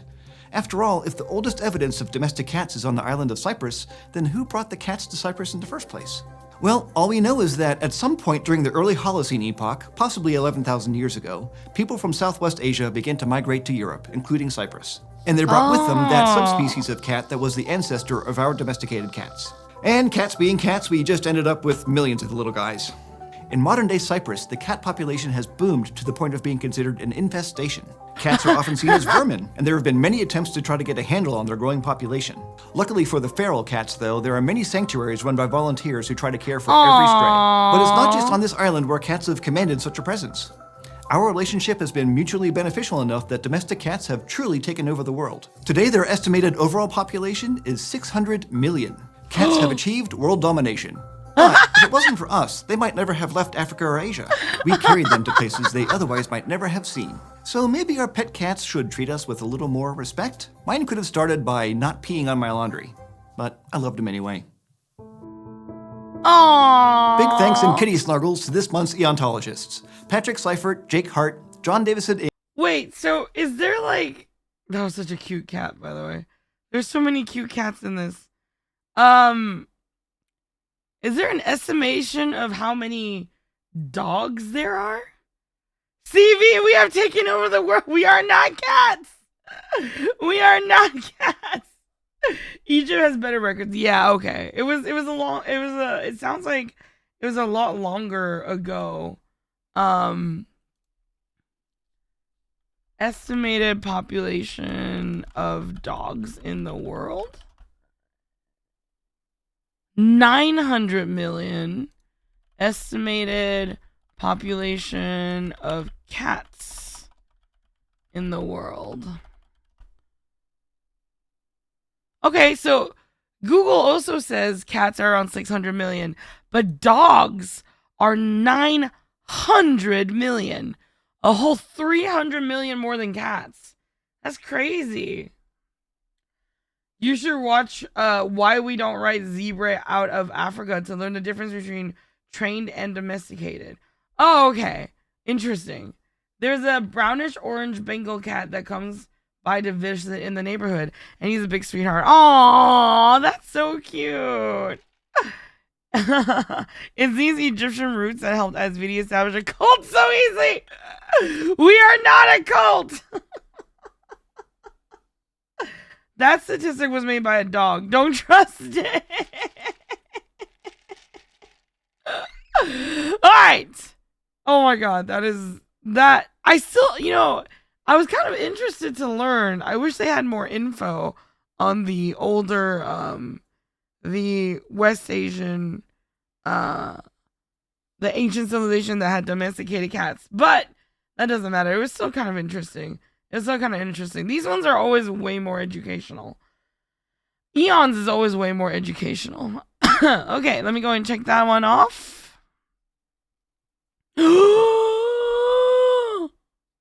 Oh my god, no way. I have to see that. That is so cute.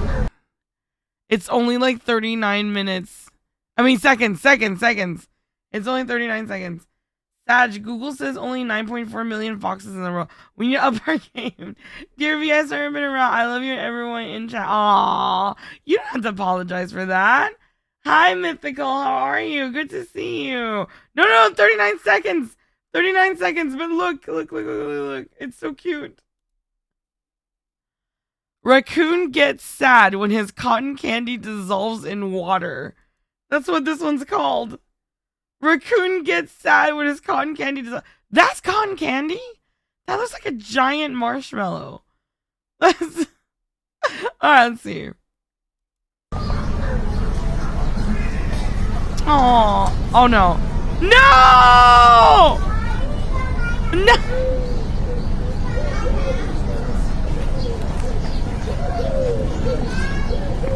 Oh no, so sad. He's so frantic. Stop washing it. Oh, okay.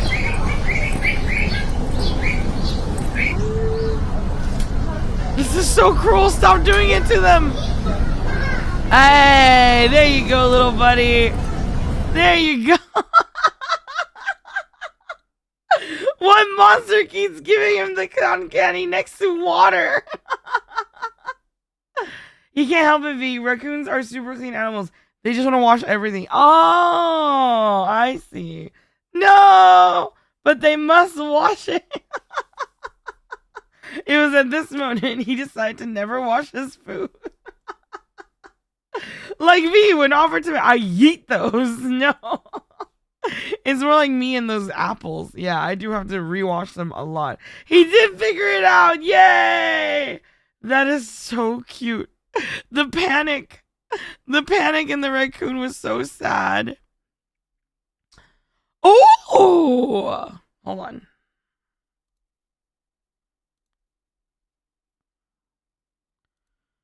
I didn't know this was a thing. When you think of the... Yay! And it starts with lions! Yay! You can already tell it's going to be a good video because it starts with lions. This animal we might actually categorize because I had no idea that it existed. Alright, here we go. That video always makes me go, aww. Alright. When you think of the world's most fierce, numerous, and dominant meat-eating mammals, you probably think of animals like the big cats or wolves or bears. But long before any of those animals existed, there was another predator that prowled North America. And it was neither cat nor dog nor bear, but it was their distant relative. It had the tapering snout and long tail of a dog, but it walked on the soles of its feet and had a large body like a bear. Its name was Amphicyon. It walked on the soles of its feet? How is that different than... Oh! Cats and dogs, they walk on... Don't they also walk on the soles of their feet? CV is indeed a cat. I am not a cat! Oh, they walk on their toes. On their pads. Where's the soles of their feet then? Oh, is the whole thing their foot? Oh, I see. So that's the difference. They kind of look like they're on tippy toes. I see. Okay. So yeah, this is apparently like a bear. It's called a bear dog. And it was one of the largest predatory mammals ever to walk the earth. And it was just one of a very diverse group of ancient meat eaters that ruled the northern hemisphere for over 30 million years. Some of these creatures were fox-like forest dwellers. They walk on their toes. Others were fast, long-legged predators, and others still, like Amphicyon, were nearly as big as polar bears. Scientists refer to this group of extinct beasts as the Amphicyonids, but because of their strange combination of bear-like and dog-like traits, they're sometimes confusingly called the bear dogs. And even though you've never met one of these animals, the bear dogs are key to understanding the history of an important branch of the mammal family tree. Because at the height of their reign, the bear dogs played a pivotal role in outcompeting another group of early dominant predators, a group we've told you about before, which has also since gone extinct. And by getting rid of them, the bear dogs paved the way for their own relatives, the carnivores we know today. Natural history, like all history, is full of overlooked characters,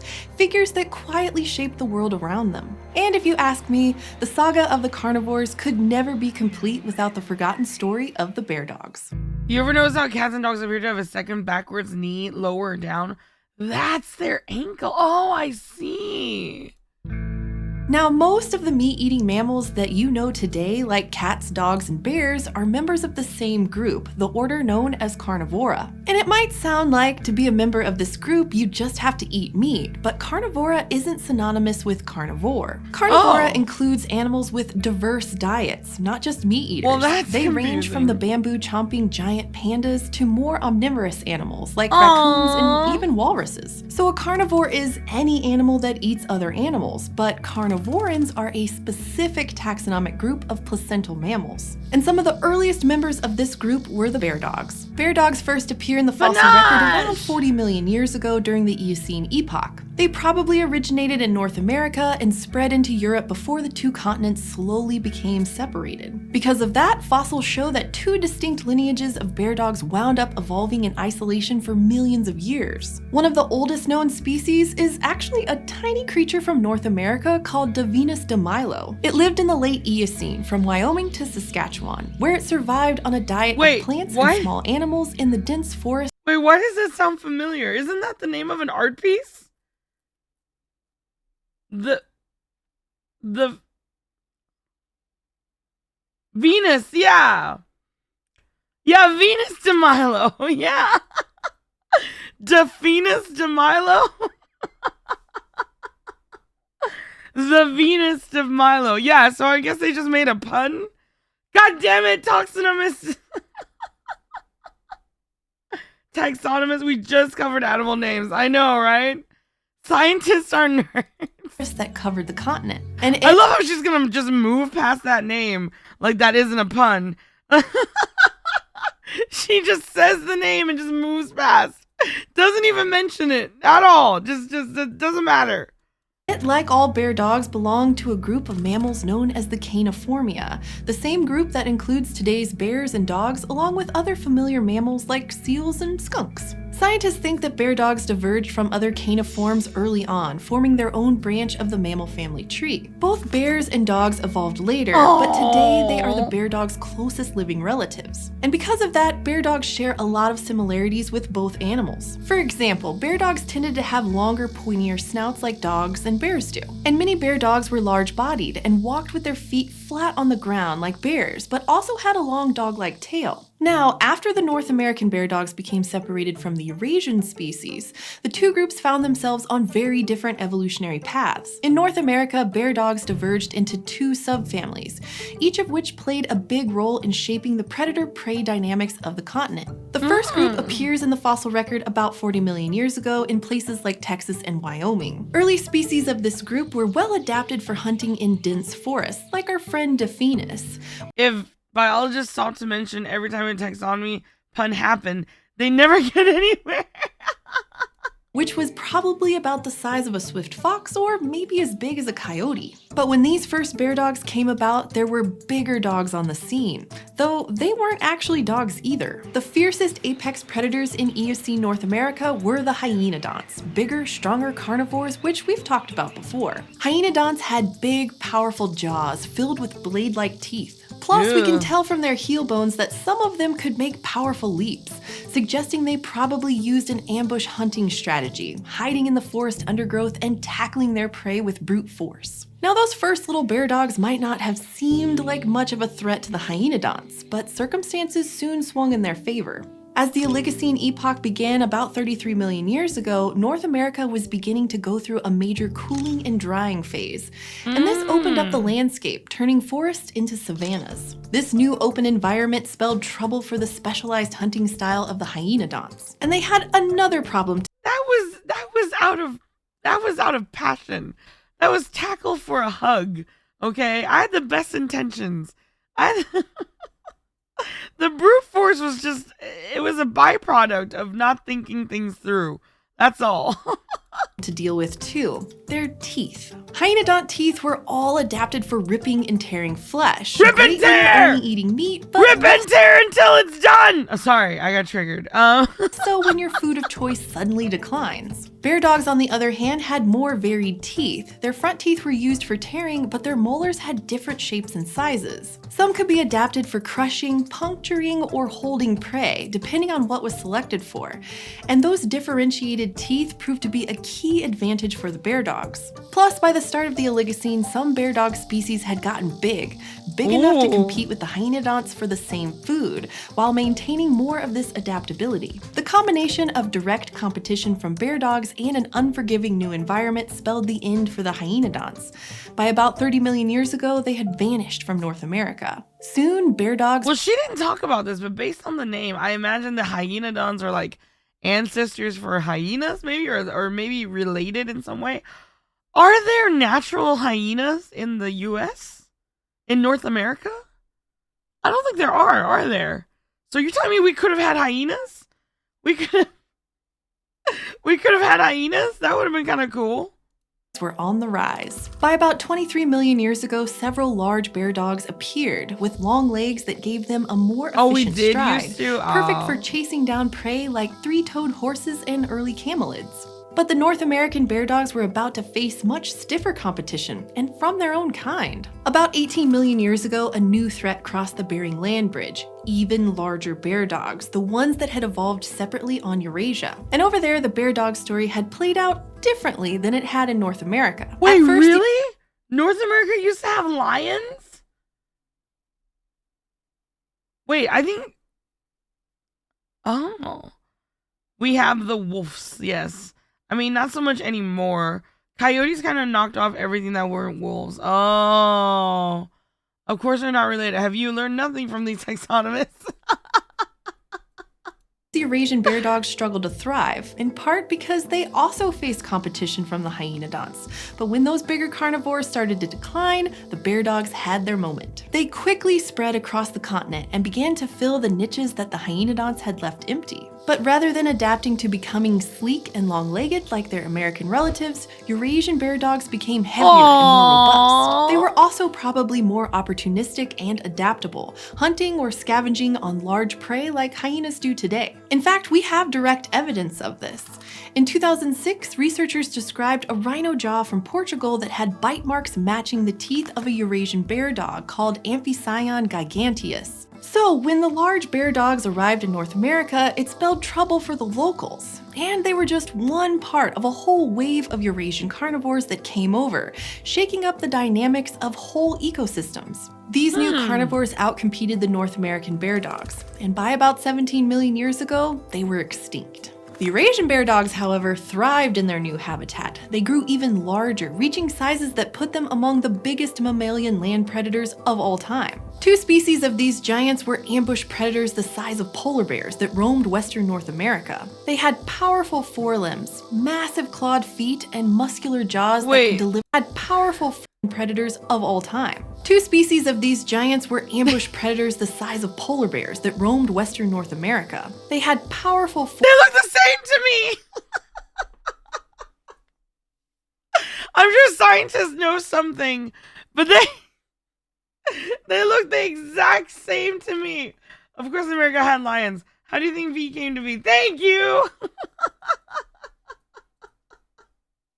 They look the same! Massive clawed feet and muscular jaws that could deliver a crushing bite.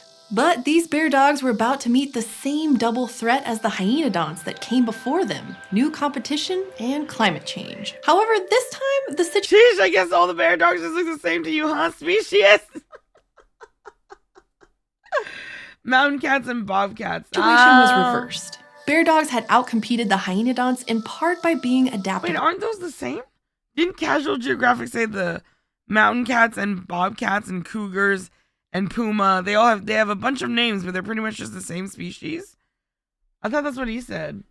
Generalist, able to eat more kinds of food when conditions changed. But then those bear dogs were replaced by more specialized hunters, members of their own family, the modern carnivorans. Some of these new carnivorans included hyenas in Eurasia and borophagenes in North America. You may know them as the bone— What is this? Is this real? Was this real?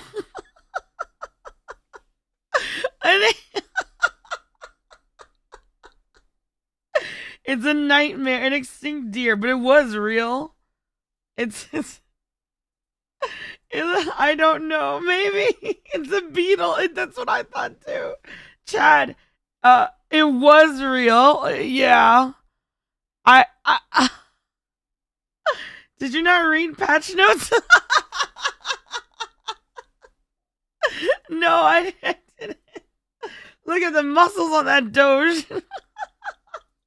I vote to classify it as bug. This guy isn't even this deer is not even the focus. We're supposed to be looking at the dog. But my god, this deer looks friendly. Can we keep it? Can we ride it? That's a unique no. No. Crushing dogs. Did they get 40K artists for this? Why? What makes it look so much like 40K? The muscles? Is it? Both of these animals could shatter bones with their teeth, something that bear dogs couldn't do, which made them more efficient scavengers. Plus, there was also the arrival of the cats, which began to compete for the niche of hypercarnivore, with their razor-sharp teeth and retractable claws. Meanwhile, bears, actual...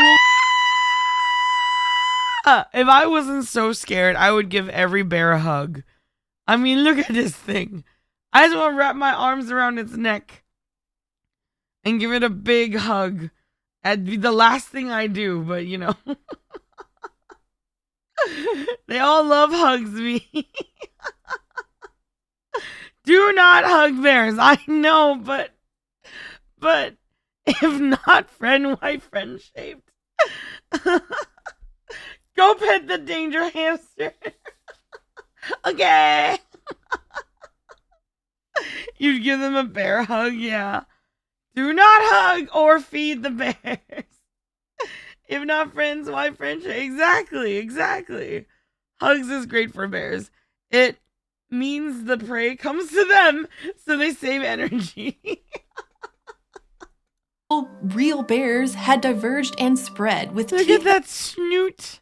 Look at that that were snoot. adapted to a more omnivorous lifestyle. All of these new carnivorans were doing everything that bear dogs could do, but better and in more targeted ways. Clearly, the days of the bear dogs were numbered. The North American bear dogs had already been outcompeted by the giant Eurasian bear dogs. And with only huge ambush predators left on both continents, they couldn't stand up to the more specialized cats, dogs, and bears. Some of the last species we find in the fossil record belong to the genus of the mighty Amphisyon. By about 9 million years ago, bear dogs on both continents were gone. But we shouldn't forget the role they played in shaping predator dynamics in the age of mammals. Their rise helped the carnivorans outdo their competitors, the hyenodonts.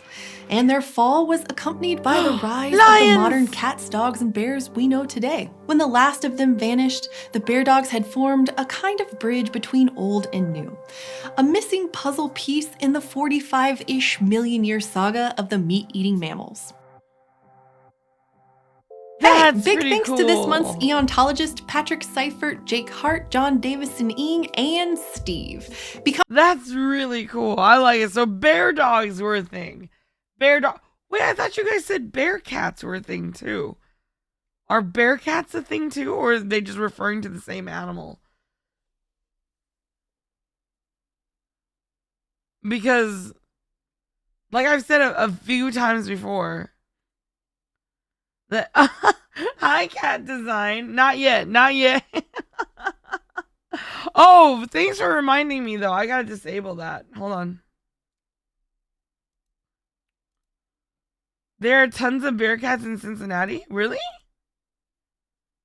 What's a bear cat? Play. Well, let me turn off play with viewer.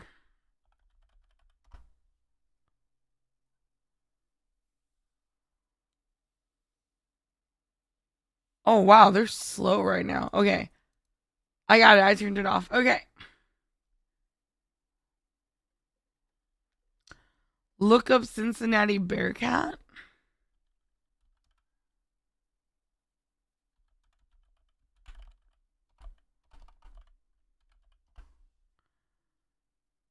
Oh, I see. It's a football team. Ah, okay.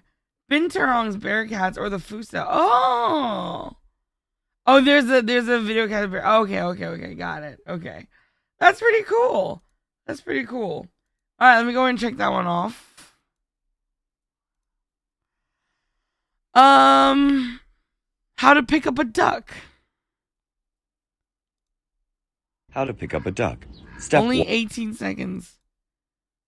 This is pointless for me because I don't think I'll ever attempt to pick up a duck. I think I don't know if I ever want to pick up a duck. All right, here we go. How to pick up a duck. Step 1. Find a duck. Have you found your duck? Step 2. Place your hand underneath the duck, palm side up, and lift the duck. What? Congratulations. You've now picked up a duck. What? Is the duck really okay with this? Ask the Marine. Oh, oh, I see. So it's like how to pick up. I see. Okay. Well, that was cute. Ducks are evil, by the way. That's what I've been told. That is what I've been told. I heard doing that lifts the duck. Thank you for the 100 bits. Okay. Oh my god. They call it the rusty. Okay, part of me is like, okay, guys. That's enough cats. But they're so cute. And they are very different. And the videos have been very entertaining. So I can't. All right, here we go. Penguins are more evil? All right, let's see. They call it the rusty spotted cat, but its hunting skills and its claws are razor sharp. Cute. Locals might spend their whole lives without seeing one. For many prey across the region, it's the last thing they'll ever see. This is the little Prince of Darkness. The lightest cat in the world, the rusty spotted cat. One day watch a casual trigger video about penguins? Okay. Hi, I'm Danielle Dufault, and you're watching Animalogic. Oh, this is the one where she draws is them. the smallest cat species in the world. They're so small and graceful that they've been called the hummingbirds of cats. But they're also so rare and beautiful that you could call them the fairies of the feline world. Rusty spotted cats are so tiny and so good at hiding that they rarely get spotted.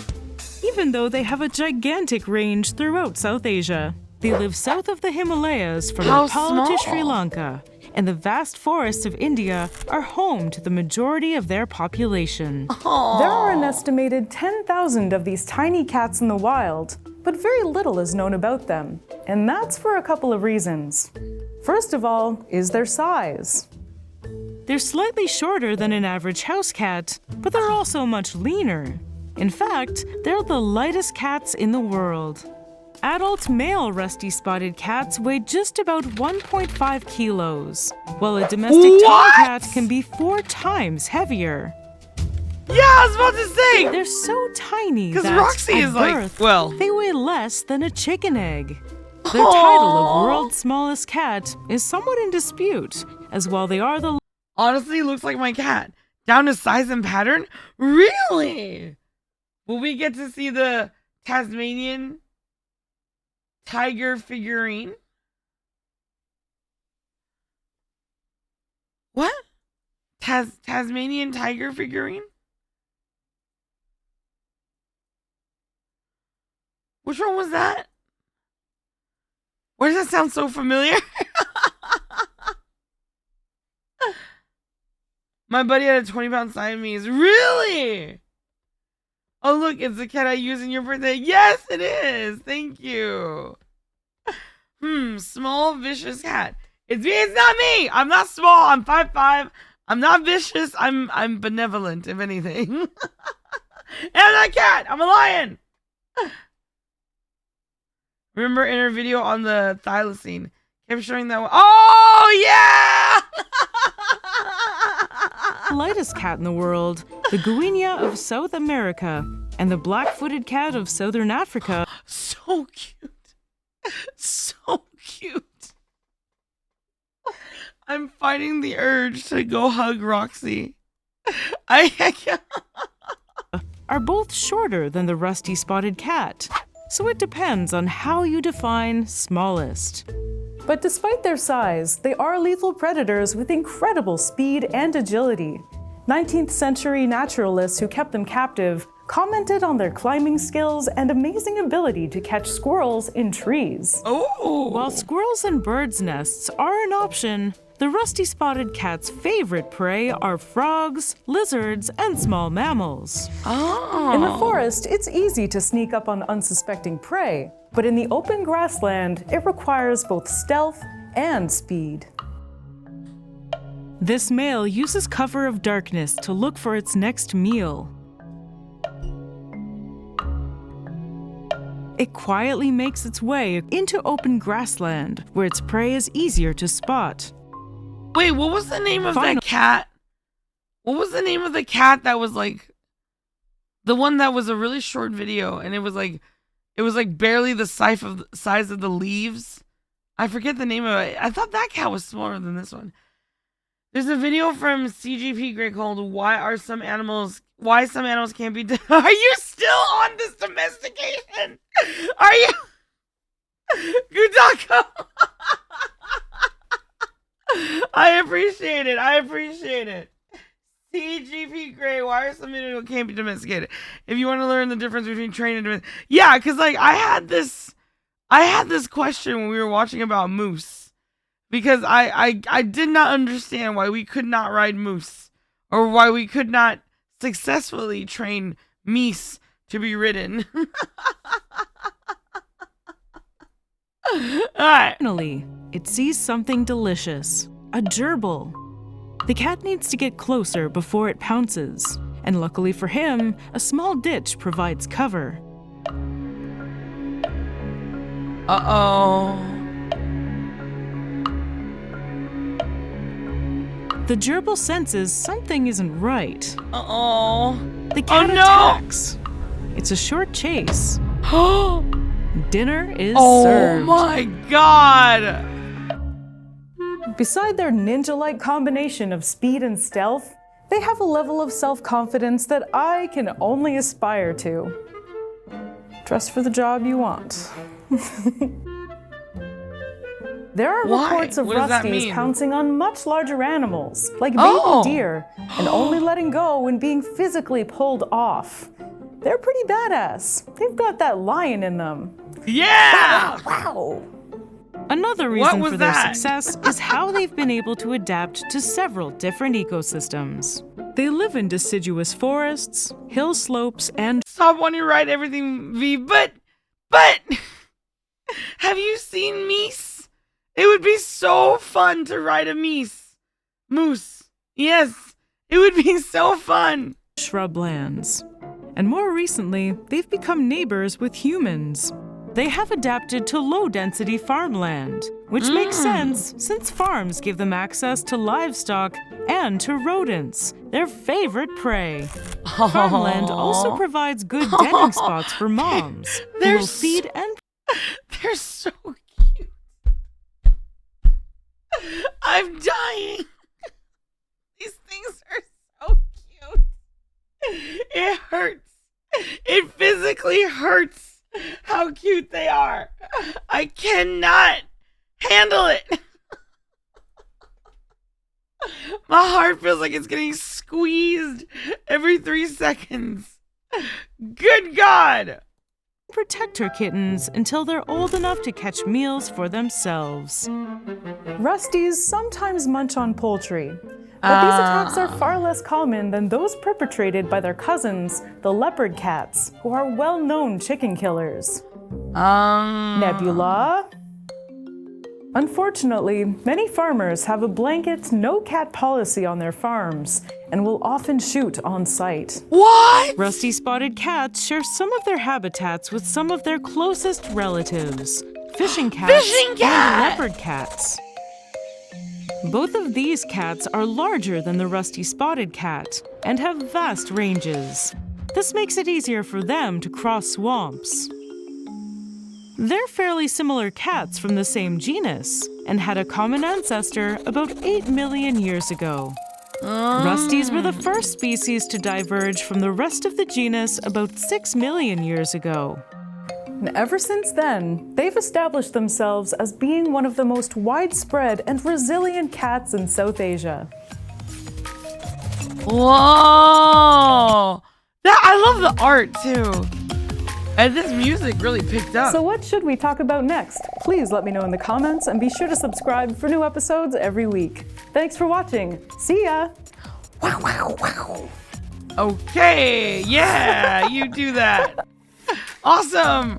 Wow, wow, wow. Wow, wow. Wow, wow, wow. Wow, wow. Wait. Wow, wow, wow. A little high pitch. Wow, wow, wow. Oh, no. Oh man, that's adorable. Wow, wow, wow. The higher pitch, how? Wow, wow, wow. Wow, wow. It's gotta be. That's so cute. That's so cute. Oh my god, this cat is so adorable. I can't believe farmers can shoot them. Like, do they not have a heart? Is this a bad cat stream? No. Why? Clip what? What's the chances she did it okay on the first try? Just told her to do it like 20 more times. Probably pretty high. Probably pretty goddamn high. Okay, so damn, that was really good. Oh my god, I'm losing my voice already and we haven't even done KotC yet. Okay. So, Girl would make a great cat VTuber. So convincing, I know, right? Maybe, but they do also have a family to feed and one is fine. But imagine how many must try to raid the farms. Oh, I see. That's true. But the cats don't eat the farm stock though, right? That's what she was talking about. She was saying, I mean, what's the worst thing that they can do to the farmers? Right? They're still cat. I wonder, they probably bury their, and they catch rodents. But anyway, yeah, I'm sure farmers are just protecting their own. The chickens! Yeah, the chickens. For sure. Plus, you really just don't know, like, a wild animal. You don't want, like, a bunch of them just, yeah. And it's probably good for the cats anyways, for their own survival if they're afraid of humans, right? Because, like, a lot of these videos were saying, like, when animals lose their fear of humans, it's kind of their end. That spells the beginning of the end for the animals when they lose their fear of humans. Okay, so anyway, looking at the time, it's almost 8 p.m., so we should switch over to KotC here really soon. I'm going to take a quick break so that I can set everything up. And I had an early lunch today, late lunch today before stream with my family for Memorial Day. But that means I haven't eaten dinner yet, so I'm going to go grab something to munch on really quick too. And then after that, when I come back, we will be playing KotC together. If you guys don't know what KotC is, it is called King of the Castle. It is a game that I can play with you guys. There's a Twitch integration for it and everything. You do not need the game to play, but if you buy the game, you do get special perks. Just make sure to link your Twitch to your KotC before we start the game. Okay? But yeah, anyway. Stop saying fancy feast! Finally, Truest V. Wait, what? Truest V? Alright. Anyway, okay. We're going to go ahead and take a quick break here. And when we come back, we will jump straight into KotC. Thanks, guys. Make sure that you guys hydrate and stretch. I love my Veeblins to be happy, healthy, and delicious. Okay, guys? Alright. See you in a little bit. Thank you.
Eh?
Okay, I am back. Sorry for the wait. Thank you, Termy. We are back in it. We are back in KotC. All right. So the first question we got to answer is, do you guys want to play a brand new game, or are we continuing the game from last time? All right. Just to jog your memory, if we continue,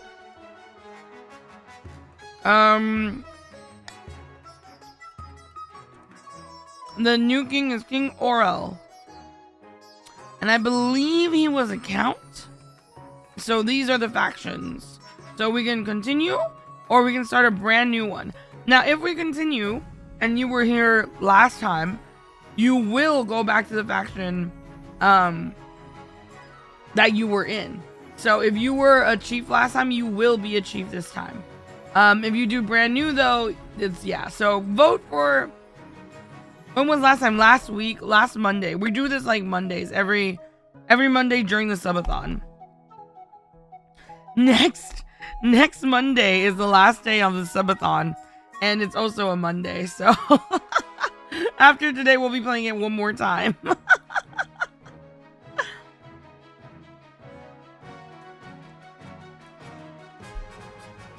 Non-V ruler. Where have you been playing Loyalist? Aw. Oh!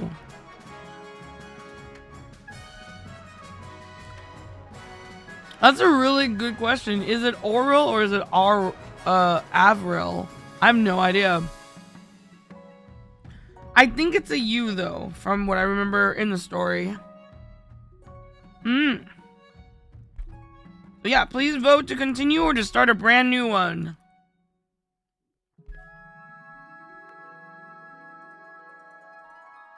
If I remember correctly, I'm pretty sure the dynasty, the stats are still pretty balanced. I'm not 100% sure though. Up to you guys. Please vote if you want to continue or just start a brand new one. Excuse me.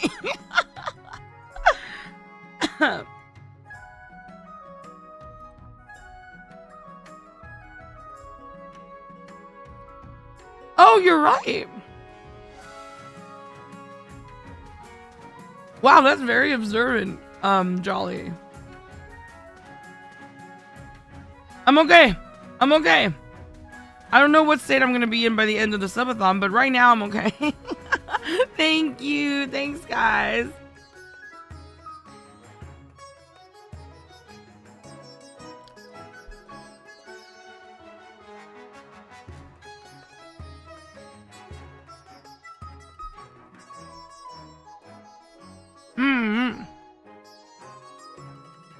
Okay. Looks like we're running out of time. So if you have an opinion, go ahead and vote. If not, then you don't have to.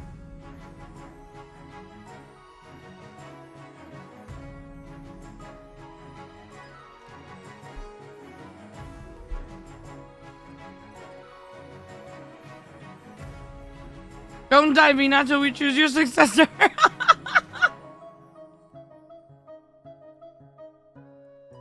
Why do I have to be alive for that?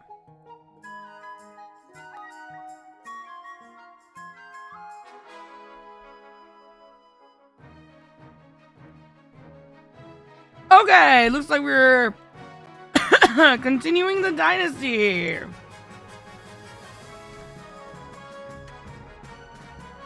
Let's try it.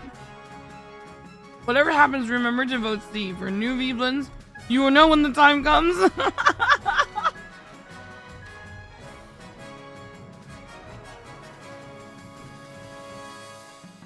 Alright, let's see.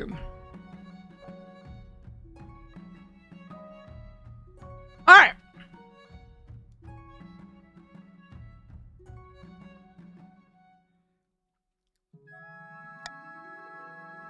So we're loading the game from before. It's still a new game. It's just continuing the dynasty, which means, like, you know, it's just a new monarch and everything. So it's still a new game. It's just there might be some stuff that's like grandfathered in the story and stuff.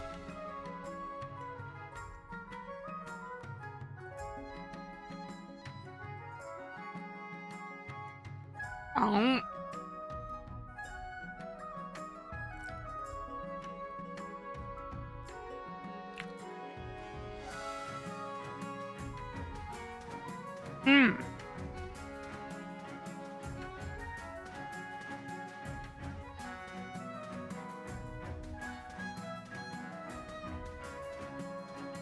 Hi, Ashley.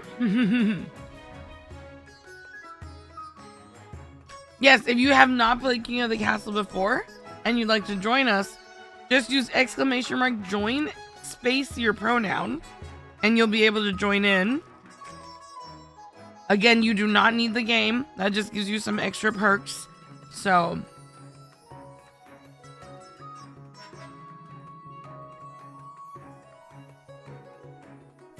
Oh, you messed up your pronouns. Wait. If you don't put anything, they just default to they, them. So, oh, I see. You didn't put your pronoun. So you're they, them. Sympathy, unfortunately, there's no way to change that. I'm fairly certain there's no way to change that. But it's okay. Ingenious Turtle, thank you so much for the follow.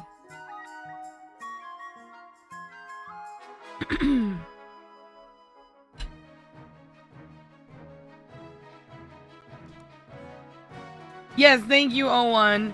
O1 says, remember guys, please be respectful and kind to each other and V. We play casually here. Please do not get argumentative or rude. If you find yourself getting frustrated, please take a break to avoid a timeout. Yeah. No negativity, guys. Welcome to the game, Ingenious Turtle. Thank you again for the follow. We went continue. Cabedon, we went continue.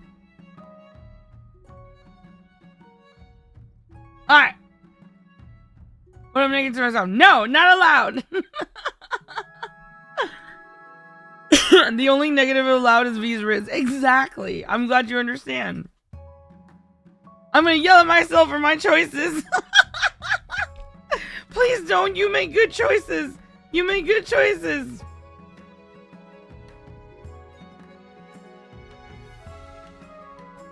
Wait. At least not until we've been you just changed yours? Oh, you can? You can change?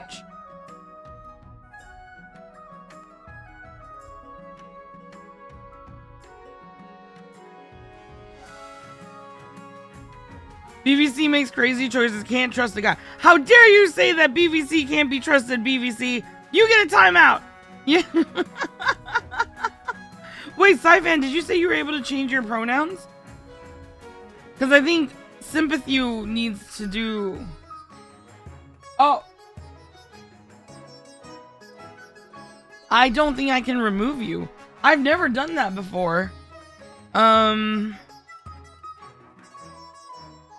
Where's Sympathy? I can't remove you, no. Try leaving, maybe?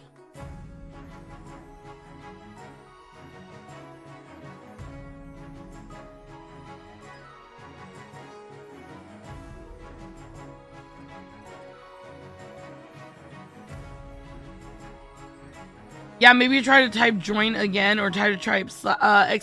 Leave. But if none of that works, then unfortunately I think you're stuck with this for now.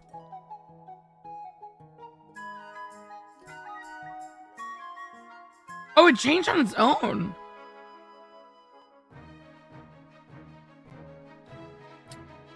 I see.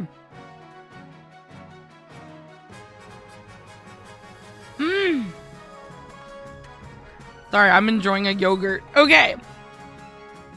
We're gonna go ahead and start here pretty soon. People can still join anytime in the game. So if there's anybody in chat that is like on the fence, like, oh, I don't know if I want to join or not. If you think it's fun and you want to join later, it is not too late. You can join anytime. I just like sitting on this page for a bit so that you can see everyone's names. I think it looks really cool. So, all right. We're gonna get started here. Here we go. So, very random thing. Have you ever just wanted to get a puppy? Yes. Yes. Oh, definitely yes. All right, let's start.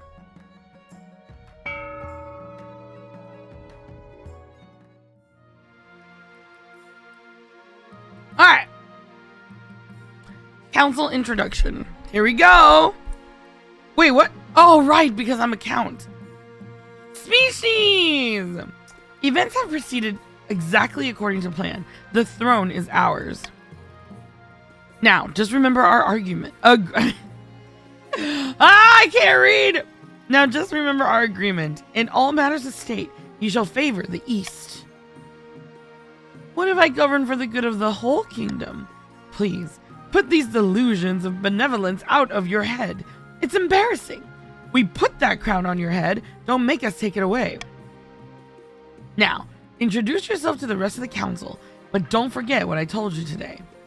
All right, introduce yourself to the chiefs of the north.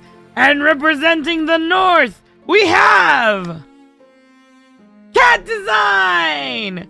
Good luck in the days ahead, your highness. You'll need it dealing with us lot. And representing the grandees of the south, we have Regima. May the ninth god bless your reign, your holiness. I trust you will conduct yourself with honor and faith. And with that, the introductions are done. The council hall immediately fills with raised voices. Meanwhile, what do you think? It's Cheerios! What do you think? Will he be a good little king and do as he's told? Too early to tell, but I have a bad feeling. We should have a backup plan just in case. All right. Coronation. Oh God. Guys, I feel like I need to point out right now that this is not SVD. This is oral. It's not me. It's not me. So, it's, so, you know, so, swimming.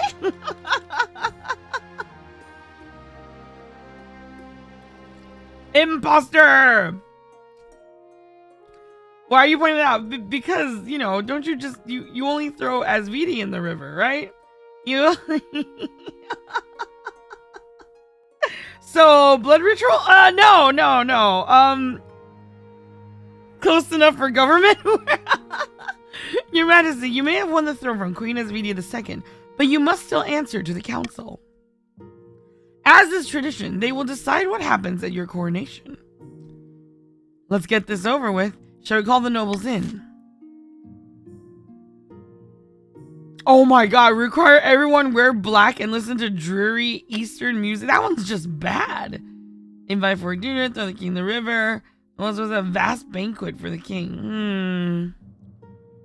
Well, this one's just bad. This one's just straight up bad. All right.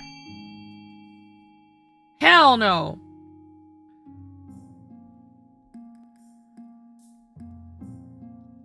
Well, we have to see if he's a vampire. Throw him in the river. God damn it.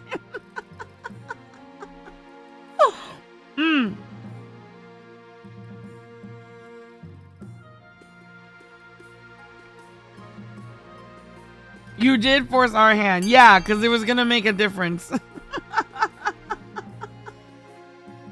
So this is how you guys vote. For those who've not played this before. And if you, there's a nice, oh!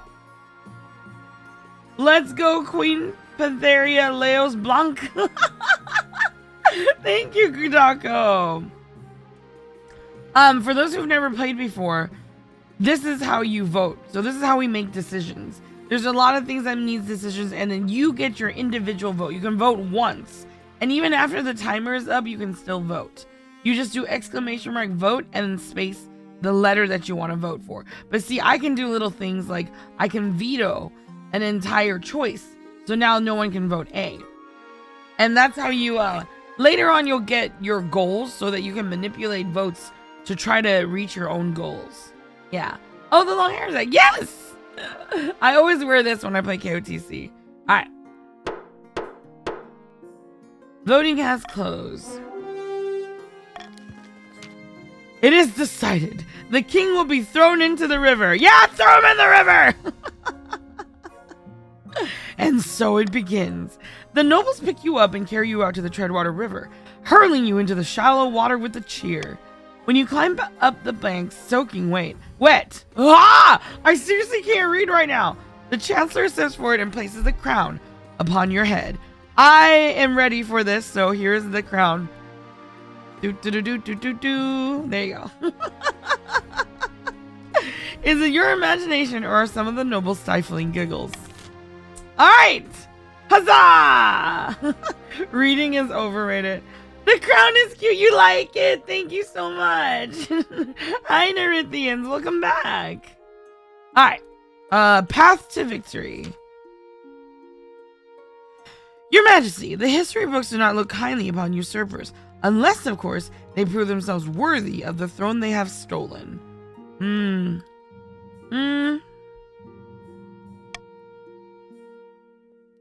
When you die, how do you hope the kingdom will remember you? Let's see. You know, I might just continue what I was trying to do last time.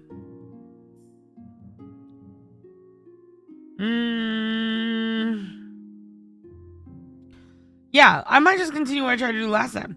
The architect of a golden age. We're gonna do trade. A lofty goal indeed, yes. I suggest over the next few years, you focus on improving the kingdom's overall trade as much as possible. Yes! The kingdom will remember you as damp. What chaos are we in, V? No chaos, no chaos. It's perfectly ordered kingdom. Once you have an heir, I will return to discuss how your ambition is progressing. Good luck, Your Majesty. All right. Okay. Let's end the season. All right, chiefs. If you are in blue team, you are a chief of the north. Get ready to vote for your scheme. Mag of the Lord Nanfoodle clan. Hi, Lord Nanfoodle. Charismatic political mastermind stands precariously on a longhouse crossbeam, spinning as they speak. Chiefs of the North, we all know I should be on the throne, not this imposter King Oral. How do we make that happen? Alright, chiefs, go ahead and vote.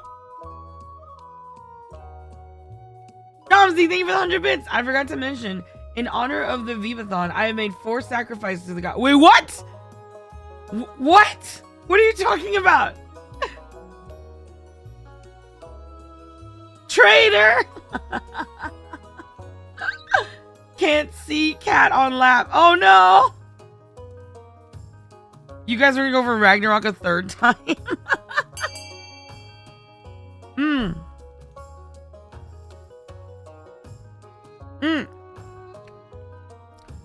Oh, burritos. Okay, that's okay. Alright, looks like the chiefs have spoken. They are going for C. Hornblower! Toot! The chiefs plan to dig up Oddheld's legendary horn and use it to take over the kingdom. First, they must win the favor of the gods by diminishing the kingdom.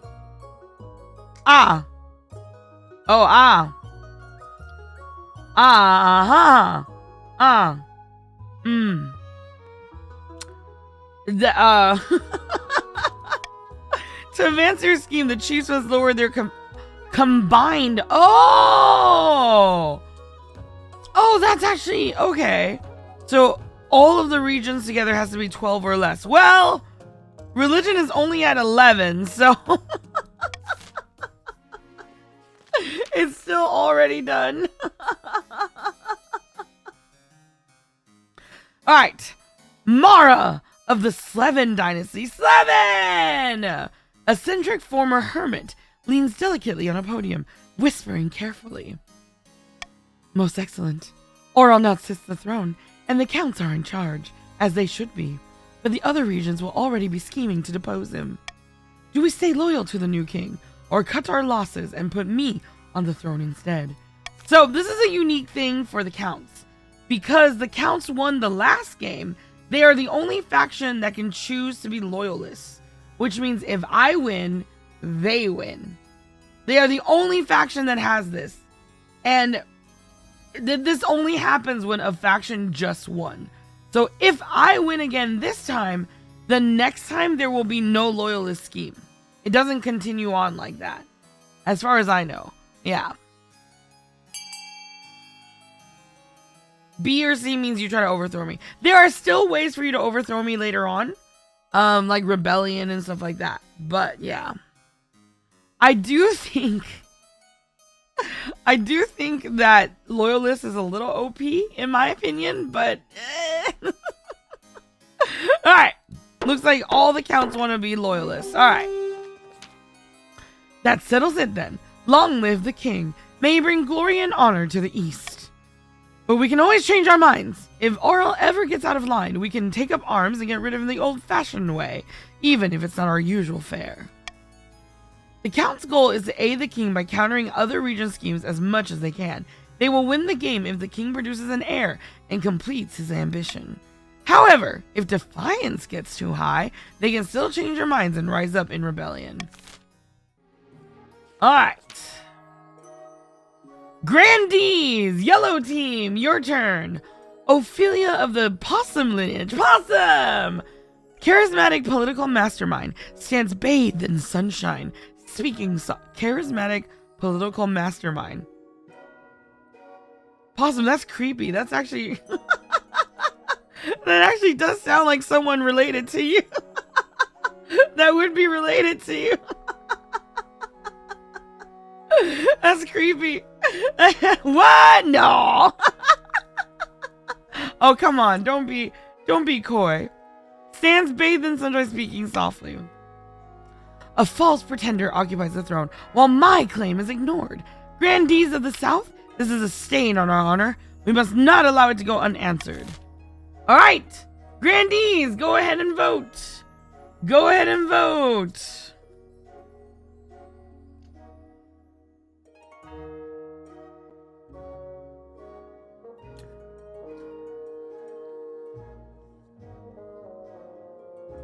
I don't know nothing. What? Yeah. I just innocent Possum V. I don't know nothing. Oh yeah, I know. I was talking about your wife. No, I'm just kidding.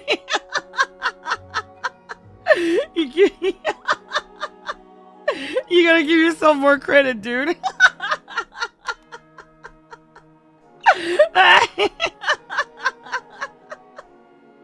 Anyway, witch hunt. All right. Oh hell no.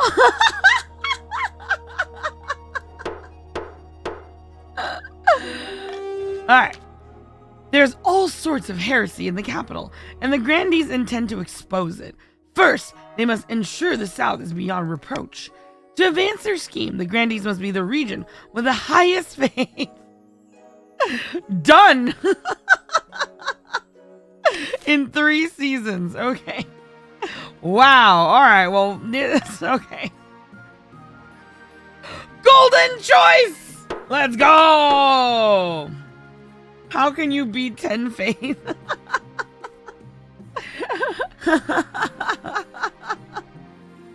The Veebans want faith? This isn't right.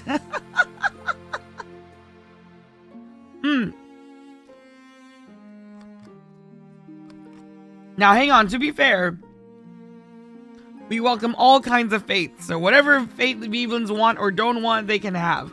Alright. Disquiet in the South. Faith only in our Lord and Goddess as... I am not! We are already on equal ground and we just started it. We can have any faith you say. Yeah, you can have... Wait. Wait. No.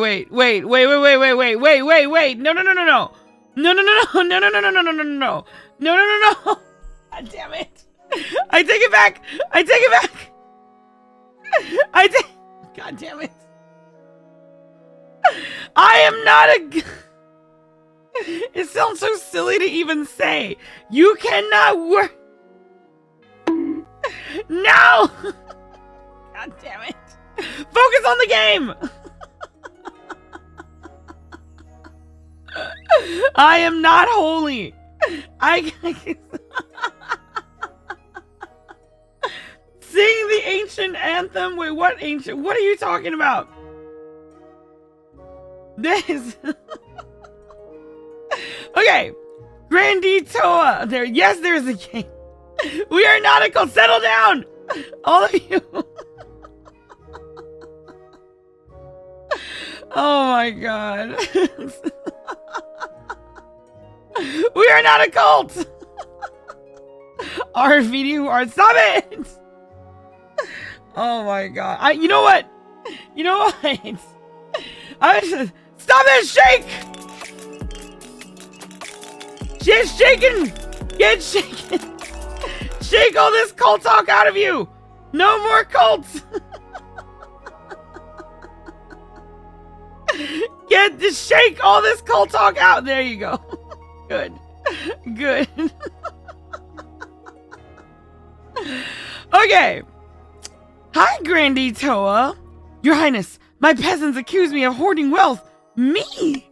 Worse, they're throwing down their tools and burning their belongings, saying they want to live an ascetic life and that I should do the same.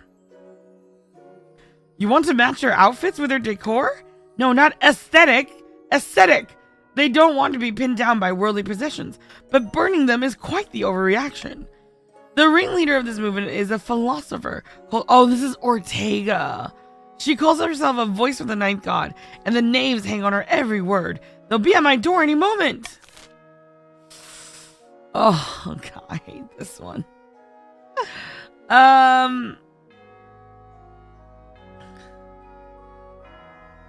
Wait, fire the troublemakers and hire new servants from the east?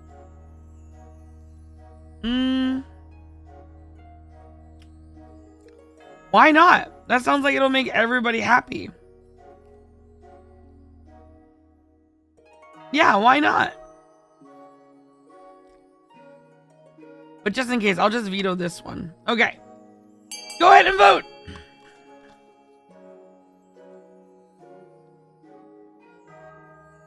Oh, yeah. Sorry. Let me change that.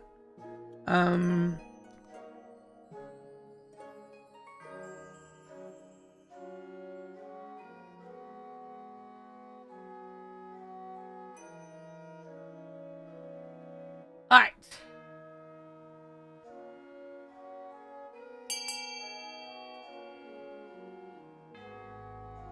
Ooh, we're gonna infiltrate. Ah! Okay.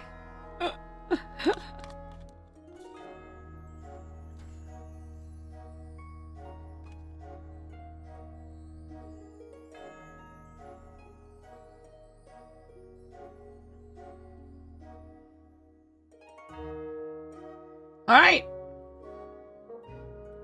Yeah, sorry, I was trying to finish my yogurt. I think these are all the votes.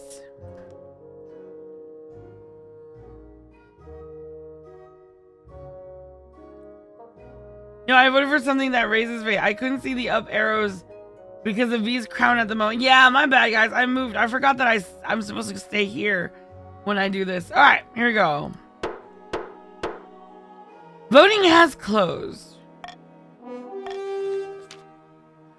Grandee Toa arranges for one of his a few loyal servants to go along to Ortega's gatherings. You hope to hear from them soon. Man, that sucks. I think we've done this one before, but we've not done the other one. What was the other one? I can't even remember. Oh, hire people from the east? Yeah, that's right. I don't think we've ever done that one. Oh, this one. The Gossamer Shield. Ugh. Hi, Poke. Your Majesty, heed my plea. A great tragedy of our time has befallen the East. Someone died? Worse even than that, I fear. An order of a once great knights has fallen to disrepute. It's the Order of the Gossamer Shield, Your Majesty. They were once the greatest of the knightly orders to serve the counts. Their virtues were extolled by bards across the land, tales that would make a troll weep. But they've been brought low. They're working as glorified bounty hunters for the South. This is a stain on the honor of the East. Nonsense. Hi, Hyperium.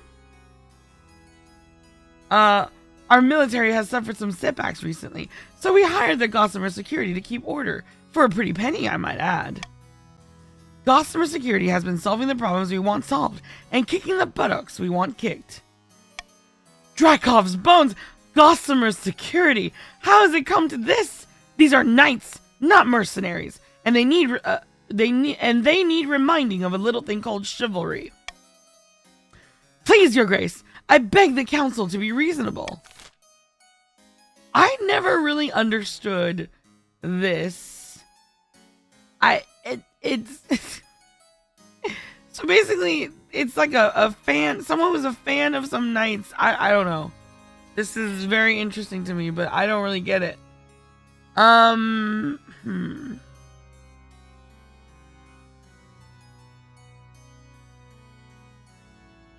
Ooh, hold up. That raises trade. I like that one. Okay, I'm gonna go with that one. Invest in Gossamer security. Alright, vote B to get paid. Vote B to get paid. Vote B to get paid. Vote B to get paid. Oh! Oh. They do. They do already have max trade. Whoopsie. That's okay. More trade. Oh. More trade, more trade. Vote B to get paid. Vote B to get paid. Vote B to get paid. Any lurkers? Vote B to get paid. And since we can't raise trade, I'm getting paid for free. Vote B to get paid.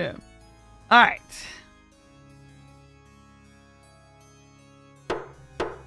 Voting has closed. Blood and stars is an insult to the culture and heritage of the East. The grandees are pleased to have... Oh, yeah! Trade went up for the grandees! Woohoo! Uh-huh. Uh-huh. Uh-huh. Trade went up anyway! Uh-huh. Yeah! I got trade! Yes! My queen truly knows how to persuade the masses. Do I, Nuva? Do I? The grandees are pleased to have retained Gossamer Security's help in keeping the peace. They praise your wise judgment. That's weird, though. Instead of their military going up? Interesting. Let's see. Alright, Honor Guard. Wait, but I still don't have to work, right? What do you mean? Where are you, Sunblade? Who are you? Where? Oh, your account! Wait, are you in? Oh, whoops. Oh, no, I didn't read the front. Hello, Your Madge. Glad I finally found you. This bloody place is a maze. Oh, no. Oh, God, please don't be Quacking Tony. Please don't be Quacking Tony. Please don't be Quacking Tony. Please don't be Quacking Tony. Please, please, please, please, please. Please don't be Quacking Tony. Please. Please don't be Quacking Tony. God damn it! Okay. Guards! Guards! Oh, me? Name's Quacking Tony, Your Madge. Pleased to meet you. I'm gonna throw him out the window. I'm gonna throw him out the window. Listen, I've got a bloody great idea for you. What if we tied a bunch of birds to a knight? I reckon you could field some aerial troops and totally dominate the battlefield. Yeah, no. Before Quacking Tony can explain further, your marshal bursts into the bedchamber, swords drawn. Your Majesty, I'm sorry I didn't come sooner. I have no idea where the Palace Watch are. Do you want me to kill this intruder? Yes, kill him! Kill him! Kill... He's speaking. Kill him now!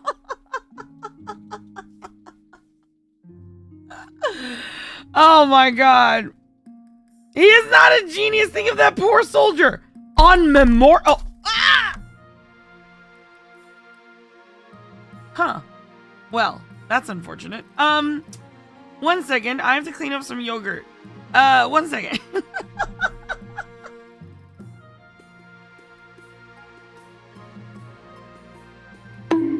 Ow!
Okay.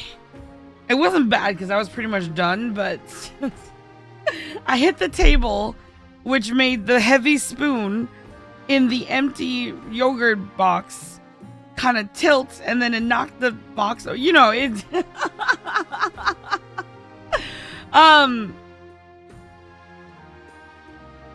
KotC, thank you for the clip.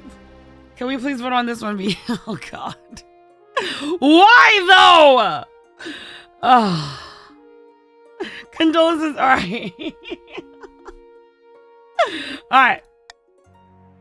It's such a terrible thing. She goes and gathers up your accounts on Memorial Day, guys. On Memorial Day.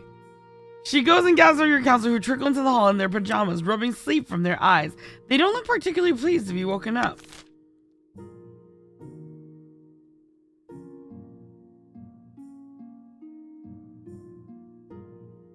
Oh my God, I should have just denied this. Military goes down no matter what.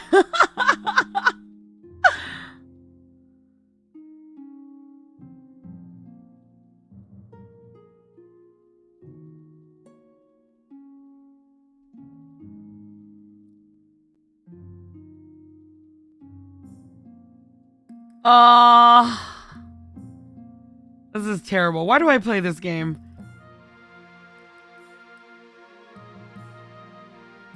It is so incredibly stupid. Okay. Alright. Yeah, we need to keep him away. He's so dumb.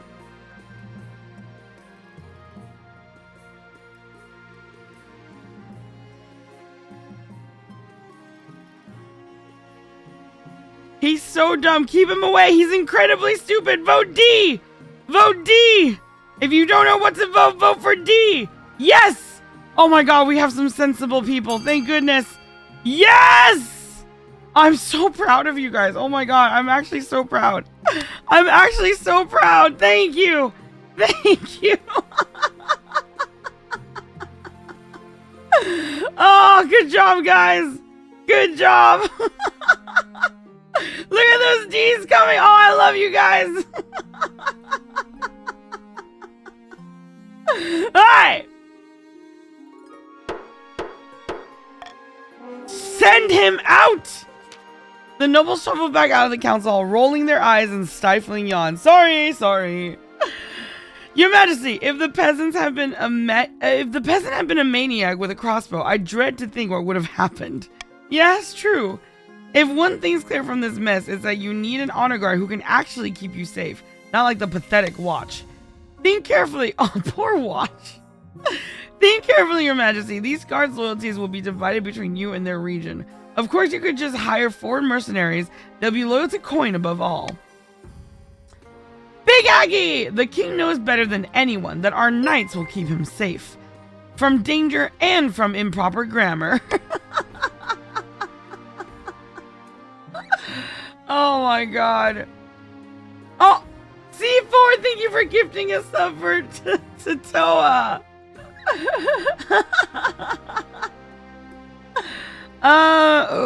Let's look at all of them because I think we have some new people who have not seen these yet. So, tell me about the Northern Warriors. Bearded oafs with axes and no manners. They'll get drunk and cause trouble in the palace. No discipline at all, and I can't guarantee they won't run off on some random quest, but they're honorable and in a fight unbeatable. Alright, tell me about the Eastern Knights. The Order of the Drowned Rose are highly respectable. They'll understand palace etiquette, but it's been years since they fought an actual battle. They mostly write poems these days. Tell me about the Southern Battle Nuns. Terrifying warriors, and they sworn a vow of silence, so at least they won't spill state secrets. But their faith and loyalty is to the church above all, even your safety. Foreign mercenaries? What foreign mercenaries do you suggest? A band of fearsome fighters from the Tatterlands called the Battle-Bitten Brethren. They specialize in bodyguard work, but they're costly, and hiring foreigners will betray a lack of confidence in our kingdom's fighters.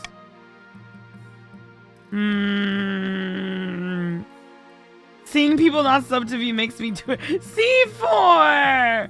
This situation requires the attentions of some strict nuns.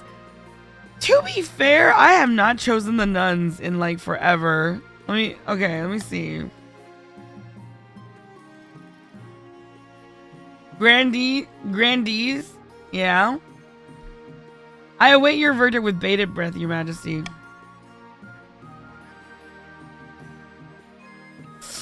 Oh, I see. Authority goes down if I hire foreign mercenaries. Well, my authority is already kind of in trouble. Come on, you know you want a girl power. Actually, it's been amazing, Subathon. Sadly, I'm feeling bleh. Oh no! Are you okay? Keep V laughing. You are so sweet. Oh my god, Killer N. I hope you're not sick. Feel better soon, Killer N. Rest well. I would never trust a region. Northern with let's see. It's the whole game. Yeah, it's true. You know the number of times I've been killed by my own honor guard? I know. Well, I guess don't need an honor guard is the watch. But that's going to raise defiance on everybody. So what exactly could happen if you just don't choose an honor guard? Do they keep other encounters from happening or something? It actually does matter when you're getting assassinated. You won't have anyone to defend you. And in those situations, there's a lot of stories down the line where the honor guard do defend you against something. I think you get like a lower % chance to survive. The game is insane. This game doesn't always end with the monarch getting dethroned. That's not the only way you can lose. There are multiple events where you can just give up the crown, or you can get killed, or exiled, or anything. Yeah.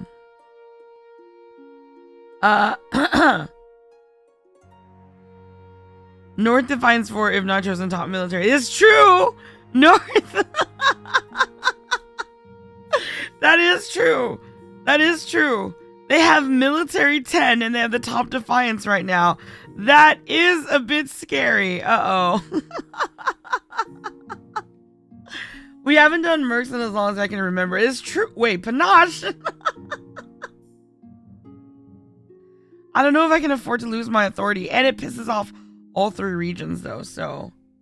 But nuns, I know. Oh, did you do the prediction? I see. Some of you have played the gamble, haven't you? Some of you played the gamble, haven't you? Come on. Girl power. Honestly, the North has 10 military. If they rebel, it would be very, very bad. So, I do think the smart thing to do here would be to pick them up. For this one, I'm going to go ahead and go with the North. Blood and stars, Your Grace! How could you choose them? Look at their military! I will make the arrangements at once. The warrior heroes arrive a few weeks later. They swagger in with big grins and bigger axes, belching and singing and roaring out unsavory jokes. One of your courtiers faints. Alright, let's end the season. Alright. Oh, it's auction time. Okay. So again, for new people who have not seen this, this is where you can spend your money. So you know you have a wealth. This is where you can spend it. So depending on which building wins, the thing on the building will happen. So counts, you want to keep all regions' faith low. And grandees, you want to keep all regions' faith high. And counts, you are loyalists. So if you want to help me, please raise trade. It'd probably be best to raise chief's trade right now, if possible. Yeah. All right. Yep. All right. So that's all you're gonna, spend. Yeah. If you're on PC, you should look at the extension. It'll tell you how much money you have. But if you do like 9999999, it'll spend all your money. I can leave this list up, so maybe you'll see yourselves here. But this is you see that number next? That's your wealth. All right. Ready? Here we go. Starting the auction now. I'm going to sip on some water while you guys do this.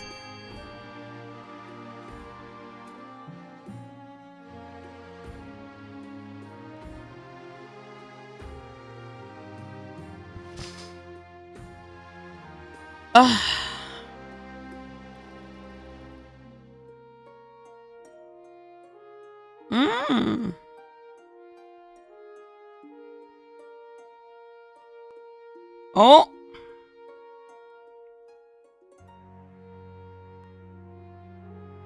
Oh, there's no option to raise faith because they're already at... Oh, wait. Wait, lower faith for... Lower faith for the counts? Not the grandees? It... That's pretty funny, actually. Careful, snipers, beware. Beware of snipers. Oh, what happened? What did we get? Trade up and faith down. Let's go. Thank you, loyalists. Good job. Good job, my loyalists. And so now... And so now the witch hunt. The grandees are the only people with any faith. Thank you for my favorite sound. 2 on 0, 1 left again, and 1 is at 10. Oh my god. Okay, end the season. Oh, you missed your chance of fun. It's okay, it's okay. Alright. Oh no, there's so many problems in the grandees. Uh-oh. False idols. It's Toa again! Oh, because it's Ortega again. That philosopher Ortega is preaching we can only be close to the ninth god if we reject our worldly possessions, which would be bad enough, but she's also performing miracles. My spy saw her heal a woman's broken arm with a single touch, cure an old man's blindness. So she really is a prophet from the ninth god? Whatever we might think, the peasants believe in her. More of them flock to her barn every day as rumors of miracles spread. Wait. The grandees have 10 faith and it's only 80% chance to perform better miracles? Is that... Is that... Okay. I mean, that's kind of interesting. Okay. I don't really have an opinion on this. So I'm just going to say go.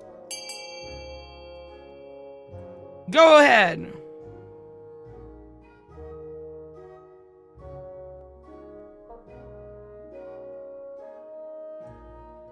So that's what this has come down to. The church is going to try to outperform Ortega. That's very interesting for a church.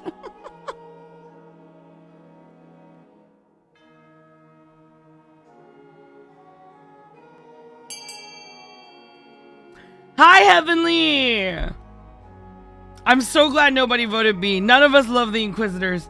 None of us like the Inquisitors. Screw them! Okay. The church should perform better miracles than lure Ortega's followers away. Let's see, guys. 80%. I've lost many of these. I've lost it. Okay, she thinks she's good at miracles. Watch this. I can make an entire sandwich disappear. Let's see. The Church of Veebathon. I am not a church. Hey! The Archbishop sends priests to a village long abandoned to drought. Townsfolk from neighboring lands eagerly follow the holy group. Once arrived, the priests' voices rise in choral harmonies. Townspeople join in as rain begins to fall, refreshing the land and turning it green once more. Word quickly spreads all through the south that the church could do what Ortega could not. In the end, one of Ortega's own followers turns her into the church investigators. You expect her in the capital soon. Wait, it's not over? Oh my god, come on. How is this not over? Okay. What is this? A little overbearing. What's this? Hyperion! Your Highness, We're so grateful for Gossamer Security protecting— oh no, against the criminals. But lately, they've been throwing their weight around, demanding higher wages, beating up peasants, hunting on protected lands. As soon as we say anything, they claim they're the only thing shielding the grandees from— oh, they claim they're the only thing shielding grandees from danger. That's not even true anymore. Our army's improved leaps and bounds since we hired them. Well then fire them. Why are you complaining to me? What am I supposed to do about it?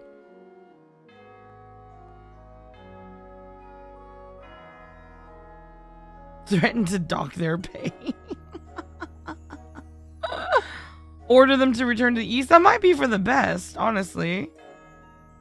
Either way, not this one. There's too many bad things with this one. Okay. Alright, go ahead. Oh, I invested? Oh, I did. I did do that, didn't I? I did do that. Have them return to the east. Go ahead and fire them.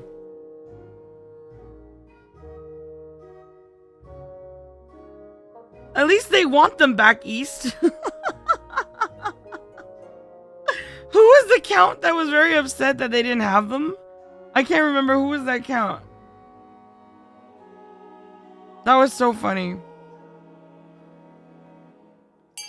Take him back to the east. Back to the east. Back to the east with you. Go. Go, go. Oh, it was Poke. Oh, okay. It was Poke. Yeah. All right. Any more votes? All right. We're ending now.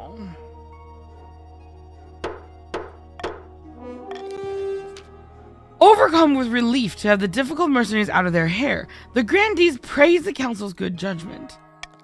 They may have lost their protectors, but they stockpile gold in their coffers, at least until the brigands return. Hey, Counts, you got a military bag! Meanwhile, Gossamer security mercenaries return to their eastern homeland, where they provide solid protection for the Counts. They may not be as honorable as Count Poke would like, but they get the job done. Nice. Okay. Oh god, finding a spouse. Your Majesty, it's important you find a spouse sooner rather than later. I'll take the liberty of finding eligible candidates. What is your preference? Men, women, or do you not mind? Any. Thank you, Your Majesty. I'll send out messengers to the most influential noble families in the kingdom. Let's see what they have to offer. Should we hold out for Glorb? Maybe we should hold out for Glorb. Okay, be safe. Fish! I swear, every time I join the stream, I'm always joining you when you need to find a spouse. Really? It is you, Heavenly Chaos! It's an easy enough decision. You'll marry into the Counts, as we agreed before you took the throne, right? Right? About that. Oh, it's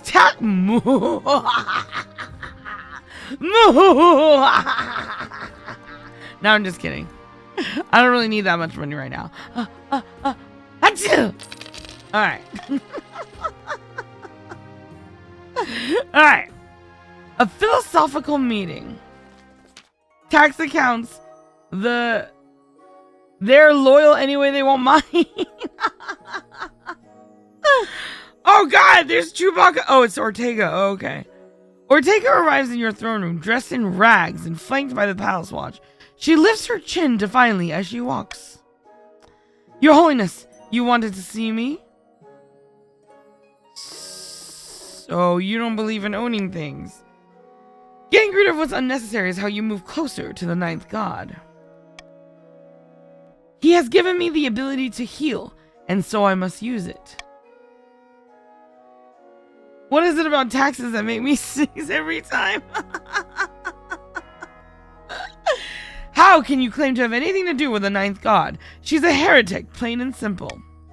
By the ninth, I am no such thing. He's just afraid of whatever he doesn't understand.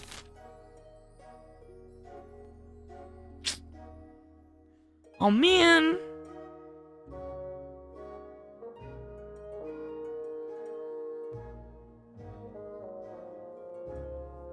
Oh man. As Ortega to preach in favor of the crown, That's only 20% faith. Why would you do that? That's terrible. No, it's gonna fail. It's gonna be terrible.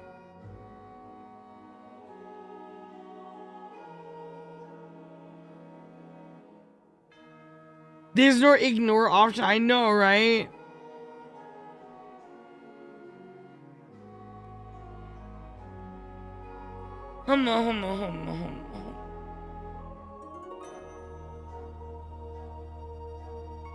Yeah, I'm probably gonna veto instead. Lowering Defiance is very good for me right now, especially since my own stats are not too high.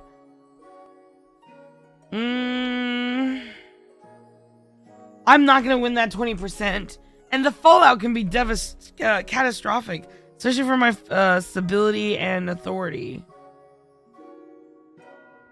She's innocent.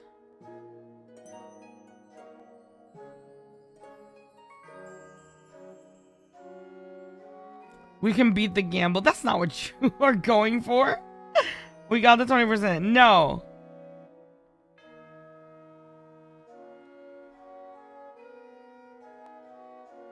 Yeah, I'm thinking exile.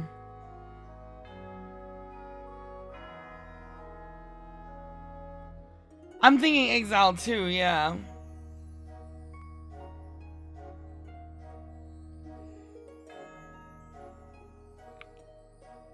Okay, let's see. Yeah, my stats are way too shaky to have the 20% go through.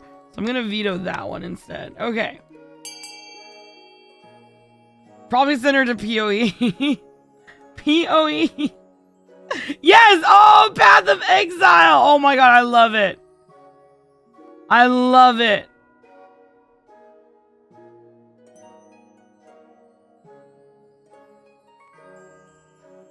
Oh, will PoE win over the Bloodthirsters?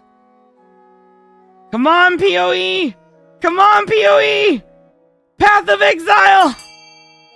Come on, PoE! It's so close! PoE! Oh, it's tied! Oh, it's over! Oh!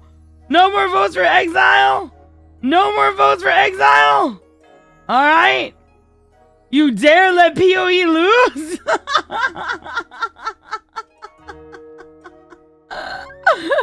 I think it is. I think there's no more votes. Ending it. Oh, never mind. They tied it up again. Of course, Pistol. Hold on one second. You are a chief. You are a chief. All right. Oh, people are holding on votes to deal with the votes coming in. Alright, here we go. Ending in 5, 4, 3. Can we get a region check as well? For who? For you, Prince?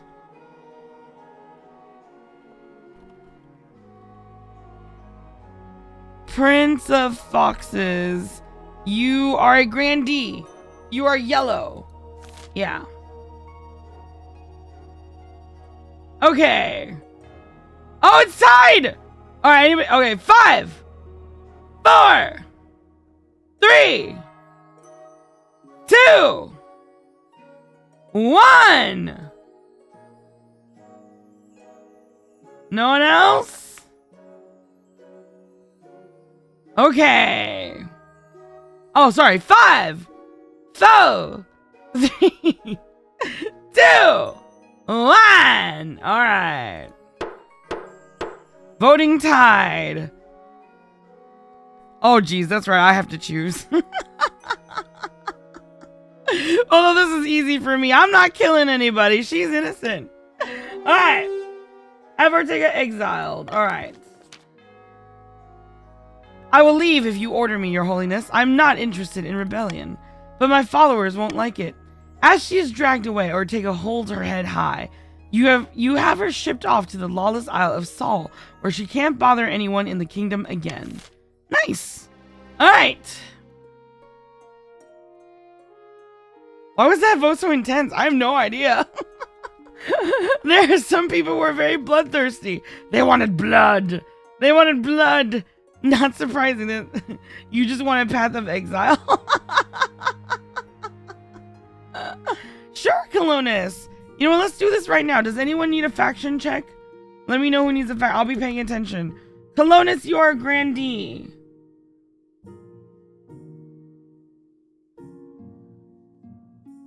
Anybody else? Anybody else need a faction check? Gaming Wolf. Gaming Wolf, you are a chief. You are blue. This is possible witchcraft. Anybody else?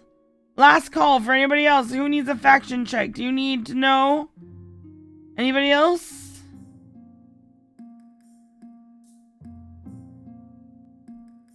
No? We're good? Okay. Okay, let's see. Heretical discovery. We demand blood to satisfy the blood god V. Your esteemed highness, I bring troubling news. Ah, it's the High Inquisitor! Burn her! I can... Sorry. Someone took the Ninth's name in vain again. Not quite, your highness. A group of individuals in the East are meeting in secret to preach heretical teachings and engage in rituals. Listen! Freedom of religion! You should... Can we exile the High... I wish. You know, I don't know how we got it. But one time we were able to execute her. I forgot how. I think we actually got to burn her at the stake. But unfortunately, a new High Inquisitor just takes her place. And she is exactly the same. I'm convinced that they cloned the High Inquisitor. I am convinced that there is some cloning vat somewhere. No, Forder! Wrong! You're using your freedom wrong. Alright. They are believers of some ancient folkloric tradition. It's tied to some primordial spirit they say lives in the trees. Silly stories for children. Regrettably, I require the council's permission to launch a proper investigation. Otherwise, my inquisitors would have destroyed the cult before it had a chance to spread. Begone! Heresy is a disease, your highness. If you do not cure it quickly, its spread will become uncontrollable. You will regret your hesitancy. I'm not hesitating. I didn't hesitate at all. I told you, go away! With nothing to rein them in, the pagans thrive in the faithless region of the East, spreading their influence and gaining followers by the week. Yeah, go ahead, Counts! Go party! Believe in what you want to believe in! Shut up, woman! You suck! We don't want you! Exactly! She just wants to burn people. She's so mean. There's no faith in the East to protect. I have found 3 potential matches for you. 1 eligible young candidate from each of the kingdom's 3 regions. Choose wisely. You'll be securing a powerful alliance. Yes, I know.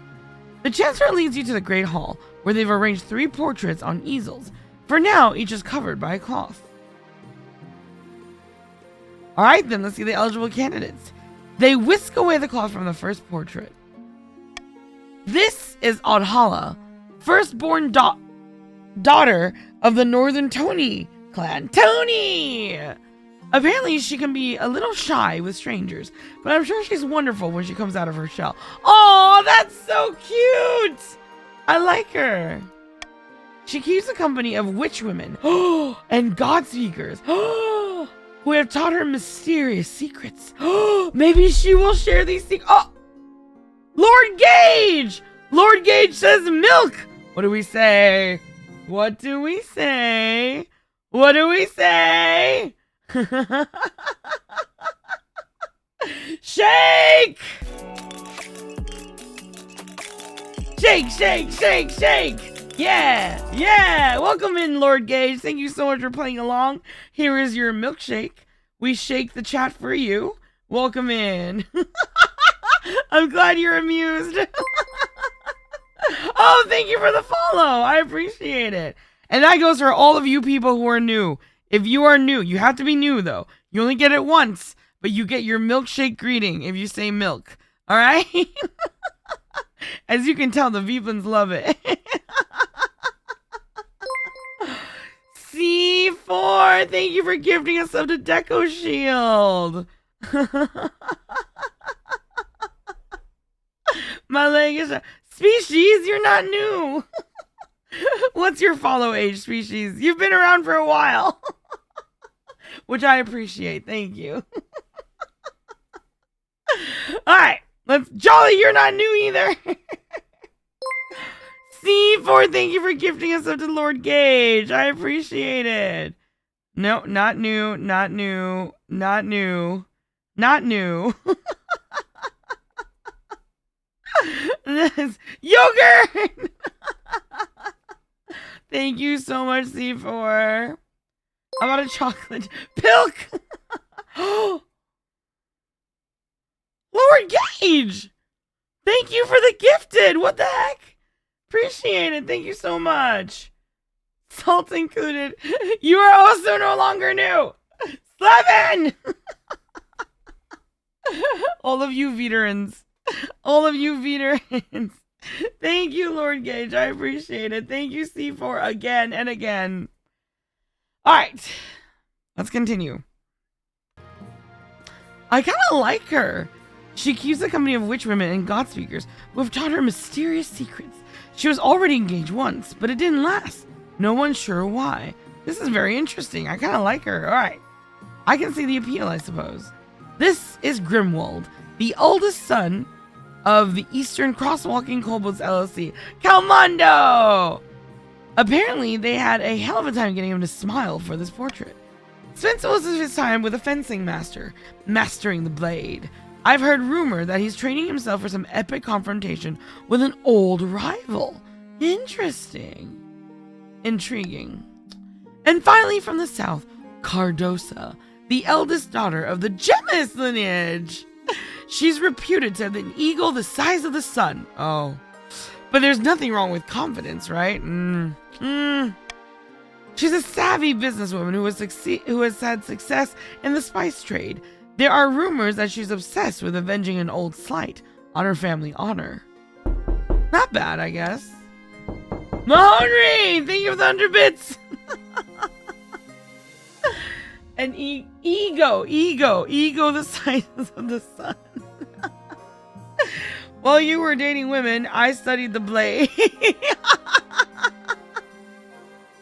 What do you think? Of course, by picking a candidate, you'll anger the other regions, but you'll gain a lifelong alliance. No, we are not, Mikhail. No. You know what? I don't know. I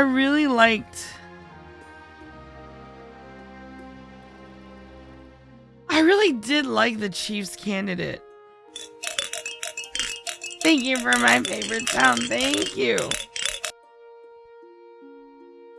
I really did like the Chiefs candidate. The shy one. The shy one that hangs out with witch women. Counts for the loyalty grandee to make them happy. Well, Count's defiance is a little high. But Counts are also loyalists. So I'm a little less concerned. Of course, they can rebel. But yeah, I kind of like the shy one. Don't you have alliance with the Counts to solidify that? I mean, I could. But I really like the Chiefs candidates. So... yeah. But the chief would piss off the Inquisitors so much. Oh, so that's more of a reason for me to choose them then. Is it? We need a cute couple. Bonus, yes. I've made my decision.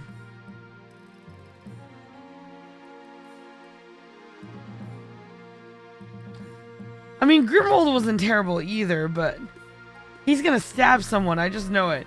Listen to me. You know what the faithful good righteous need to do. Get the grandee, or I swear to the ninth, I'll scream. Odd Hella of the North. Excellent. I'll make the arrangements. What was your daughter's name again? Cardosa, I think. Cardosa? What's wrong with the little stabbing people? Does this make you my daughter now as video? Well, I sort of. I'm playing King Aurel right now, so technically King Aurel. Father-in-law. Thank you for my favorite sound. Thank you. In a picturesque castle overlooking the southern city of Tinamesca, two grandees lie back to enjoy the sun. Praise be! Worshippers of our plan have reached the peasants, and they are in an uproar. They call for the sins of the king to be laid bare. Raybacks!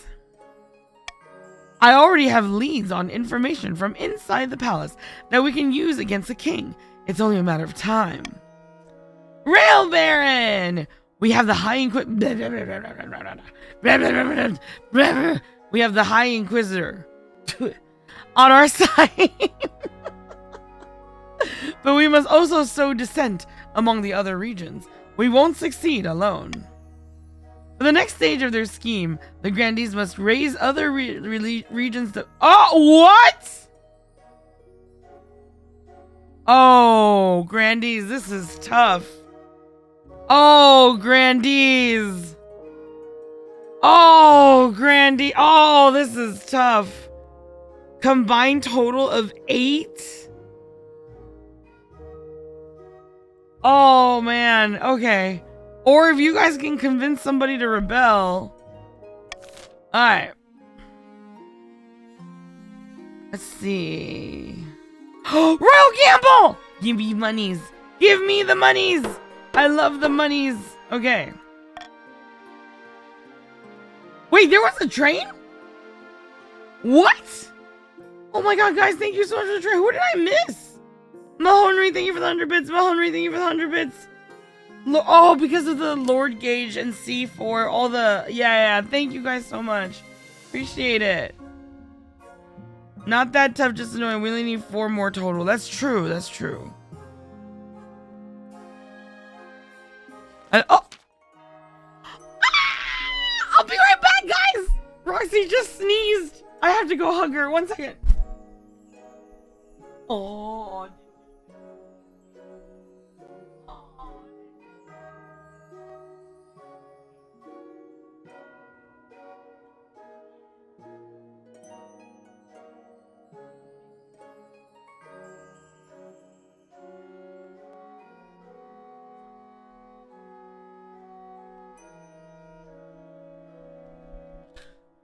Okay, we watch way too many videos of cats, okay? I have to hug her.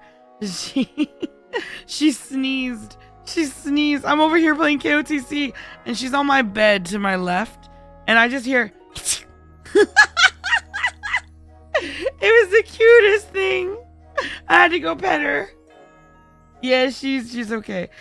Is she cold? Does she need juice, Jolly? Damn, Jolly. Do you want me to will her to you in case anything ever happens to me? It sounds like you would take very good... Yes! Cat cam when... I don't really know if that's going to be a thing, but you have the little face reveals. I shall hold her high upon the world. Alright. Hi, Toa. Your Highness. That troublesome philosopher Ortega is gone, but her followers are marching on our estates demanding justice.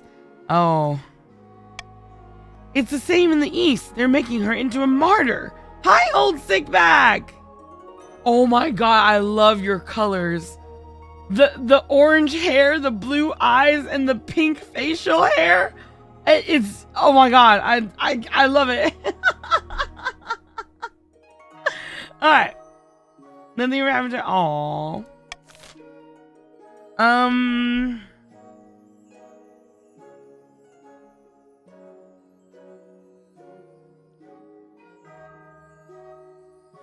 Ooh, give them amnesty.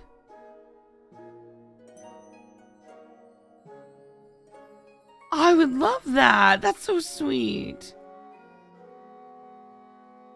I would like to give them amnesty. Oh, but wait.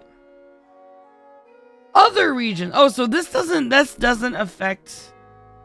I don't think this affects your defiance goal, because it's your own defiance.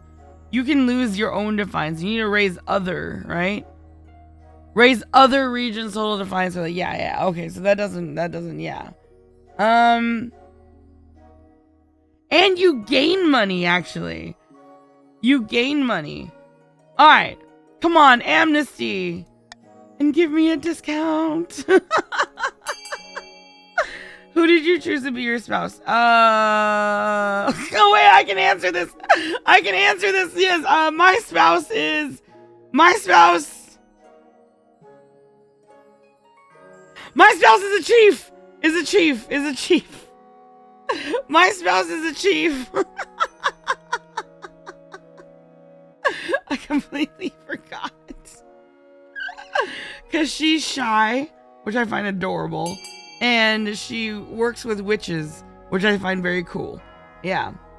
Well, anyway, she's very cool. Yeah, she's very cool. Alright. Cute couple time. Aww. Alright.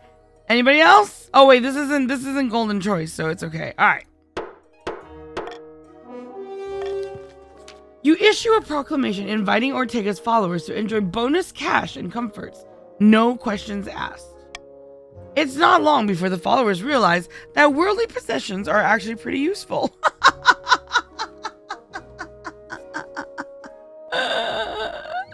You know, if you ever have a friend who decides to live an ascetic life, just give them a tablet. You mean I can enjoy my stuff? Yes, you can. And Ortega's name fades into obscurity. Alright. Wait, is there something else? Oh no, an untimely death. Player! What?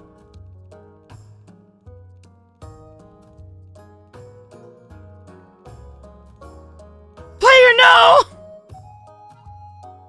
Player, no, why? Why? Player! Chief Player X02 has died. Murder! My parent, Chief Player, has been murdered! And I know who did it. It was Grandee C4. C4! But he's so generous! How could...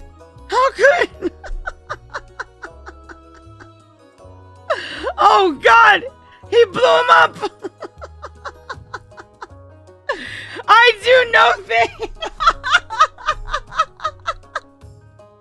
It was Grandee C4 by Morgana's Cauldron. Don't let him deny it.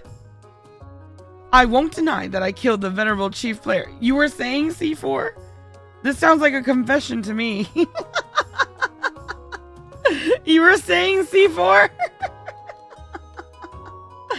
C4, don't be rash. Killed by a gift sub bomb. I won't deny that I killed the venerable Chief Player. He even called him venerable. Wait, that's a good thing, right? Venerable is a good thing, right? It is. Okay, good. See, he even called him venerable. But it was no murder. Player agreed to an honorable duel, which I won. Gods be good. It was no duel. It was a cold-blooded killing. What reason would my parent possibly have to duel you in the first place? The reason for any duel is between the challenger and the challengee. A private matter not fit for this council. Hold a trial? I don't... This Grandee is a danger to all. Imprison him. Spy Master? You know what? Up to you guys. I don't... Go ahead. I would say investigate. But it's up to you guys. Send the Spy Master. I'd say C, but it's up to you guys.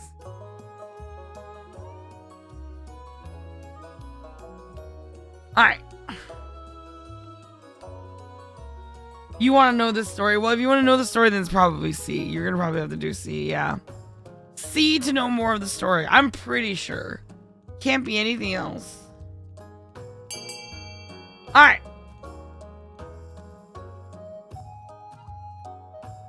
Looks like C has it.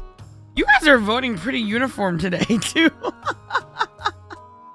There's some outliers, but for the most part, it's like, it's proportional, you know? Alright. Voting has closed. C4 killed my parent and admitted it right in this council chamber. What more do you need? I'm sorry, but we need more. I will make this as swift as possible, Your Majesty. The sooner we get to the bottom of this, the better. Okay. Oh god, I'm getting married, that's right. The royal wedding. Your wedding to Adhala is, naturally, the talk of the kingdom. Nobles and peasants alike travel from across the realm to attend. For a week and a day, the capital is one giant party. It feels like you're the only one not taking part. Instead, you're getting ready for the ceremony. Soon enough, you're standing in St. Bertrand's Cathedral with Adhala at your side. Do you take this woman as your lawfully wedded wife? I do? Then I pronounce you king and wife. After the wedding, of course, there's a feast, and after the feast, a dance. Your new wife, Adhala, turns bright red every time a toast is called in her honor. By the time you find yourself alone with Adhala, it's past midnight, and you've never felt more tired. Hello? Okay, I'm always bad at these. I don't know. I hope you had as good a time as I did. You too. You both laughed into strange sound. Adhala goes back her wine. I can see you need some space right now. I think that would be good. Thank you. Sorry. That's okay. You head to the spare bed chamber, leaving Adhala alone. She will open up to you eventually, right? Yes! Is this video also turning red again? No! Compliment her, Pauldron. You two are so... Ah, thank you. Good morning. Hi, who did that? The Yoruba song after all the generations she worked for, but not looking for any older.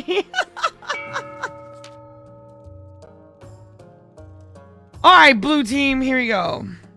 Northern sagas tell of Oddheld's horn, once gifted to mortals by the honey-blooded prince himself, then lost to the snows of time, never to be found again.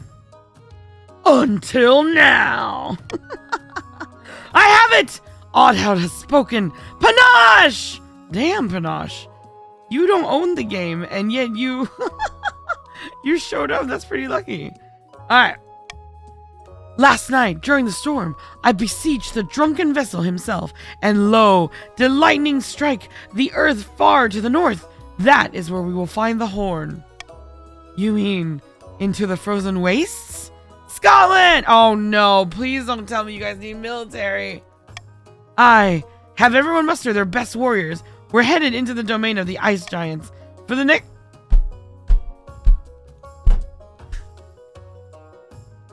What the hell, chiefs? What the...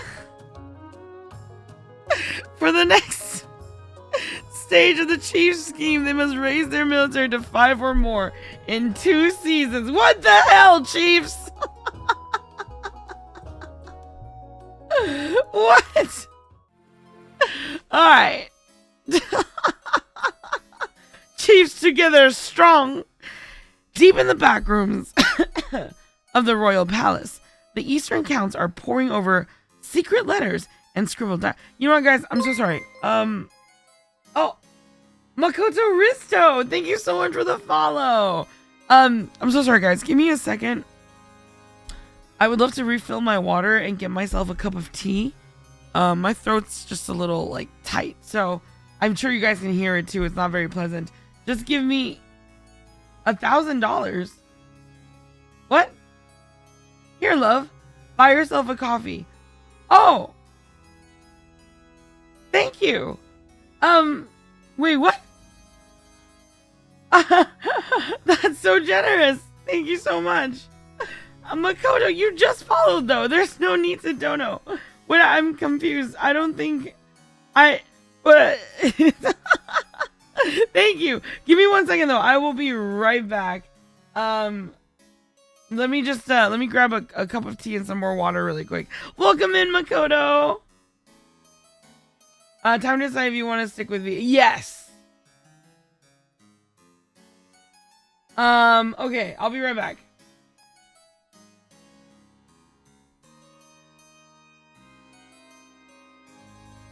Sympathy, I saw that. That's so sweet. Thank you, Sympathy. You're gonna make me blush. All right, I'll be right back.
Oh, sorry. The water took my kettle a little bit to boil, but I really need it. My throat is like closing up, it feels like. So weird. All right. Oh, wait, that count looks familiar. Oh, is it you? All right, here we go.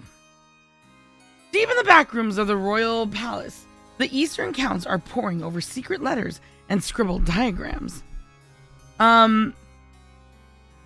Oh, thanks for the medkits and the love. That's so sweet. Thank you. Secret letters and scribbled diagrams. On the wall is a corkboard filled with pins and crisscrossed by colored string. What are you guys scheming? The king didn't marry Grimwald, but at least he married someone. Now he just needs to get on with finding an heir. Indeed, the clock is ticking. Sunblade! The grandees have been building churches and courting priests all over the south. I doubt the ninth god will help them much, but the archbishop might. Then we gotta keep up our efforts. King Oral isn't going anywhere on our watch. The counts must continue to aid the king by countering the other region's schemes. They will win the game if the king produces an heir and completes his ambition. Alrighty. So I guess everyone has got it moved on. I don't know how we're gonna stop the Chiefs, but alright. Yeah, we need to counter him by 5 points. It's ridiculous. It is ridiculous. Alright.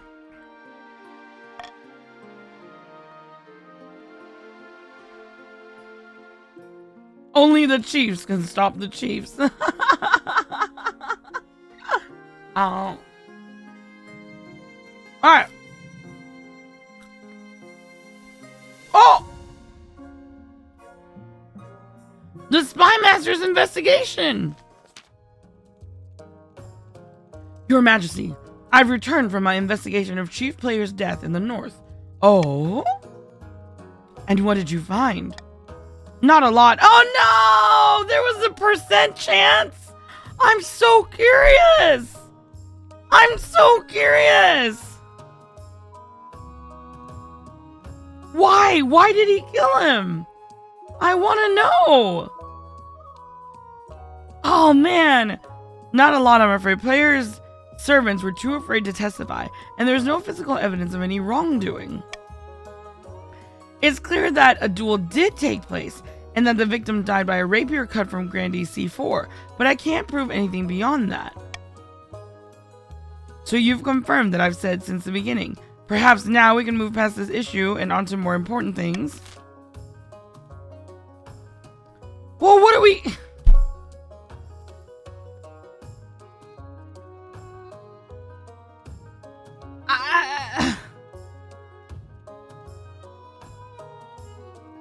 I don't know what to do. I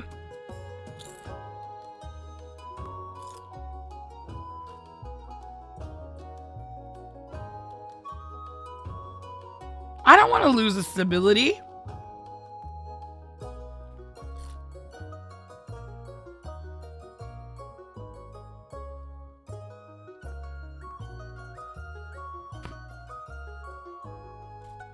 It's true though. No evidence means he's innocent. That's true. That's true. I can lose the stability for that.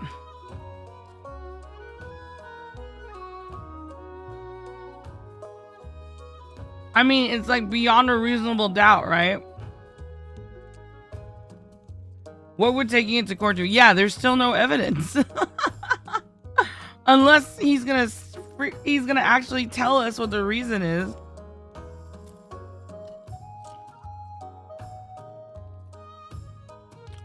Stab is easy to get. Just look at play. Oh my god, Jimmy, too soon.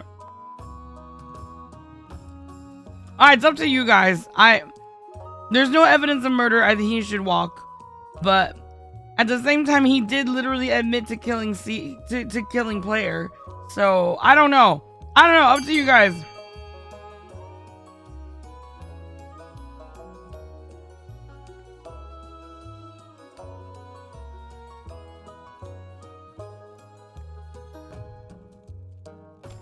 Holding a trial is not a bad idea too. Maybe then C4 will finally tell us why he killed player.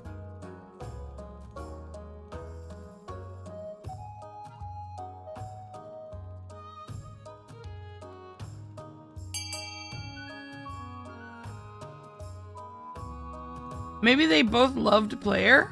Maybe? Alright, any more votes? Any more votes? Ending it in 5, 4, 3, 2, 1. Okay. Alright, I think that's it. Let's do this. Okay.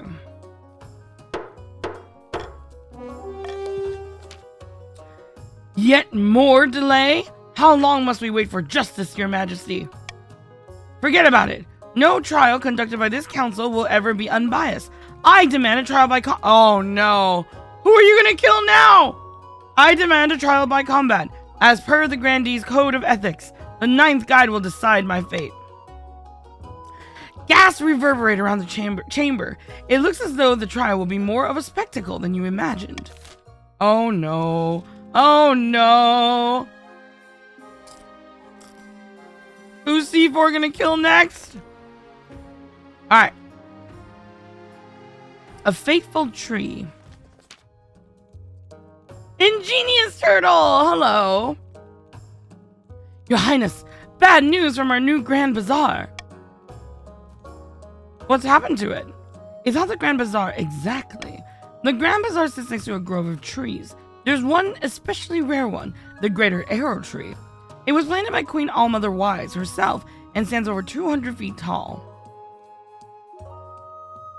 That's a very tall tree. It is indeed, Your Greatness, but that's part of the problem. Unfortunately, all the visitors to our newly built Grand Bazaar are disturbing the soil, and the Greater Arrow Tree is dying. Oh! Help it!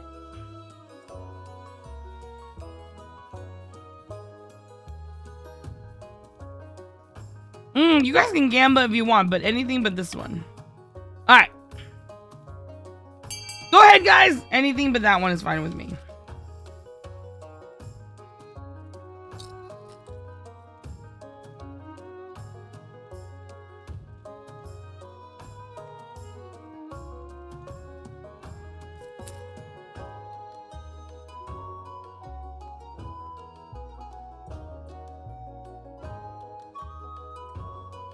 People voting A are helping Ingenious get paid by a little bit.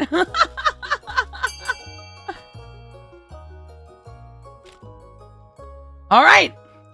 Ending the votes in 5, 4, 3, 2, 1. Alright, good. Are we good? And... okay. Northern Carpenter set to work, fencing off the Greater Arrow Tree and its companions. Hey! The Grand Bazaar still sees plenty of people coming and going, admiring the immense tree as they go, but its ancient soil remains undisturbed and its bark uncarved. It becomes a symbol not only of the reign of Queen Alma the Wise, but of your wisdom in protecting your kingdom's natural beauty. Ah, love it! Okay, I know what this is, but... damn it! Wife! Why? Oh, Arl, I've come to ask a favor. Yes? I recently purchased a very rare reagent from one of my alchemical studies. A rare eastern herb known as Sashara's Tears. Unfortunately, it's been delayed. I was buying it from Count the Ion Forge. Could you ask him about it? If you have time, of course. I'll look into it. The gods are good. Let me know how you fare. Hello, Ion Forge. There is something for my wife that you have. You summon Count the Iron Forge to the council chambers the next day to talk in private. Greetings, Your Highness. What can I do for you?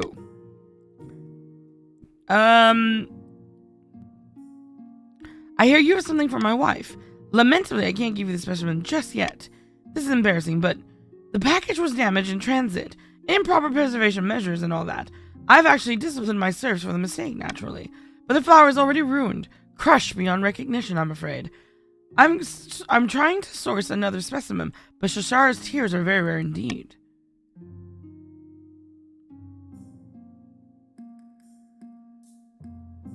I'll see if anyone else has one to sell. You are more than welcome, Your Grace, but I will warn you, only I offer the price so low. He's not lying. The only other specimen you can find is being sold by Count Lord Gage for a much higher price. Lord Gage? I literally can't afford it. No, my wife's gonna be pissed at me. On second thought, I'll wait to see what Count the Ironforge turns up. Count the Ironforge sends out his pens on a hunt for his new specimen. Through sheer luck, they find one later that day. Adela receives the specimen before week's end. She is most pleased with it. Hey! And I didn't have to spend anything! Oh my god, that's fantastic! Alright, let's end the season. Wow, that was awesome! Oh! It's auction time! Now, unfortunately, Grandies, you want to raise Defiance, and I don't think any of these do that. And Chiefs, actually, you're also at max military, so I really don't know what's going to happen here.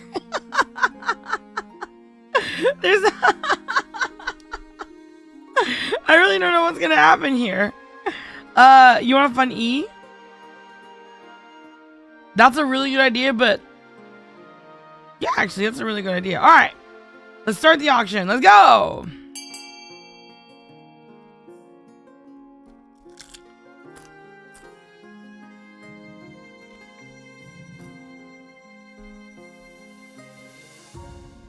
Sorry, I'm just snacking over here while you guys are in a bidding war.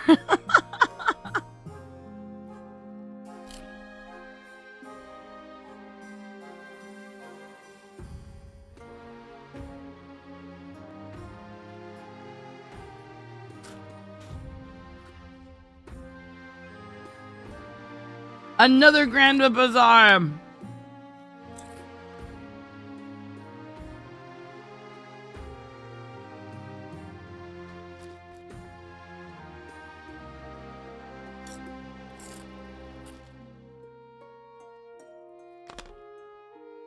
One? You funded one? Okay. Okay.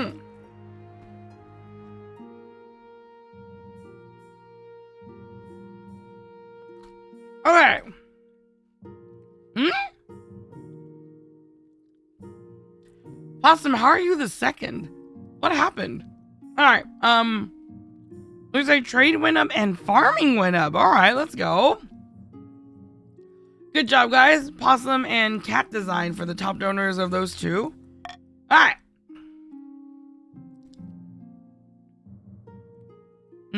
Oh god, no. Let's do trial by combat first. It's a day of Grandy's C4's trial, and half the city has turned out to watch the spectacle. Grandy C4 will be fighting a champion of the crown, Your Majesty. Whoever draws first blood wins. Who will represent you in the pit?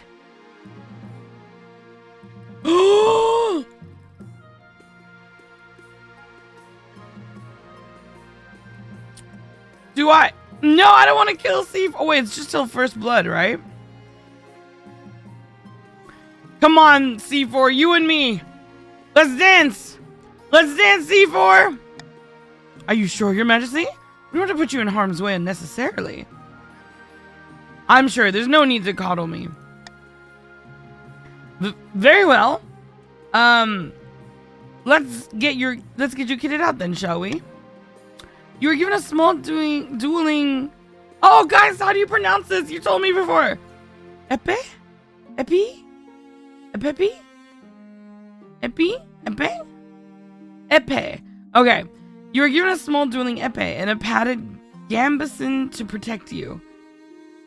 When Grandy C4 sees you facing off against him in the pit, he looks surprised. I did not think I'd be facing you, Your Majesty. It is an honor. Likewise. Oh, that's actually there! You lower the visor of your fencing master and ready your weapon. Wait for C4 to come to you. You approaches carefully, getting an eye for your skill. Step back to avoid his opening attack. Anticipating the incoming jab, you jump backwards. It's clear to you now that C4 is a better duelist than you, but it's not over yet. What's your next move? Kick sand in his eyes? That's terrible. That's the highest percent, but I'm not doing that. Wait for an opportunity. No! You deflect, parry, and dodge every attack that comes towards you, but C4 doesn't relent. You can't keep up. Your arms grow heavy and your feet start to ache. C4, not showing any signs of stopping, bats your sword away and strikes, and cuts cleanly through your padded arm. You feel a nick, and sure enough, beneath the ripped fabric, there's a trickle of blood. First blood! First blood! Grandy C4 is victorious, and therefore innocent in the eyes of the ninth god. That works for me. I mean, it was a 70%. Very well. I accept the result of the trial. Whether it was Valter or the ninth god who guided C4 to victory, their will is clear. Grandy C4 is released immediately. Hopefully that would be the end of this squabble. Nice! Everything ended perfectly, and all I needed was to give a little bit of blood. That's fine. Finisher, you got what? Mod says what? The long march north. Violence solves everything. Alright. Wasn't me, I'm drinking. Good evening, Your Majesty. Tell me, have you ever heard of Oddheld's horn? Please, explain. The Horn of Oddheld is a northern... Sorry, let me sip some of my tea. Ramen! Oh, that sounds so good.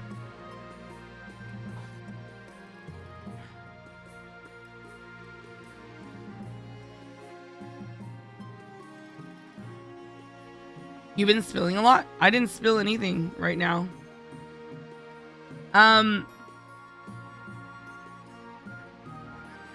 The Horn of Oddheld is a northern legend. A horn gifted to mortals before the ninth triumph during a cursed age. You good? Yeah, I'm fine. I'm just a little, my voice is just a little, my throat feels a little tight. Yeah. I think it's just because my voice is a little shot, but it's okay. Only 7 more days left in the subathon. I'll be fine. Alright. The Horn of Oddheld is a northern legend. A horn gifted to mortals before the ninth triumph during the Curse Age. Pagan superstition, surely. Partly. The horn is likely the creation of one of the deposed gods. The chiefs have merely built up the myth as a way of understanding things beyond their understanding. But it is real. It's said to have the power to destroy any fortification with a single toot! The chiefs are searching for it in the frozen waste, having received a sign hinting at its location. You mean where the ice giants live? Precisely. We'll need to stop them before they retrieve it, if at all possible. They've gathered a great host of warrior heroes for the journey to the wastes. We must act fast to have any hope in stopping them. You hastily assemble the council to deal with the chief's military buildup. The chiefs, predictably, deny everything. Would you deny us our right to protect ourselves from the ice giants? Bah! Panache!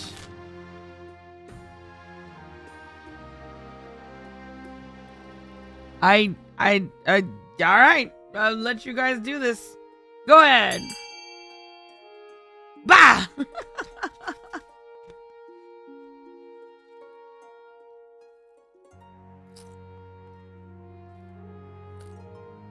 Oh!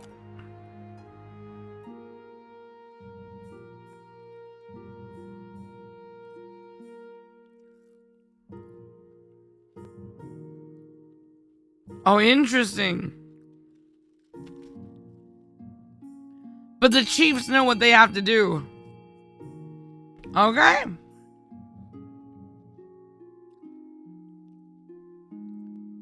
Unfortunately, I don't see anyone beating B, so we're gonna go forward. Okay, here we go. Voting has closed. Oh, that's why there's all the votes for A. Ah, that makes sense, yeah. Your ban helps slow the tide of warriors joining the expedition to the north, as word of the mythical horn is stifled. It will be some time before the chiefs can set out on their journey north, but the delay is not permanent. The chief's stat goal will not be evaluated until the end of next season. Okay. All right, you delayed them. You delayed them. Okay. About your heir. Your marriage to Oddhell has grown strong and steady, like an old castle wall. Though it has begun as a political arrangement, it's blossomed into something like love. Aww! I'm in love, guys! I'm in love! Supposedly. It's high time you thought about an heir. Congratulations are in order. The royal wedding was a magnificent affair. But something's still missing. You need an heir. You need someone young whose loyalty is assured. A child of your own would do the trick, even if they're a bastard, or the youngest of your many cousins. My wife and I will have a child together. Ah, the traditional method. No one will object to that. I'll arrange for you to take a month off of ruling so you can, get down to business to defeat the Huns. Yeah! Yeah! Did they send me Veeblins? When I asked for guns. Wait, what? What the hell is that pay? Oh my!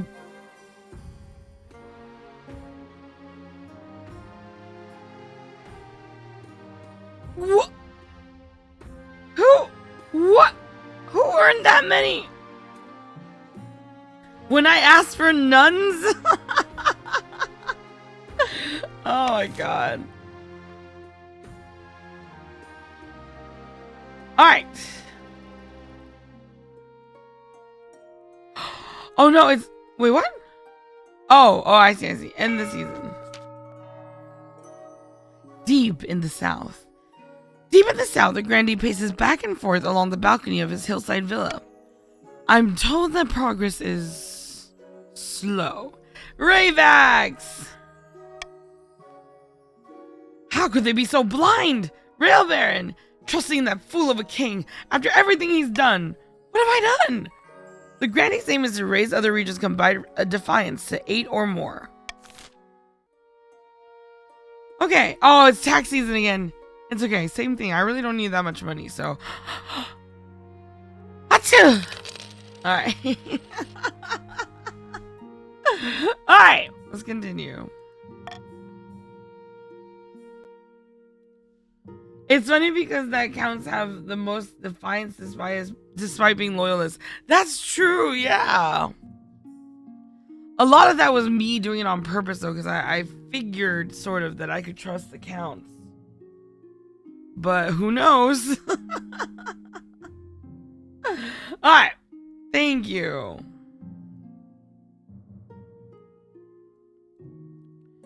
Rewards of prosperity. Your Highness, merchants are visiting the east. Oh, god damn it. Now I need to pee again. I'm drinking way too many fluids. Sorry, guys. I'll run. I'll be fast. I promise. Gotta pee, gotta pee, gotta pee, gotta pee.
Okay, perfect.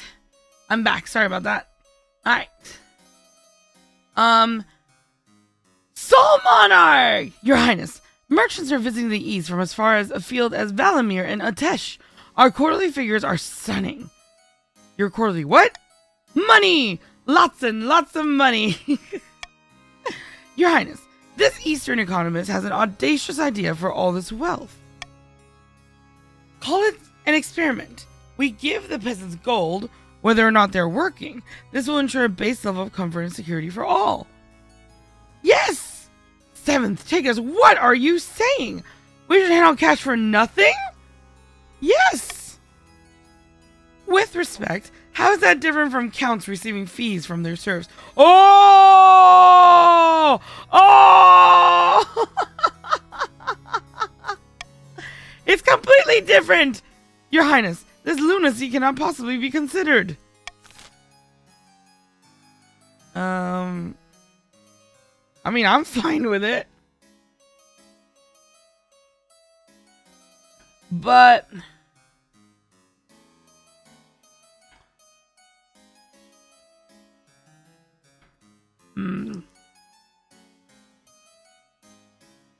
but I also don't want to piss off the counts more.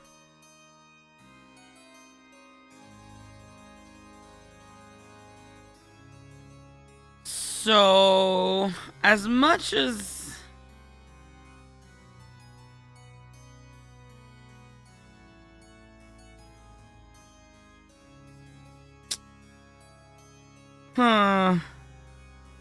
yeah, D could work. D could work.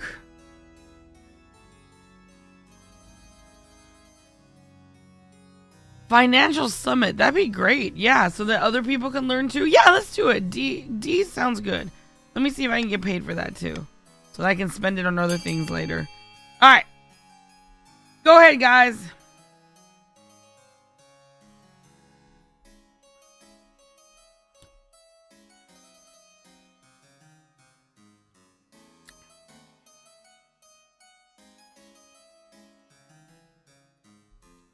Wow. The tea feels good. My tummy's all warm now. Oh, my throat. Yes. Okay. Okay, looks like D has it. Looks like D has it. Let's go. 17 votes.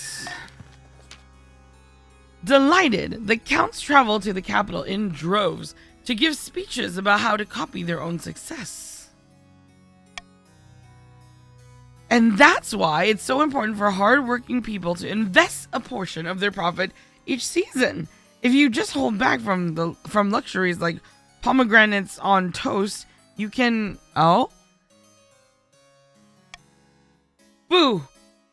What's a pomegranate? What's profit? Boo! Get off the stage! Oh, I see. Get off the stage! Or at least start dancing. They start throwing mud, rotting vegetables, and beer bottles at Count St. Oh! Soul Monarch! Soul Monarch, no! Who leaves the stage early. Nevertheless, the other nobles are impressed with the brave counts who are willing to share their economic wisdom with the masses. As word spreads, even more merchants travel to East to do business. Okay, I wonder if that actually affects that. Okay.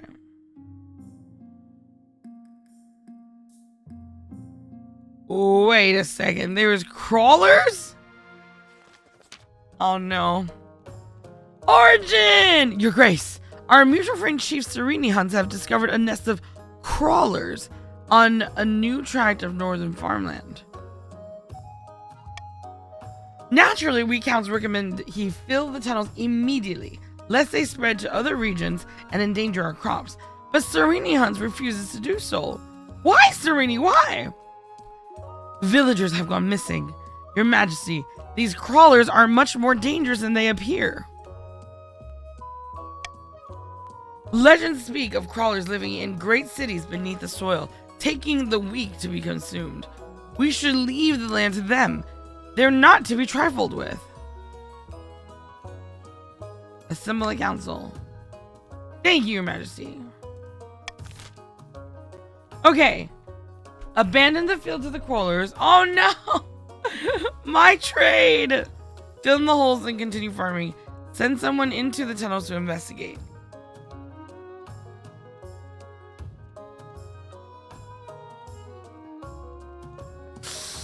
I don't know.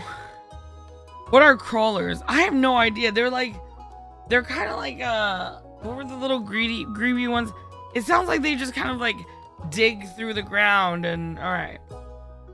Let's beat them up. Send someone into the tunnels. Will that get them killed? I don't know. All right, go ahead and vote.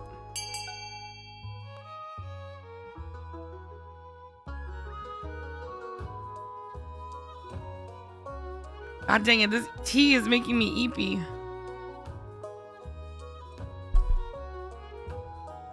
Alright.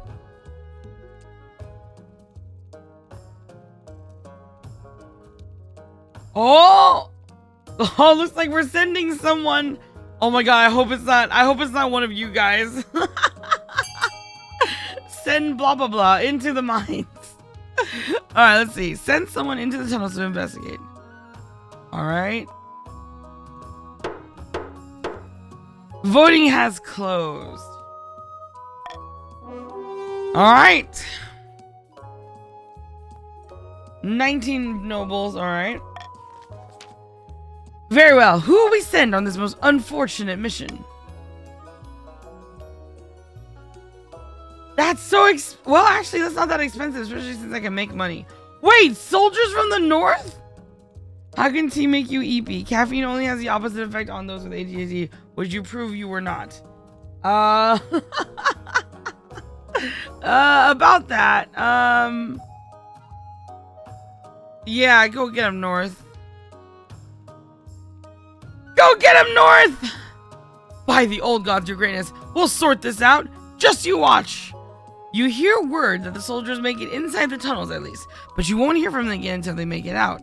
If they make it out. You wait. As you wait, more and more peasants go missing down the mysterious tunnels. Okay. Okay, it's like disaster central. Isn't there a teammate to make you sleepy? Yeah, but it can't be this one. But it is. It's kind of working on me. I keep flopping my head from side to side. It's okay. I'll be all right. If anything, I'll just run through, take a quick cold shower. Everyone is dueling? Oh no!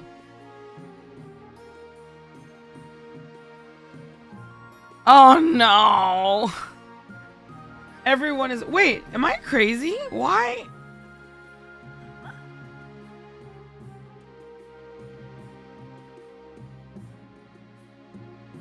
Alright, let's see. Everyone is dueling. Ever since Grandee's Seafort's spectacularly popular trial by combat, arrested nobles and peasants alike are demanding similar trials. It's all the rage. Is this a problem? A lot more people are dying than usual. Oh no! I suppose it's up to you whether you think of that as a problem, Your Majesty. That is a problem. That is a problem.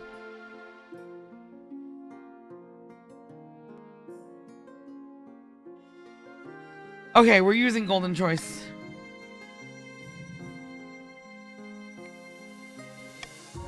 Alright. Vote A to get paid. Vote A to get paid. Vote A to get paid. Vote A to get paid. Alright. And while you guys are voting A, give me 1 second. I just need to grab something to wake myself up a bit. I'll be right back. Hold on. Sorry, I keep taking breaks today, guys. My body's just not in a great place. 1 sec.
Okay, did everyone vote A to get paid?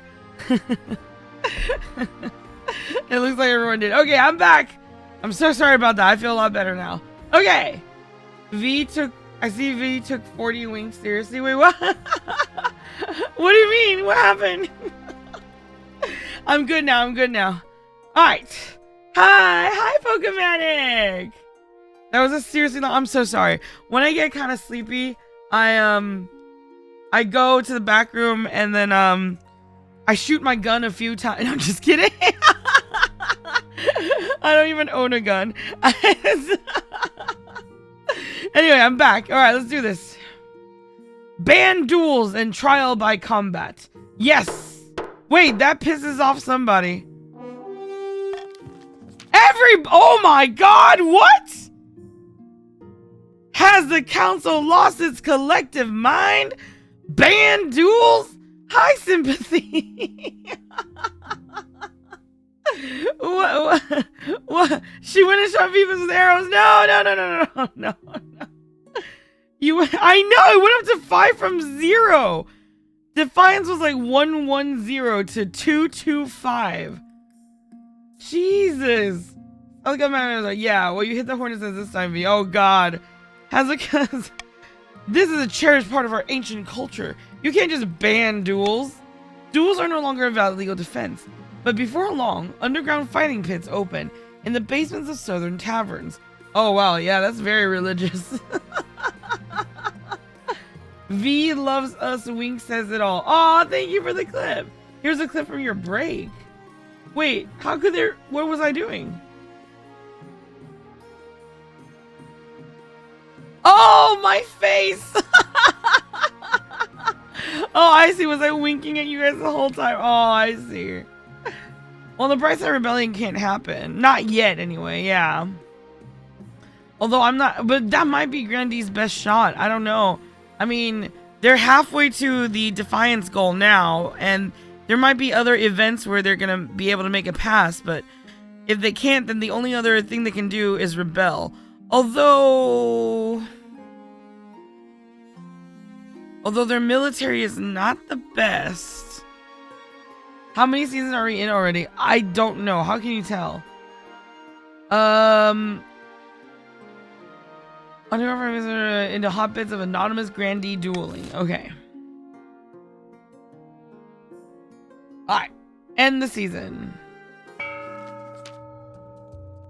Retrieving the horn. Oh my God, North, you slow down!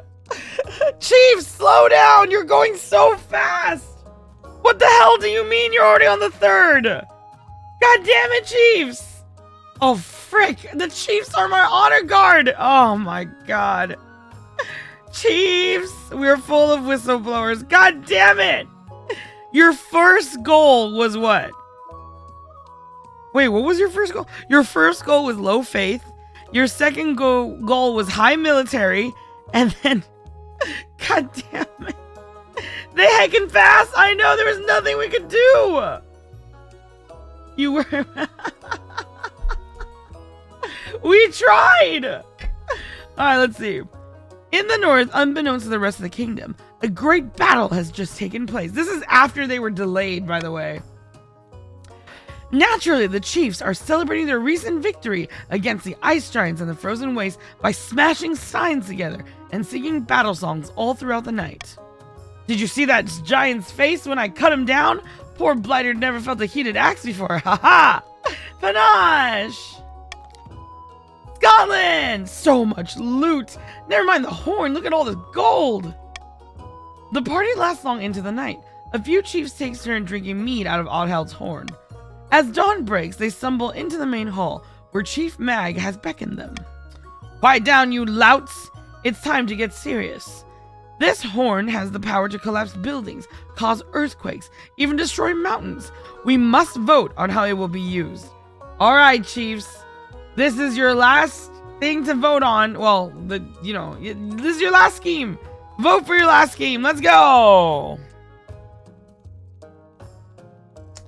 Ah, interesting. Lower other farming or lower authority.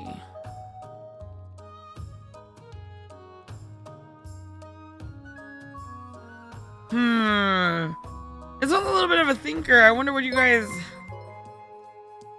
Oh, NFC! I can't believe it's been a whole year. Oh, me neither! Thank you so much for your support. Thank you so much. A whole year. Do you still remember the first game? Wait, did you first come during my subathon? Did you join us during my subathon last year? It's pretty, the timing is pretty close. You think so? Oh my god, that's crazy. We shall grow tomatoes with the horn. No! Alright.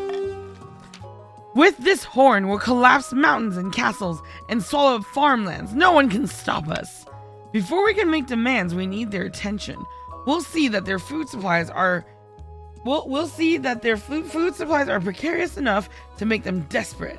And then we'll make our move. We'll give them a demonstration of its power. Then an ultimatum. Crown Mag or starve. For the final stage of their scheme, the chiefs must lower the other regions' farming to a combined total of 7 or less. Really? That? Oh, wow. Okay. Well, I mean, well. Okay, good luck with that. By 2, yeah. It's always by 2.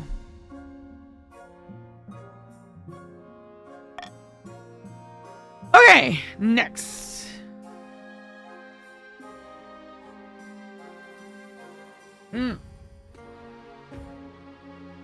That's the first one that we haven't had in the bag in a little while. Yeah. Alright, let's see.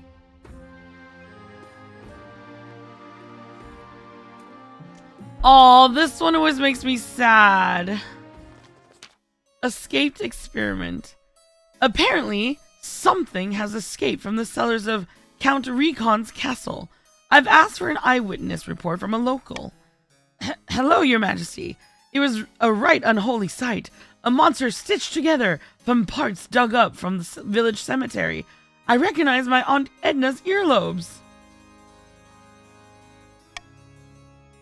Did it hurt anyone? No, it just seemed confused. Kept asking for its father. Excuse me, my cellars? Yes, yours. Count Recon! Look at you. V, I gotta try those Pac-Man donuts from Krispy. Oh, you did! I hope you like them. Alright. This creature is my life's work, Your Highness, and my son. His escape was regrettable. He just wanted to see the village up close. Rest assured, I have chained him up far more securely in my dungeon to ensure this won't happen again. It's too— now it's you! Hold me back, chat! Hold me back! No! You're gonna hurt the innocent monster, aren't you? Why are you so terrible? You're the worst! Get back, you— I hate you so— This is the reason why I'm losing my goddamn voice! Unleash the V! Hold her back!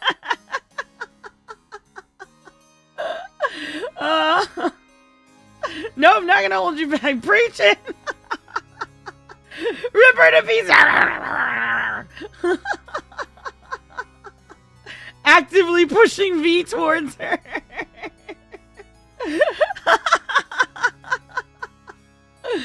It's too late for that, Count. You and your unholy creation must be burned. Ugh. Yes, of course. Wow, who would have guessed? Who would have guessed that you were gonna burn them? That you wanted to burn— oh my god. Is the only way to cleanse the world of your evil. How is it evil? Grab her tail. Whose? None of us have tails.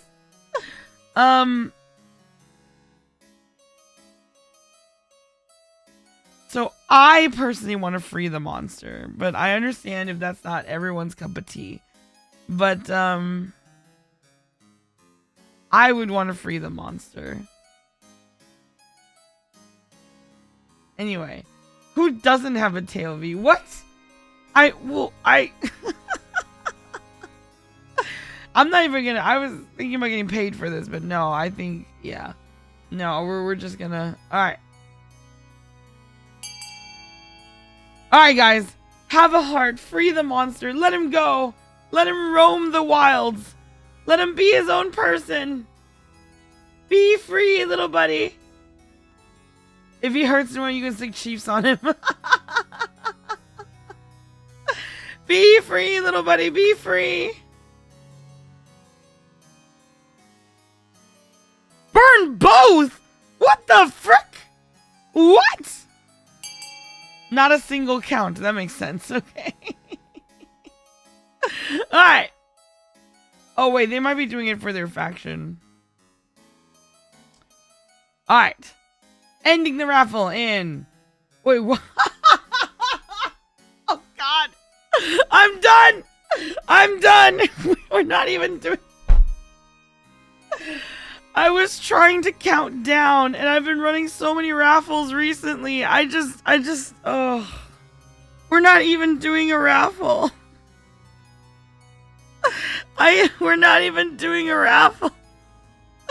Alright, closing the votes in 5, 4, 3, 2, 1. Alright, let's close the raffle. I mean, close the votes. Alright. I'm so tired. No, Your Grace! The boy's not ready for freedom! This will end in disaster! The council would free this unholy monstrosity? And allow its twisted creator to go unpunished? What kind of message does that send? That sends a message of we don't need you anymore. You are obsolete. You can go and lie in the stake that you burn a lot of people and just sit there and burn yourself. You'd be way more useful that way too, you know? And I guarantee you no one's going to eat your flesh. Not the ravens or anything like that because you're disgusting. All right. Anyway, sorry. God, I hate the High Inquisitor. All right. You're all mad. You'll see. Doom will come to the east. Doom. V, tell me you've been playing too much Helldivers without telling me you've been playing too much Helldivers. What? Let the High Inquisitor relax in a nice warm fire, V. It'll be a nice roast with comedy for her. We'll be all entertained. V, would eating her make her angry? I don't know. Hi, Maximo. The so-called abomination turns out to be a gentle fellow with a green thumb and a fondness for puppies. Soon enough, he's won over the villagers who allow their children to go on piggyback rides with him. He spends... Oh my god, farming went up for the east. Damn, counts. Say what you want about me not managing your defiance very well, but my god, your stats. You're 10-7-7. 0 faith, but let's be honest, you don't care about faith anyways. And 1 defiance.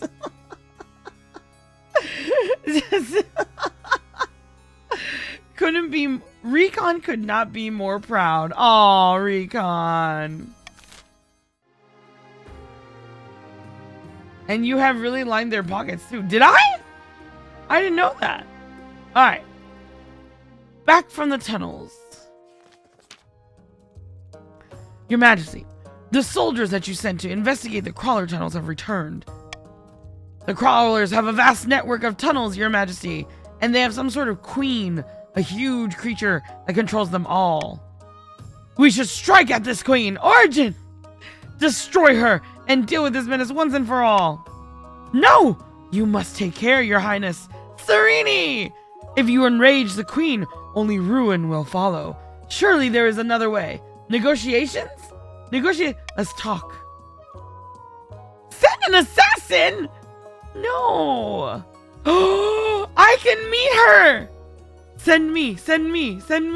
V, I've been lurking and have no clue what's happening. Everything is fine, Ariel. As Medea, you're fine. Everything is fine. We are playing King of the Castle. If you want to be a noble of the court, it is not too late to join. But yes, we're playing King of the Castle. You can vote. Like, for example, this next one, if you join, you can vote. You want to burn the tunnels? If we can't win, we can dethrone her by the people. You could. There's a lot of things you can do. Yeah, for sure. Man, I love the smell of napalm in the morning. You want to burn him? You guys can do whatever you want. All right. I'm not gonna use any of the laws. Up to you guys. Let's go. What would you like to do?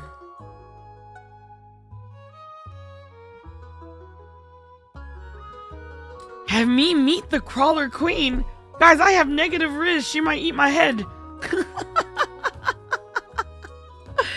I have negative riz. She might eat. Wait, why are there more votes after I said that? Hey! Hey!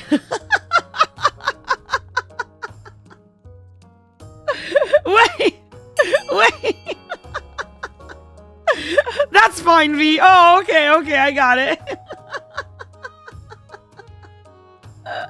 Oh, you're gonna prove me wrong. I see. Okay, I see. That was so funny. I was like, I have negative risk. She's gonna eat my head off, and I just keep seeing the votes going up for that one. That's crazy.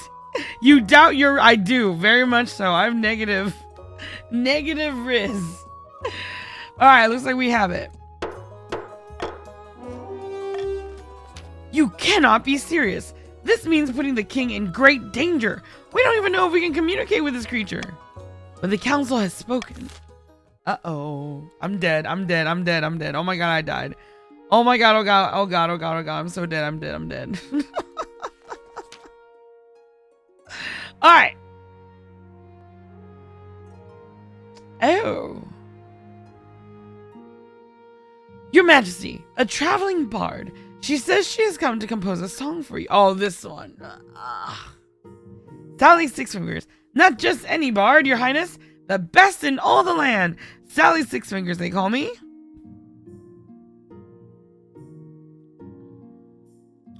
I mean, I really don't need her.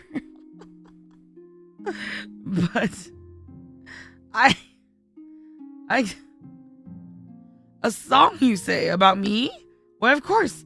In fact, I have a tune and verse all but ready. I have saved my best work for you, my king. All I require is a subject. What should I tell the masses of you? What would you like to inspire?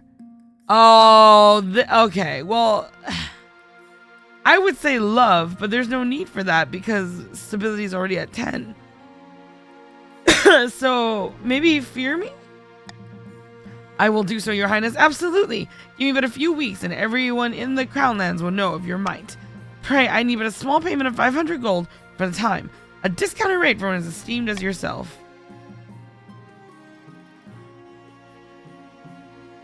500, that's... Sure, I guess. The bard nods enthusiastically and heads out to do your bidding. Oh my god! Sally is a better salesperson than songwriter. She composes a song, yes, but it fails to capture the hearts of your people. Oh, I'm so unlucky. You have her perform it for you, but it's abysmal. Nothing rhymes. There's no rhythm. And she doesn't even pronounce your name correctly. Oh my god. Terrible. Terrible. Six Fingers. Terrible. Alright. The counts are gathered in the empty council hall late at night. A new report from one of their spies has just come in. Oh, your spies, counts? What the hell? Dracov's bones! The chiefs retrieve some ancient horn that say it is from their gods. They want to use it to take down King Oral and put Mag in his place. Bah! What do we care about some old horn? Everyone knows those pagan gods are about as real as mermaids. Real or not, that horn has power. The spy master tells me it can collapse mountains with a single toot! The chiefs will make their move soon, and the king still has to produce an heir. Perhaps as we're changing tact, if it's too late for King Oral, we might want to get out while we can. Our only other option right now is to retake the throne by force, if we think that Oral is too weak to hold it. But it's an all or nothing play. If we rebel now, all our goodwill will be gone. Not to mention a few of our heads if we lose. We'll be back to square one. Alright! Go ahead and choose. This is very interesting. This one is Yeah. Go ahead and choose, guys. Obviously not C. Because... I mean, if you... if you guys feel like helping out the grandees, you can vote D. Oh! I get more authority! Thank you for all the authority. Yeah! Counts are giving me more. And Mastodon wanted to give me money. Oh, thank you, Mastodon. Alright. Let's end it.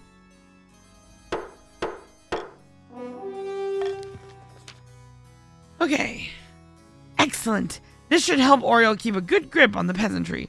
But we can't do it all for him. The counts must continue to aid the king by countering the other region's schemes. They will win the game if the king produces an heir and completes his ambition. No, we're not scared of her. We just like our monarch so dang much.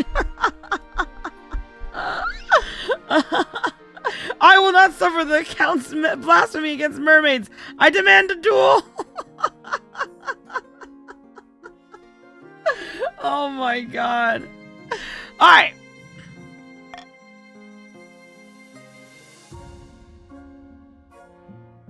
Okay. Oh wow, only the grandees get events. Alright.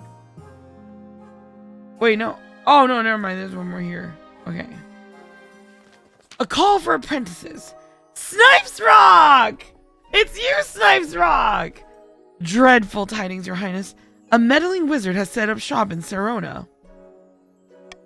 I believe it's Athmorl. Oh, okay.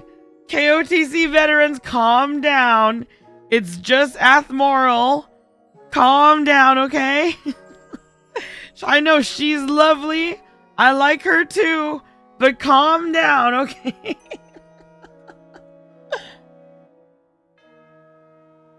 Oh, congrats, Storm.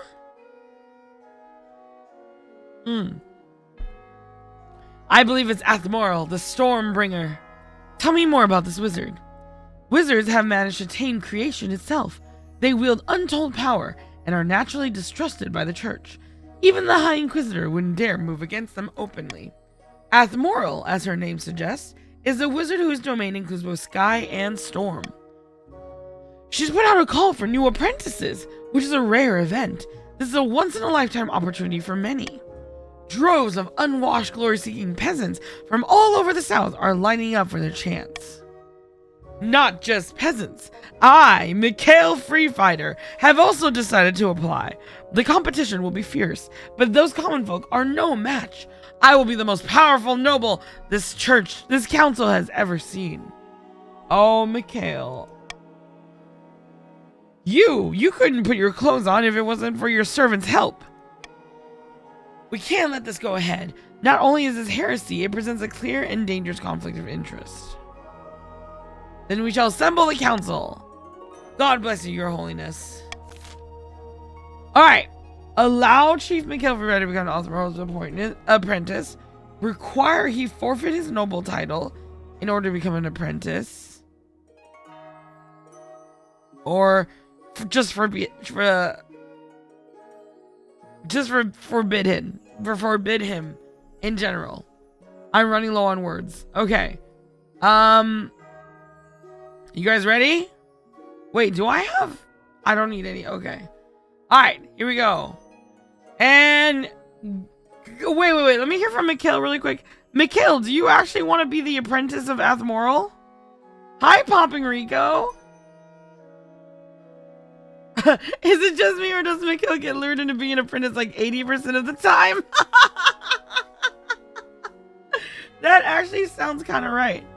Is Mikhail still here? Mikhail. Okay, well, we don't know if Mikhail wanted to be an apprentice or not, so that information is not going to be helping. Well, not going to be helping us choose. But yes. Okay. Let's go ahead and start. A just allows Chief Mikhail to become Athmorl's apprentice. C is the exact opposite. Forbid Mikhail from becoming the apprentice. And B, he becomes an apprentice, but he forfeits his money and his title of a noble. Yeah. And yeah, I think that money actually goes to the treasury. So there's that. All right, here we go, guys. Go ahead and vote. Go ahead and vote. Go ahead and vote.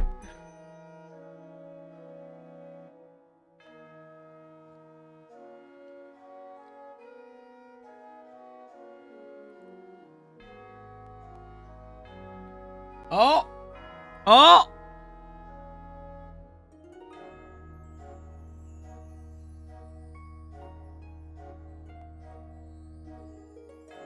Is that it? Is that gonna be it? Oh my god, it's so close. Oh, no, it's getting further. I almost read that out loud, Vestmus. Alright. Ending it in 5, 4, 3, 2, 1. Okay, B has it. Let's go. Alright. Wait, what? Wait, what? How did this happen? Who tied it at the end? Damn it. Now I have to choose. Well, I don't want to steal his money.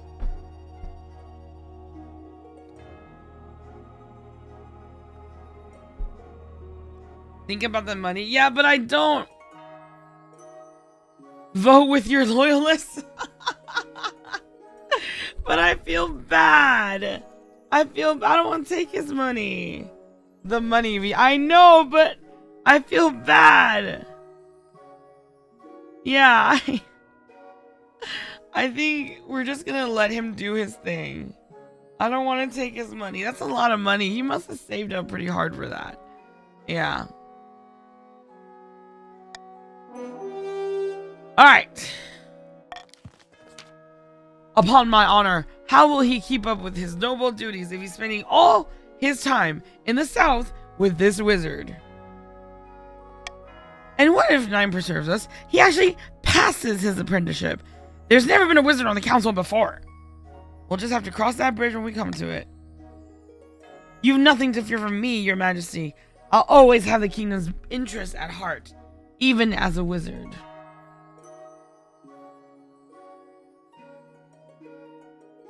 Okay, how do I... Okay, there you go. Chief Mikhail Free Fighter sets off immediately on his journey to the south.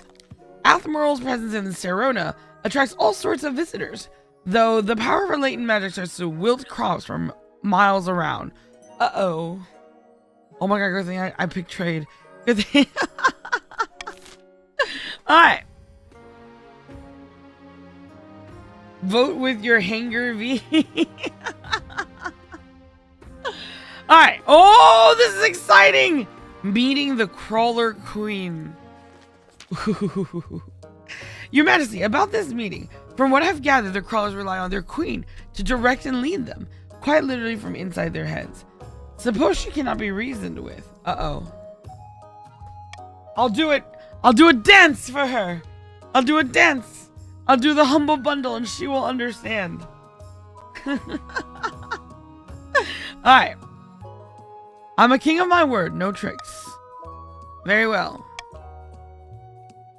Few days later, you find yourself in the fields of the north, face to face with a creature from your nightmares. Thick, viscous slime drips from her mandibles as she sizes you up. 1, 2, 3, 4, 5, 6, 7, 8, 9, 10. I don't. Okay. Yeah. Creature from her. Hello. The Crawler Queen clicks and rattles her appendages in a way that could be interpreted as a message of approval. Ah. Marry her! I'm already married!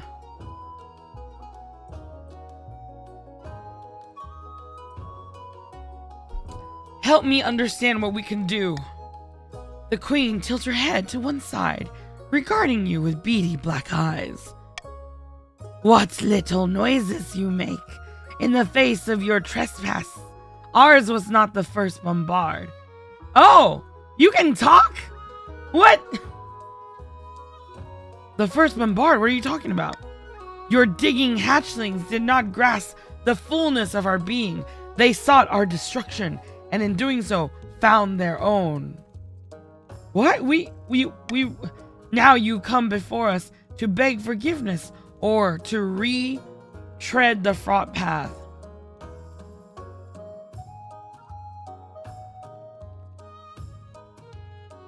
I mean, oh, so we attacked them first?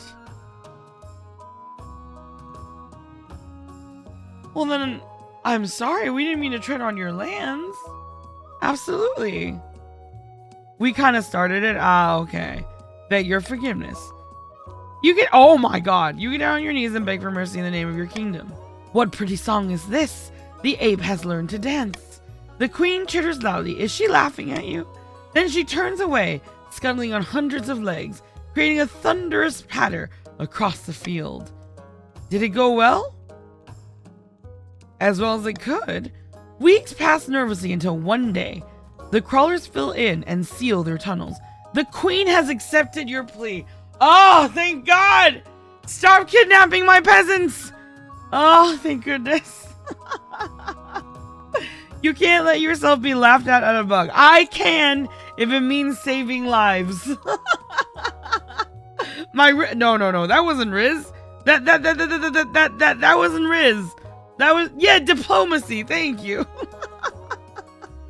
That was diplomacy. You know, they were kidnapping peasants and just dragging them into the tunnels.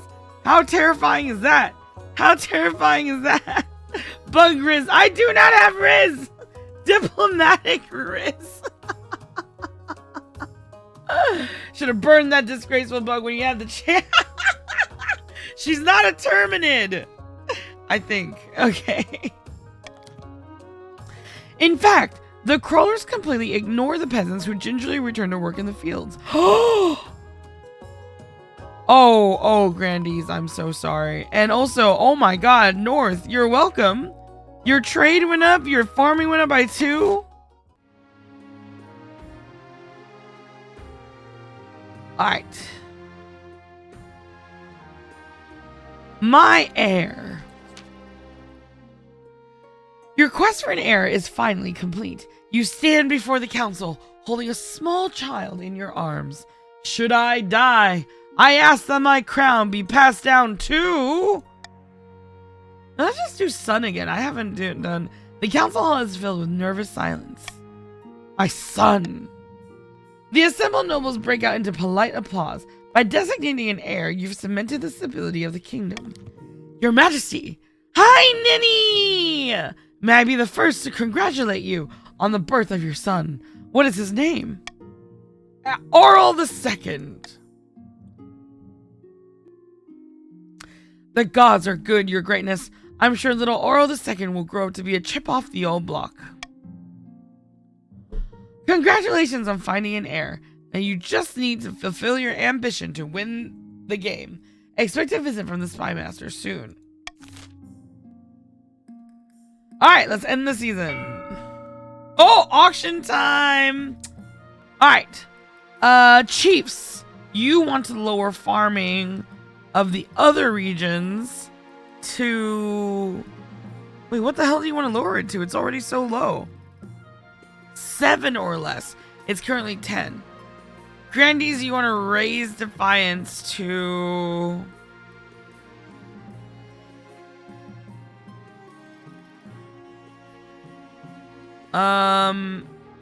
Eight. Other regions to combine to at least 8. Okay, so you want to... Okay. Alright. And counts, we are... If you're still loyalist, I basically just need trade. And I haven't decided where I'm going to go in with that yet, but... Here good? I think here's good. Okay, perfect. Alright guys, you ready? Go ahead and vote! In the meantime, I'm going to stand up and stretch a bit, so I'll be right back.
Stretch. Okay, what'd you guys buy?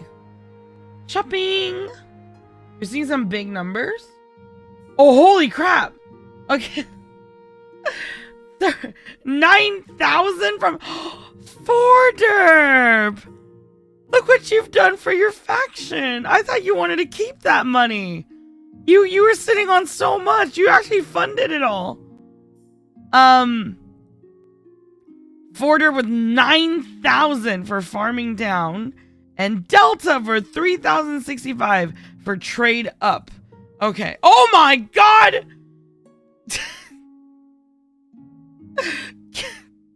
Okay. So Grandies have 2 10s now.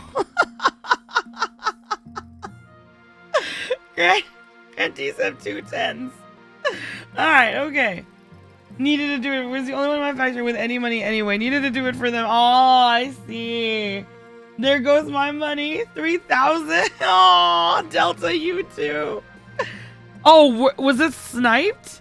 Was it? Oh, I should have watched that. Okay. Okay. Oh no.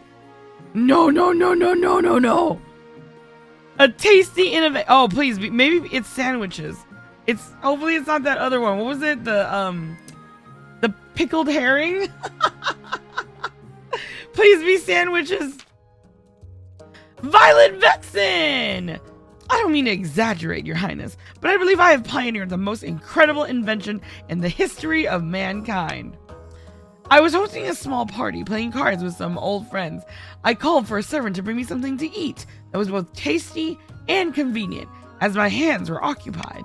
What my servant brought me that evening will change the world forever, Your Highness. Show me. Behold! She holds in the air a plate. Atop the plate are 2 slices of bread with a piece of meat wedged between them. It allows the hungry noble to consume 2 slices of bread plus meat all at once, saving valuable time. Meanwhile, the bread serves as an impregnable barrier, preventing one's hands from being besmirched by meaty juices. Oh my gosh, she's a genius! Magnificent! Naturally, since this is my invention, I propose we name it after me. In a few years' time, I expect everyone to be enjoying a nice Violet Vexen for lunch. Okay, hold on. Who's in chat right now? Who would have been a really funny name for this sandwich to be? Is there anyone's name that would... Forder Poke? Vera Johnson is also pretty... Black Ops Interact. Kabe. A Nan... What is a Nan... A nice Jimmy. Enjoying a nice ninny. Oh my god.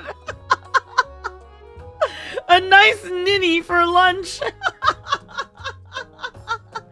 C4.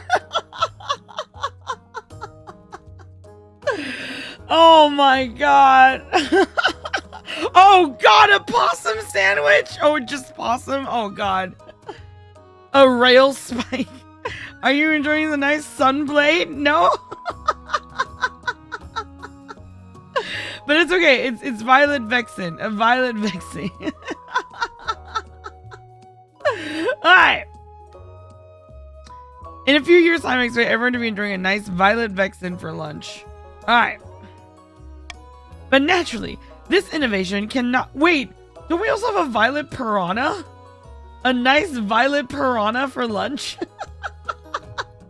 Not only is it a piranha, but it's also violet in color. But naturally, this innovation cannot be made available for free. Every time a Violet Vexen is consumed, I expect a small royalty payment. That is crazy. Competing brand? Alright, so...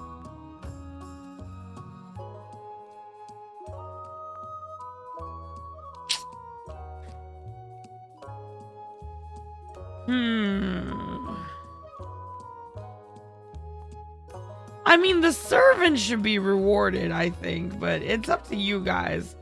What do you guys think? It's up to you. I'm actually not gonna do...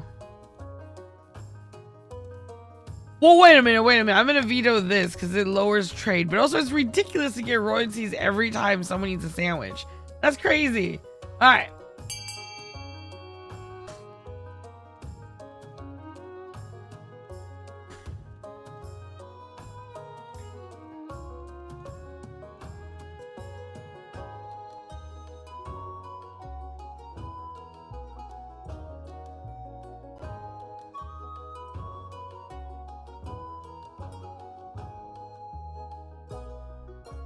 No, violent vixens are too delicious to be controlled. Alright, looks like... Any more votes? Any more votes? Any more votes? We good? Alright. Justice for the sandwich servant. Mother of mountains! He wouldn't have invented this snack if I hadn't specifically requested a convenient meal. Despite Chief Violet Vexen's protestations, the servant is brought before you. Hello, Your Majesty. Most people call me Footlong due to my, large feet.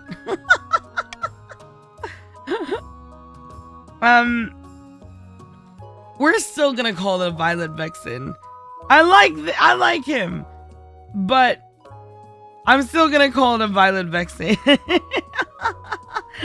I like him, but we know Violet. We know Violet. Okay, it would be funny to have it named after her instead of some NPC. So he makes Subway. Wait, do you guys remember what it ended up calling? If you use the, we'll name it something boring. Well, what was it? Wasn't it like a long name? It was like meat between bread. Wasn't it something like I think it was like meat between bread or something. I don't know. I can't remember. But yeah, we're gonna call it, I prefer calling it Violet Vexen. Violet Vexen proves a massively popular luncheon. Bakeries spring up across the north experimenting with new ingredients. Turns out you can put almost anything between 2 slices of bread. Meat and 2 breads, yeah. Alright. A ghoulish problem. Oh, hi, Archbishop. Your Majesty, we are having terrible problems in the east. The people have lost faith in the Ninth God, and churches are being left to crumble. But without priests to perform the rites, the dead are rising as ghouls from their abandoned crypts. There have been 9 attacks in the last week alone. What's a ghoul? A restless corpse seeking vengeance upon the living. Ghouls can be raised by necromancers, but can also arise naturally when a recently dead body is forgotten by its family and left unattended by priests. We must remind the Eastern folk that they are lost without the Ninth to protect them, especially once they've passed. I mean, they have their own religion.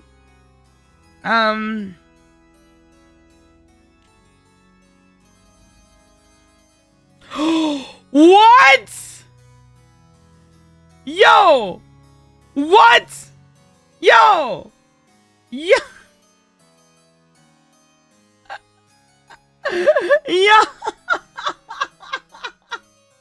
Oh, the Outlaw Joe! I'm so sorry. Thank you so much for the follow.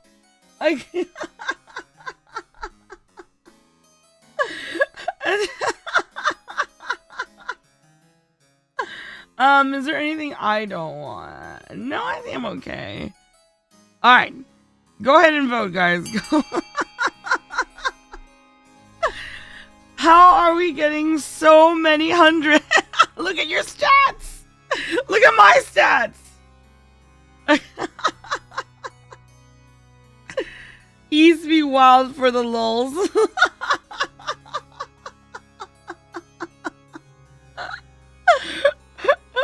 Are we really gonna have zombie servants? Is that really how is that really the trajectory of this kingdom? Are you serious? Are you serious? This isn't even about the kingdom anymore. Alright, let's see. The most ingenious Eastern merchants set their minds to finding a use for the walking, snarling, biting dead. It proves difficult to teach them shoemaking. And embroidery is a complete non-starter. In the end, the best use of ghouls turns out to be chaining them inside a giant wheel and using them to power a mill. They're slow but tireless. Who cares if a few farmers get bitten once in a while? Oh my god, that's crazy. Oh. Of course, the Archbishop decries it as an abomination and an offense unto the 9th, but he says the same thing about tea on Wednesdays. That's so good. That's so good. That also barely did. Oh, crap. I see. Okay, that's what happened. Okay. Okay. Your stomach hurts. At the start of your reign, you said you wanted to be the architect of a new golden age. You succeeded on that front. Yeah! Oh, the kingdom has never been more prosperous. Well done, your majesty. But to shut down your noble scheming for good, we need to build on that reputation. Your advisors have some ideas. Have you heard of the Scepter Sages? It's an ancient lost artifact forged by Queen Alma the Wise. There's a legend that any king who recovers it will rule over a golden age. My advice, on the other hand, would be to infiltrate each region with loyal spies, defeating their schemes with schemes of our own. But the Chancellor has other ideas. Okay, so here's the thing. Spy network is so boring, but it'll probably work. Scepter, though, if we choose Scepter, we are going to be here until the morning. Look at religion. It'll probably take like 3 or 4 tries. And Spy network is so cool. I did try that last time. We're 7 hours into stream anyway. 1 is a 10. That's true. Trade is nearly maxed out though. Exactly. And so is stability. Trade will probably instantly win, which I don't care about winning. So, I mean, I say that, but I know that the counts are backing me this time. So I'm kind of winning for them, but that's if the Chiefs don't get their goal reach first. Well, unfortunately, that farming kind of hurt them quite a bit. They need combined at 7 or less. Right now it's at 11. Or to be fair, that's only 10. That's only 10 points apart. So yeah, I mean, 4 points apart.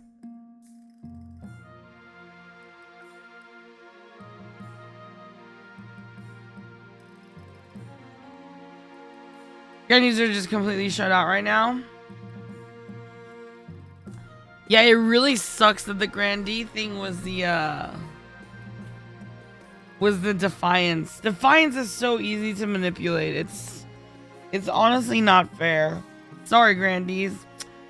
And plus, you needed 8. 8 is crazy. 8 is crazy. Like, I think 8 is crazy. Alright, I'm gonna use Scepters of Sages because I think Scepter of Sages is cooler. But that might take a little longer. Alright, a wise decision, your majesty. I'll begin sending out adventurers to track down the Scepter's location. The Grandees aren't looking so grand now. Do you, V? I've already got a good laugh out of this. But adventurers aren't cheap. Your priority is to raise the kingdom's overall faith and trade as much as you can.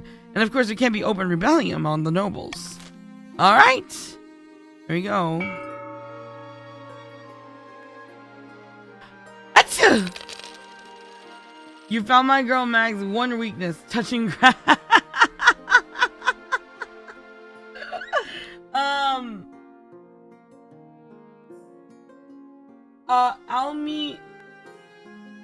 Almil, I'm so sorry if I'm mispronouncing your name. Welcome in, first time chatter, and thank you for the follow as well. Alright.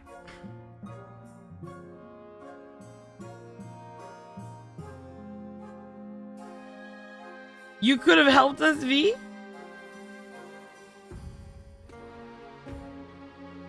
I can call you Goonie. Oh, that's a cute one. Yeah, I'll try to remember that. Alright.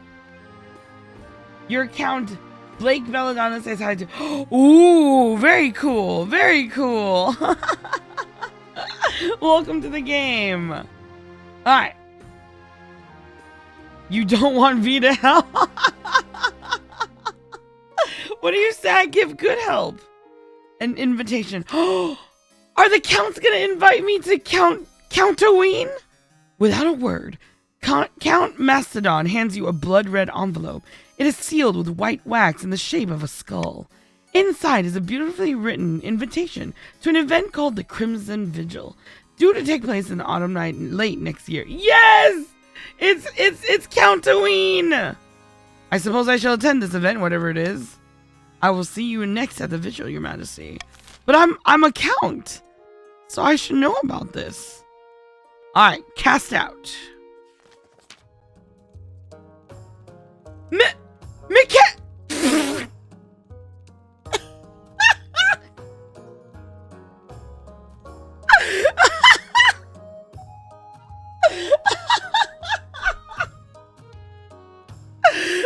Oh God!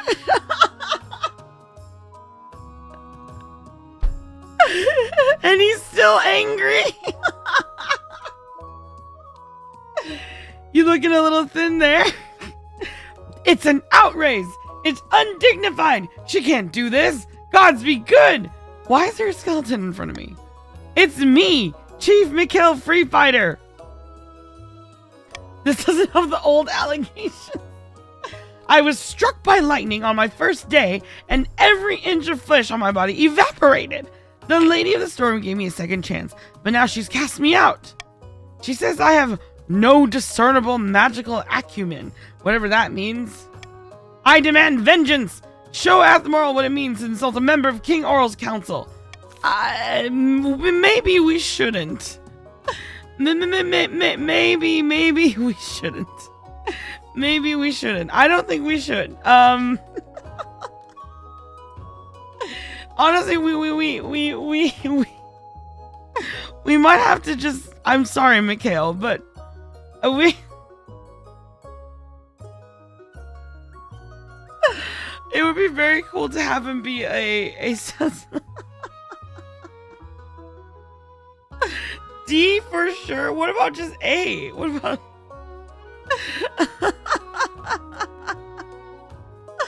Okay. Vote D to get paid. Alright. Okay. You think C is... You want to try to arrest a wizard? I don't know if that's going to go over very well. A looks decent too. I mean, I don't mind getting rid of that. A little bit of authority. You think D is best? But I kind of want Mikhail to be a skeleton on the council. I find that hella funny. D is the most just, you think? Okay, alright. V, you think 2K going to save you? No. I don't care about the money. I just thought. Alright, let's do D then.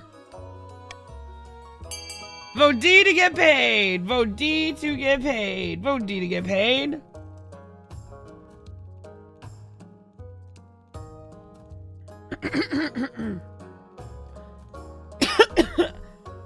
There's something wrong with me today.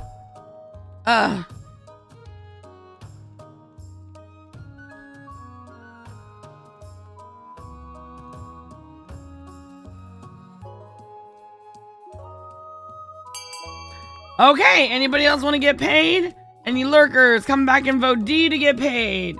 Vote D to get paid. Vote D to get paid. Vote D to get paid.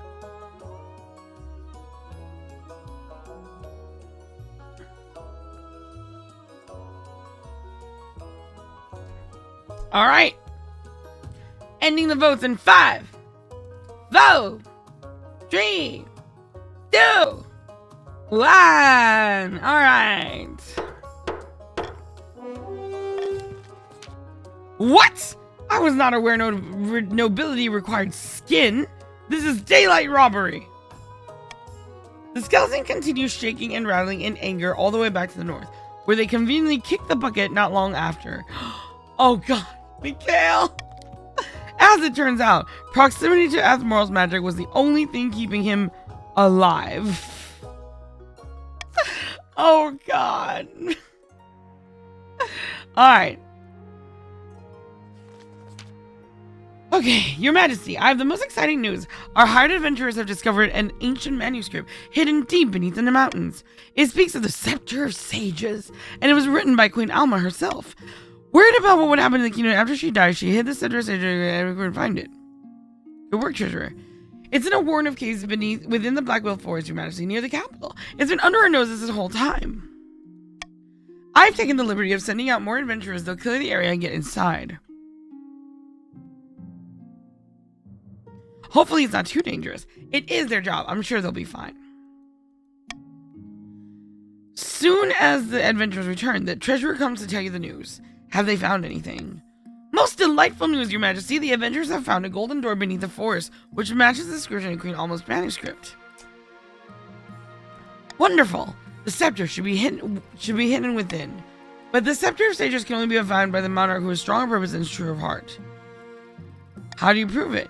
Queen Alma wrote a ritual for the monarch to prove themselves worthy of the scepter. If we go to the cave, I can read out the relevant passage where you set it all up. You make the arrangements, bringing the procession of horses, food, drink, adventure guides, and a little traveling desk for the treasurer to the Blackwell Forest. Your wife comes too, riding beside you. Aww, hi wifey. Goodness, I hope it all goes well today. I'm a bit nervous about what's in there.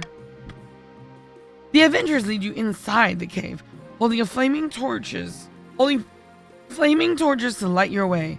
Soon the tunnel grows horribly cramped, and you bend double to squeeze through. Don't worry, Arl. We'll pull it together and get through this. You walk for what feels like hours. Just as you might have lost hope, you reach a golden door, exactly as the adventurers described. It will open only for the faithful. Close your eyes, Your Majesty. Concentrate. 30%. Oh my god. Yeah, right. Okay. Close my eyes. Concentrate. Dear Orange Jesus. Horia! Ow! Your focus scatters and you open your eyes. I failed! Don't worry, Your Majesty. Maybe if we go back to the palace and pray for guidance. You return to the surface far more quickly than you descended, blinking away tears in the sudden sunlight. To improve your chance of victory, focus on excusing for the faith of the next 2 seasons. Okay, cool. Damn! Alright. Okay, I don't need these. Okay!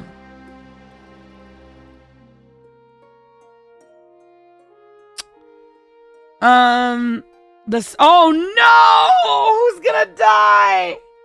Who's gonna die? Oh no! Okay, I'm gonna go pee really quick. I'm gonna click this and then I'm gonna run away, so I'm not even gonna see who dies. Alright, I'll be right back. 1 second.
Oh crap, I didn't click far enough. Okay. I didn't click far enough. Alright, I'm here. Behold, V. Yes, behold. Prince of Foxes! Grandee Prince of Foxes pulled... 7! 7, thank you for the 10 gifted subs. Oh my god. Oh my god. Thank you. I appreciate it. I appreciate it. 7. It's Birdlark, guys. No, don't raise the timer anymore. Nearly one more. No. 7, I'm so worried about you. Grandee Prince of Foxes pulls aside the tarpaulin to reveal a granite statue of Grandee Birdlark. The statue is impeccably detailed, its expression a frozen grimace. A sad sight, is it not? A gift for me? Nay, your majesty, this is no statue. It seems a stone maiden is abroad in the south. Isn't there a fairy tale about the stone maiden? Old women scare their children with tales of her, yes. She's a walking statue with burning yellow eyes. All who meet her gaze are turned to stone. She sleeps for years at a time before waking and terrorizing the kingdom. She must have ambushed Grandee Birdlark on his latest vineyard inspection. Please, your majesty, we must do something. Wizard Stone Maiden battle! Wizard Stone Maiden. I know. Can't believe it's already day 25. You're a quarter of the way to 100 days. Oh, no. It's capped at 32 days. It's capped. It's capped. Yes. I would say vote A, and here, just a little discount for myself. Alright. Up to you guys, though. Up to you guys. A would just be Stone Maiden versus Wizard. Yeah, we do have the money. It's true.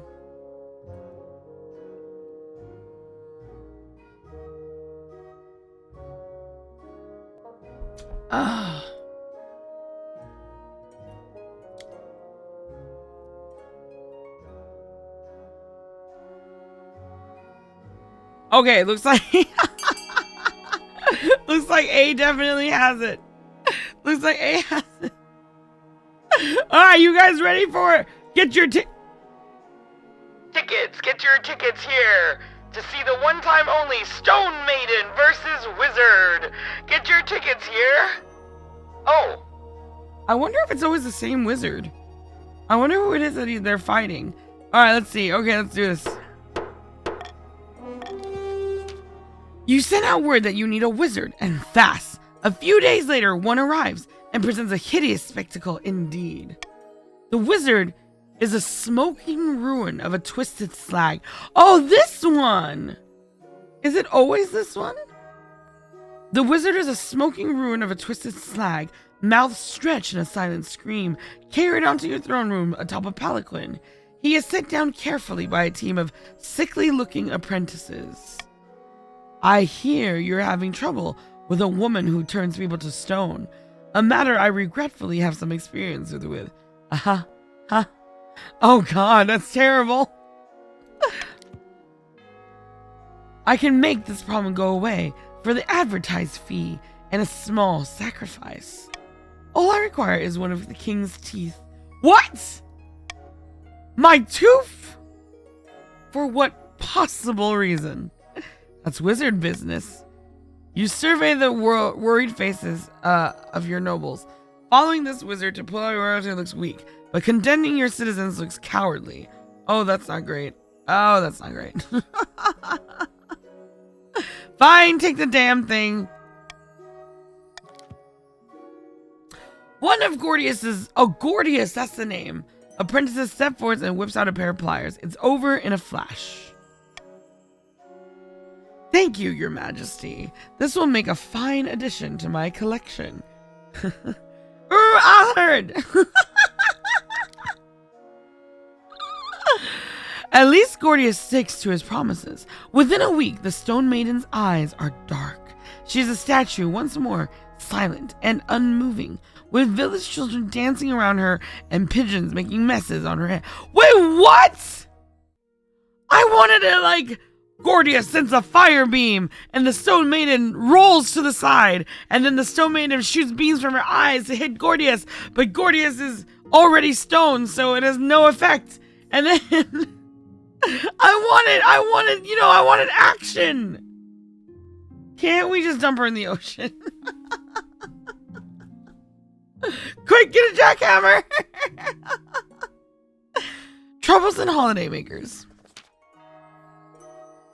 By the 9th, this is not to be borne.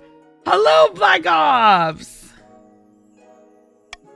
Grandy, Black Ops in a rag, brandishes a crumpled hat. A hat! Oh, gods bless you, I think that's mine. Cabedon! This was left at the end of my estate by a group of chiefs on holiday, along with a huge number of empty bottles of mead. They scattered picnic baskets everywhere, trampled my crops, and sat around a bonfire all night. My horses were terrified. Now I know the culprit was Chief Cabedon and his dissolute, idle friends. We're just enjoying our prosperity and taking a break. Those clear skies, that shining sun, what a nice change from the north. You should be flattered that we're so eager to visit. Flattered! By the 9th, when the chiefs come to our lands, all they do is cause trouble and destruction. Kind of sounds like Veeblins. Humma.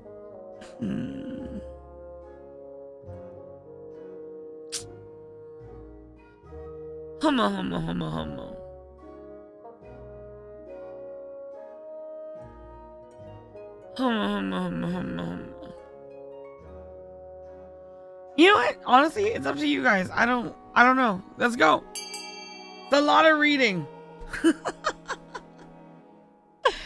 You guys can vote for however you want it. At this point, I'm just waiting for the game to let me get off with having only 10 faith.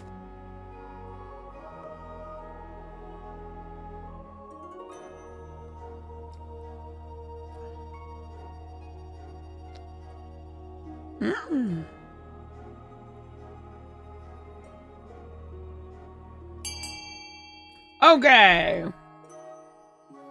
This one's a little close, so I'll let it wait for just a little bit longer. Any more votes? Ending in 5, 4, 3, 2, 1. Over? Okay. The holidays can continue, but chiefs must pay the grandees a generous sum. Oh. Wow, okay. The lure of coin quickly overrides the grandees' principles. Chiefs flock to the south for week-long banquets and scandalous parties. Merchants and cooks alike prosper. Southern delicacies become famous. There's a booming trade in hangover cures. Yes, there's a lot of cleaning up to do afterwards, but that's a problem for later. Okay. Plague of Rats. Count Delta Satellite strides into the council chambers, distraught, waving a dead rabbit. Oh no, I know this one. Oh no, This is the one that makes O1 join. Okay. The fields and barns of the east are overrun by vermin, and we've no more poison for these horrible things. We can't cope anymore. Take that rat and go. The east can handle this alone. Deliver a supply of rat poison. Send them a shipment of cats. Hire some adventurers to clear out the rodents. Okay, none of the... Okay. I'm not gonna say anything, just vote. Okay. Wait a second. Wait a second. Do not say send in the bees. They are not bees, they are cats. I'm a lion. I'm a lion. God dang it, I'm a lion.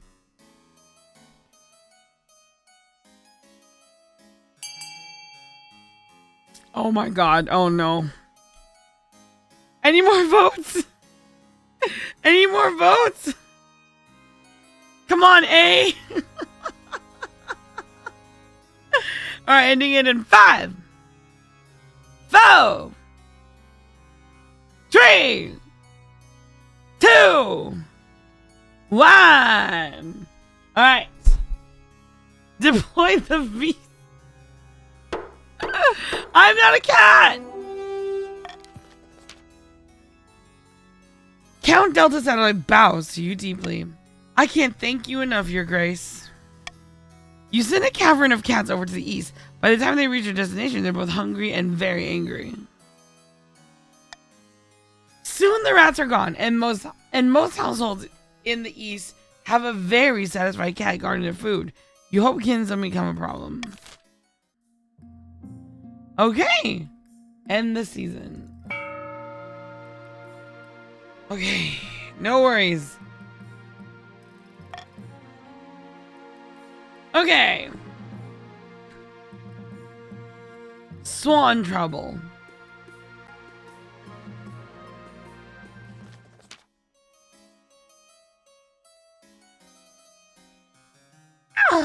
Sorry, excuse me. You're enjoying a quiet game of croquet with Odhala when Count McWally marches across your lawn arm in a sling. McWally? Blood and stars, look at what your foul beasts have done to me! My foul beast? My foul beasts?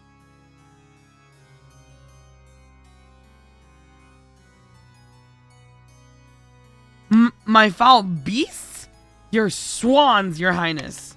I'm not sure I follow. Your grandee, let's go. I was having a lovely stroll in my new deer park when I was ambushed by the feathery white spawn of the seventh god himself. Broke my arm with one blow from its wing. Wait, can swans really do that? As king, you own every swan in the kingdom. You're responsible for this injury. Technically, you do own all the swans in the kingdom, Your Majesty. That's been a law for at least 100 years. But I'm not sure if this... okay. Oh, I clicked something! Oh crap, what did I click? Set laws for voting, okay.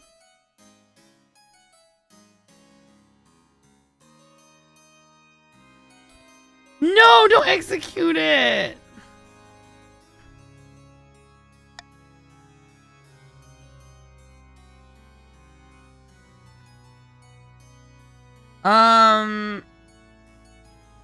What was I doing? Oh, Royal Gamble. No, I don't want that one. Wait, what?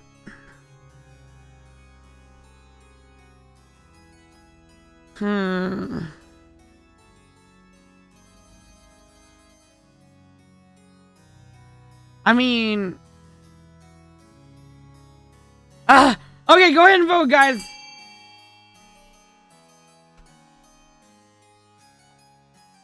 I'm slowly, like... I'm slowly, like, dipping. We're so close. We're so close. I can handle it. Let's see. We're so close.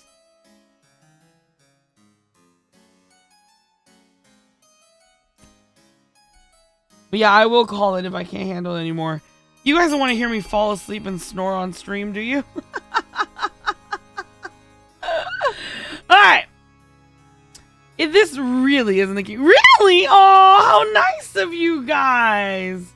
Wait. You're not... You're not gonna blame me for this?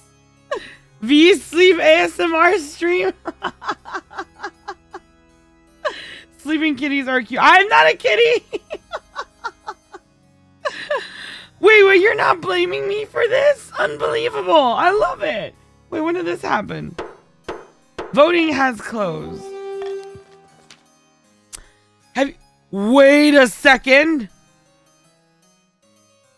Oh, crap. Oh, okay. I thought it was 6. God damn it. So, Grandees, I was rooting for you. I was gonna say, it's still impressive how you guys have hung in there, and now you got like 5 defiance. I thought you only needed 6, but you actually need 8, don't you? 3 more! Have you taken leave of your senses? McWally! If we don't teach this fowl a lesson, the other swans will be emboldened. Swan attacks will put half the council out of commission. Just you wait. Wait, I'm gonna laugh really hard if this actually happens. I'm gonna laugh so hard if that actually happens, I swear. Oh my god. A vanity project. Oh no. No, no, no, no, no, go away! The chief architect bustles into the sky, carrying an armful of parchment. This guy is not good. Statues can be torn down. Paintings can be burned. Don't you think it's time you left a lasting mark on this kingdom? Chief architect, I know you have the best intentions, but you always F up! Always! I propose we carve your majesty's visage into the side of a mountain. It will take dozens of artisans, thousands of hours, but will ensure you're always remember. I don't need... Oh my god. I am not a Hokage. We don't need this. Alright, let's see. That does sound pleasing. Mount V more? I'm so glad you think so, Your Majesty. It'll be the talk of the kingdom and beyond. You call a vote to discuss the outrageous plan. A mountainside carved in your likeness will surely get people talking. It'll take time and a lot of gold. 3,000! No, we're not doing this, guys.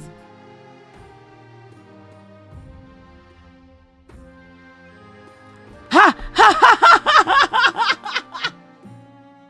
Yes, and the nobles were funded. Oh my god. No, no, don't put my face on the side of the mountain. No!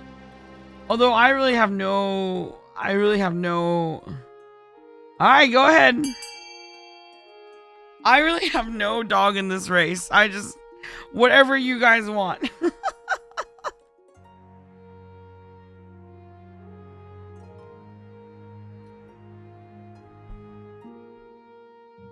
Whatever you guys want.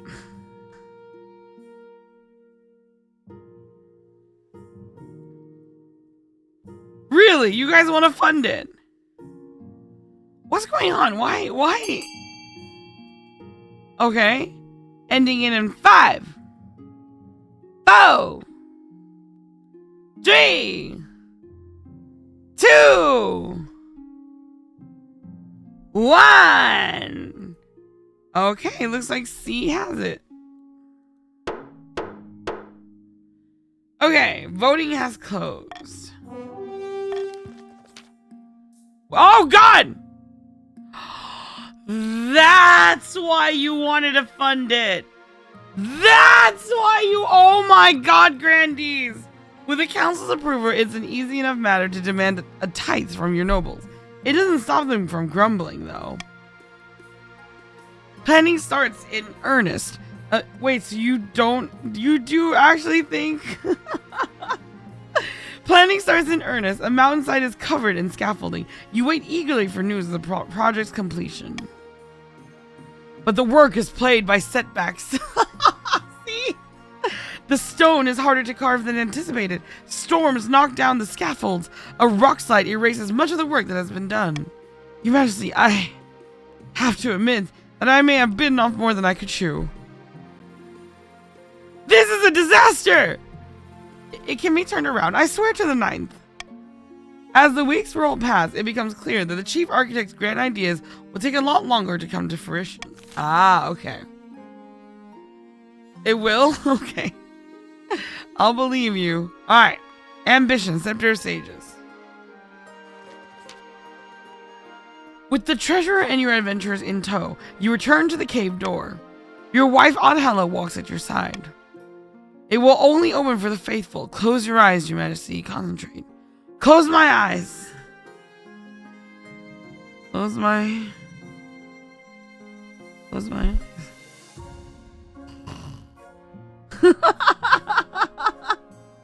Alright, close my eyes. Here we go. I'm not gonna look. I'm just gonna click it. Here we go. Click. I'm looking at chat. I'm looking at chat. I'm not looking at the screen. What happened? What happened? Oh my god, I won! 50%! Oh my god! No, no, no! Hi, Saika! We just wrapped up this game that we play together every month. Well, every Monday during the subathon. Called King of the Castle. Oh! Crab wave! Alright. A bright golden light flares behind your eyes, but you keep your breath steady. I don't usually win these. 50%? You hear the door rumble open. When you open your eyes, the tunnel ahead is utterly dark. Even the torches do not illuminate it. As soon as you step into the chamber, the torches snuff out. A hideous scream echoes from below. The adventurers scramble into a protective stance, while the treasurer wails.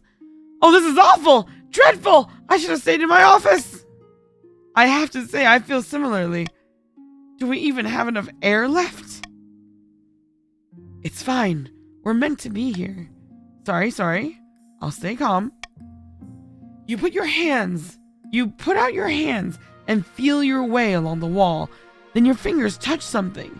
It's a spider! Could this be it? As you grip the scepter, it glows gold, chasing away the dark shadows of the chamber. It looks like a simple wooden staff like any peasant might use for walking, but the glow is as bright as the sun. It's the scepter! Your Majesty, you've done it! Yay! I can't believe this is actually happening. First things first! I need a bath. I absolutely agree. I'm not leaving the palace again for a long time. But first we need to call the nobles and tell them the good news. Good news. Alright.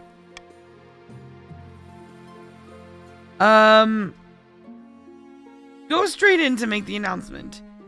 The treasurer holds a velvet cushion upon which the Scepter of Sages sits. It looks small and ordinary, but you sense the weight of its history. Adhela walks beside you, avoiding the gaze of the nobles. Behind you, your heir Arl II toddles along, hand in hand with his governess. What's going on, your highness? Logan! Why have we been brought here? I have some good news. The nobles will silence you, ascend to your throne, and settle yourself comfortably. King Oral has descended into the darkest depths of the Black-Willed Forest and has retrieved the Scepter of Sages. Excited and worried whispers ripple around the council hall. As a bearer of the Scepter of Sages, the king has sealed his destiny as King Oral the Enlightened. How do we know it's real? It could be any old staff. You pick up the scepter. The scepter begins to glow, bathing the council in warm golden light. The nobles gasp and fall silent. Beside you, Oriol claps his hands in delight. Oh my word. It becomes clear that even the grumpiest of nobles will never dare speak against you while you bear the Scepter of Sages. Finally, you are secure in your throne and your kingdom. Your victory is here, but your future has only just begun. Hey, let's go! Ah! The chiefs abandoned their hopes for Adhel's horn, which passed into legend once more. A treasure fit only for seducing adventurers into the frozen wastes, where ice giants or hypothermia await them. The Count celebrated their victory, and Arl was venerated as a true hero of the East, but some whispered that the Counts were losing control of their puppet as the king consolidated his power around his heir, Prince Arl II.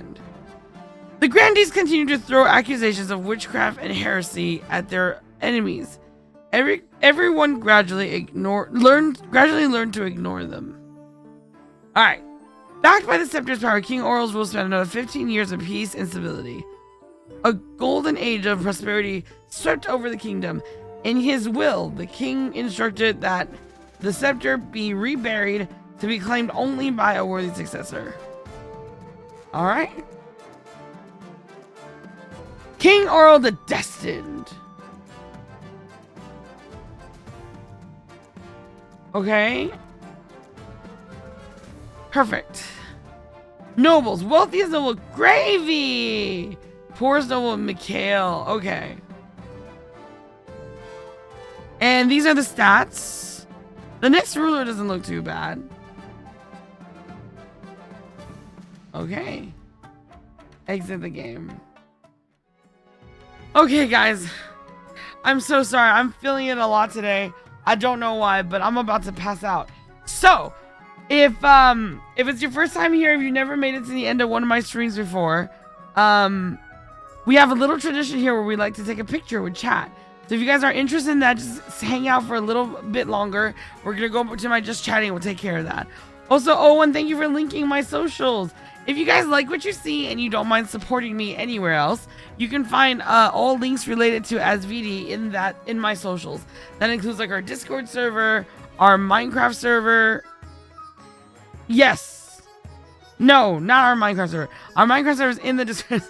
That includes our Discord server link, my Twitter, my Blue Sky, my wiki page, all that kind of stuff. You can find that stuff there. Please don't feel obligated, but any sort of engagement like likes or follows or comments, they really help them out. Oh, you redeemed a song?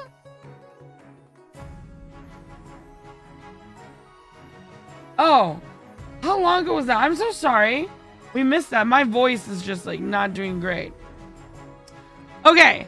Yeah, so where was I? But yeah, the engagements really helped me out, and then please don't feel obligated. It's completely optional as well. All right, let me go back to just chatting, and we'll take that screenshot together, okay? And scene change.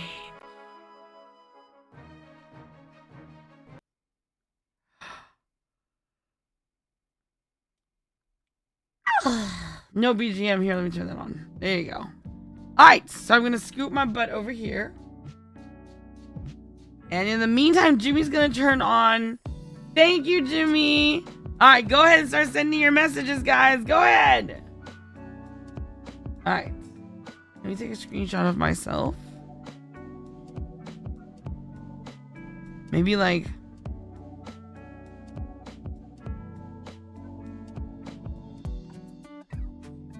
Wait, what?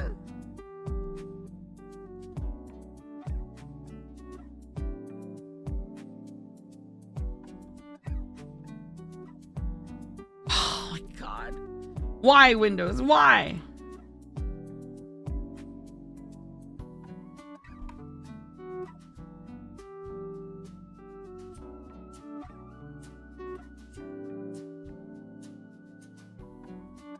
Alright, let's go ahead and take... Oh! Nope, that's not correct. Oh, there we go. Okay. Got that one. Let's see how that looks. Okay, that's good. That's perfect. Okay. Alright. Alright, guys, keep those messages coming. I'm going to hop on over to Twitch really quick to see where I can raid back today. Let's see. Homo.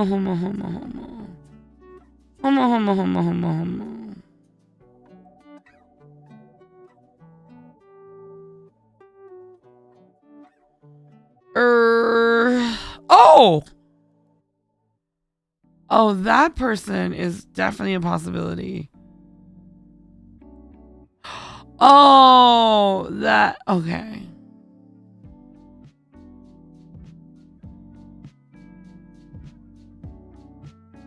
Okay, I know who I'm gonna raid back. Just let me just make sure that they're still going.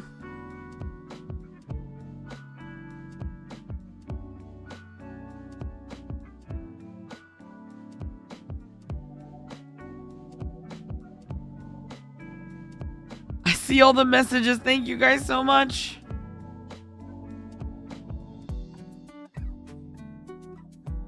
Okay. Alrighty. Alright guys, last chance to get your messages out. I'm gonna go and screenshot you now. Here we go. Oh my god, so many messages. Okay, here's the first screenshot.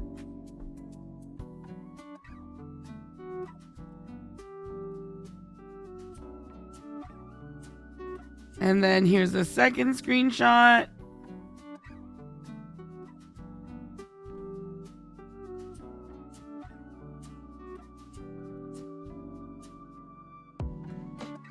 Here's the third screenshot.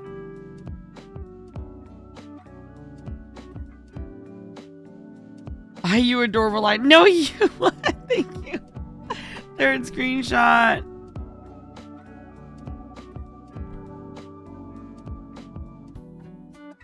And finally, fourth screenshot going down now.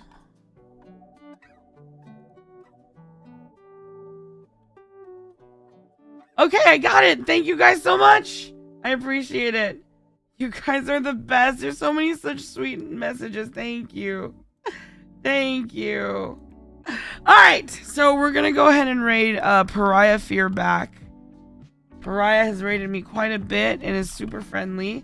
Let's go say hi. All right. Pariah is intended for mature audiences though, so if you're under the age of 18, please go ahead and hop out of the raid, okay? It's to protect you as it is to protect us. Once again, guys, thank you so much for being so supportive and so amazing during this subathon. I can't believe 25 days has gone by already. I do so apologize for the state that I'm in right now. I need to sleep a little bit better, and I think I'm just running a little bit low on. I'm running a little empty. But one more week to go, and I want to go out strong. So I'll be better tomorrow. I'll be better tomorrow. Love you guys so much. See you tomorrow for the start of the last 7 days of the Veebathon. Thank you for all your support. Love you. Oh wait, that's right. I gotta kidnap someone. I gotta. Where? Oh, is it All Might? Is it Almi? I'm so sorry. I get. Oh crap! I need a key quick. I gotta get it. What? Crap! Goonie, that's right, Goonie. All right, I've captured Goonie. All right. Kidnap Pokemon. I'm sorry. I got Goonie. Asmodia. I'm getting you next time. Bye, guys.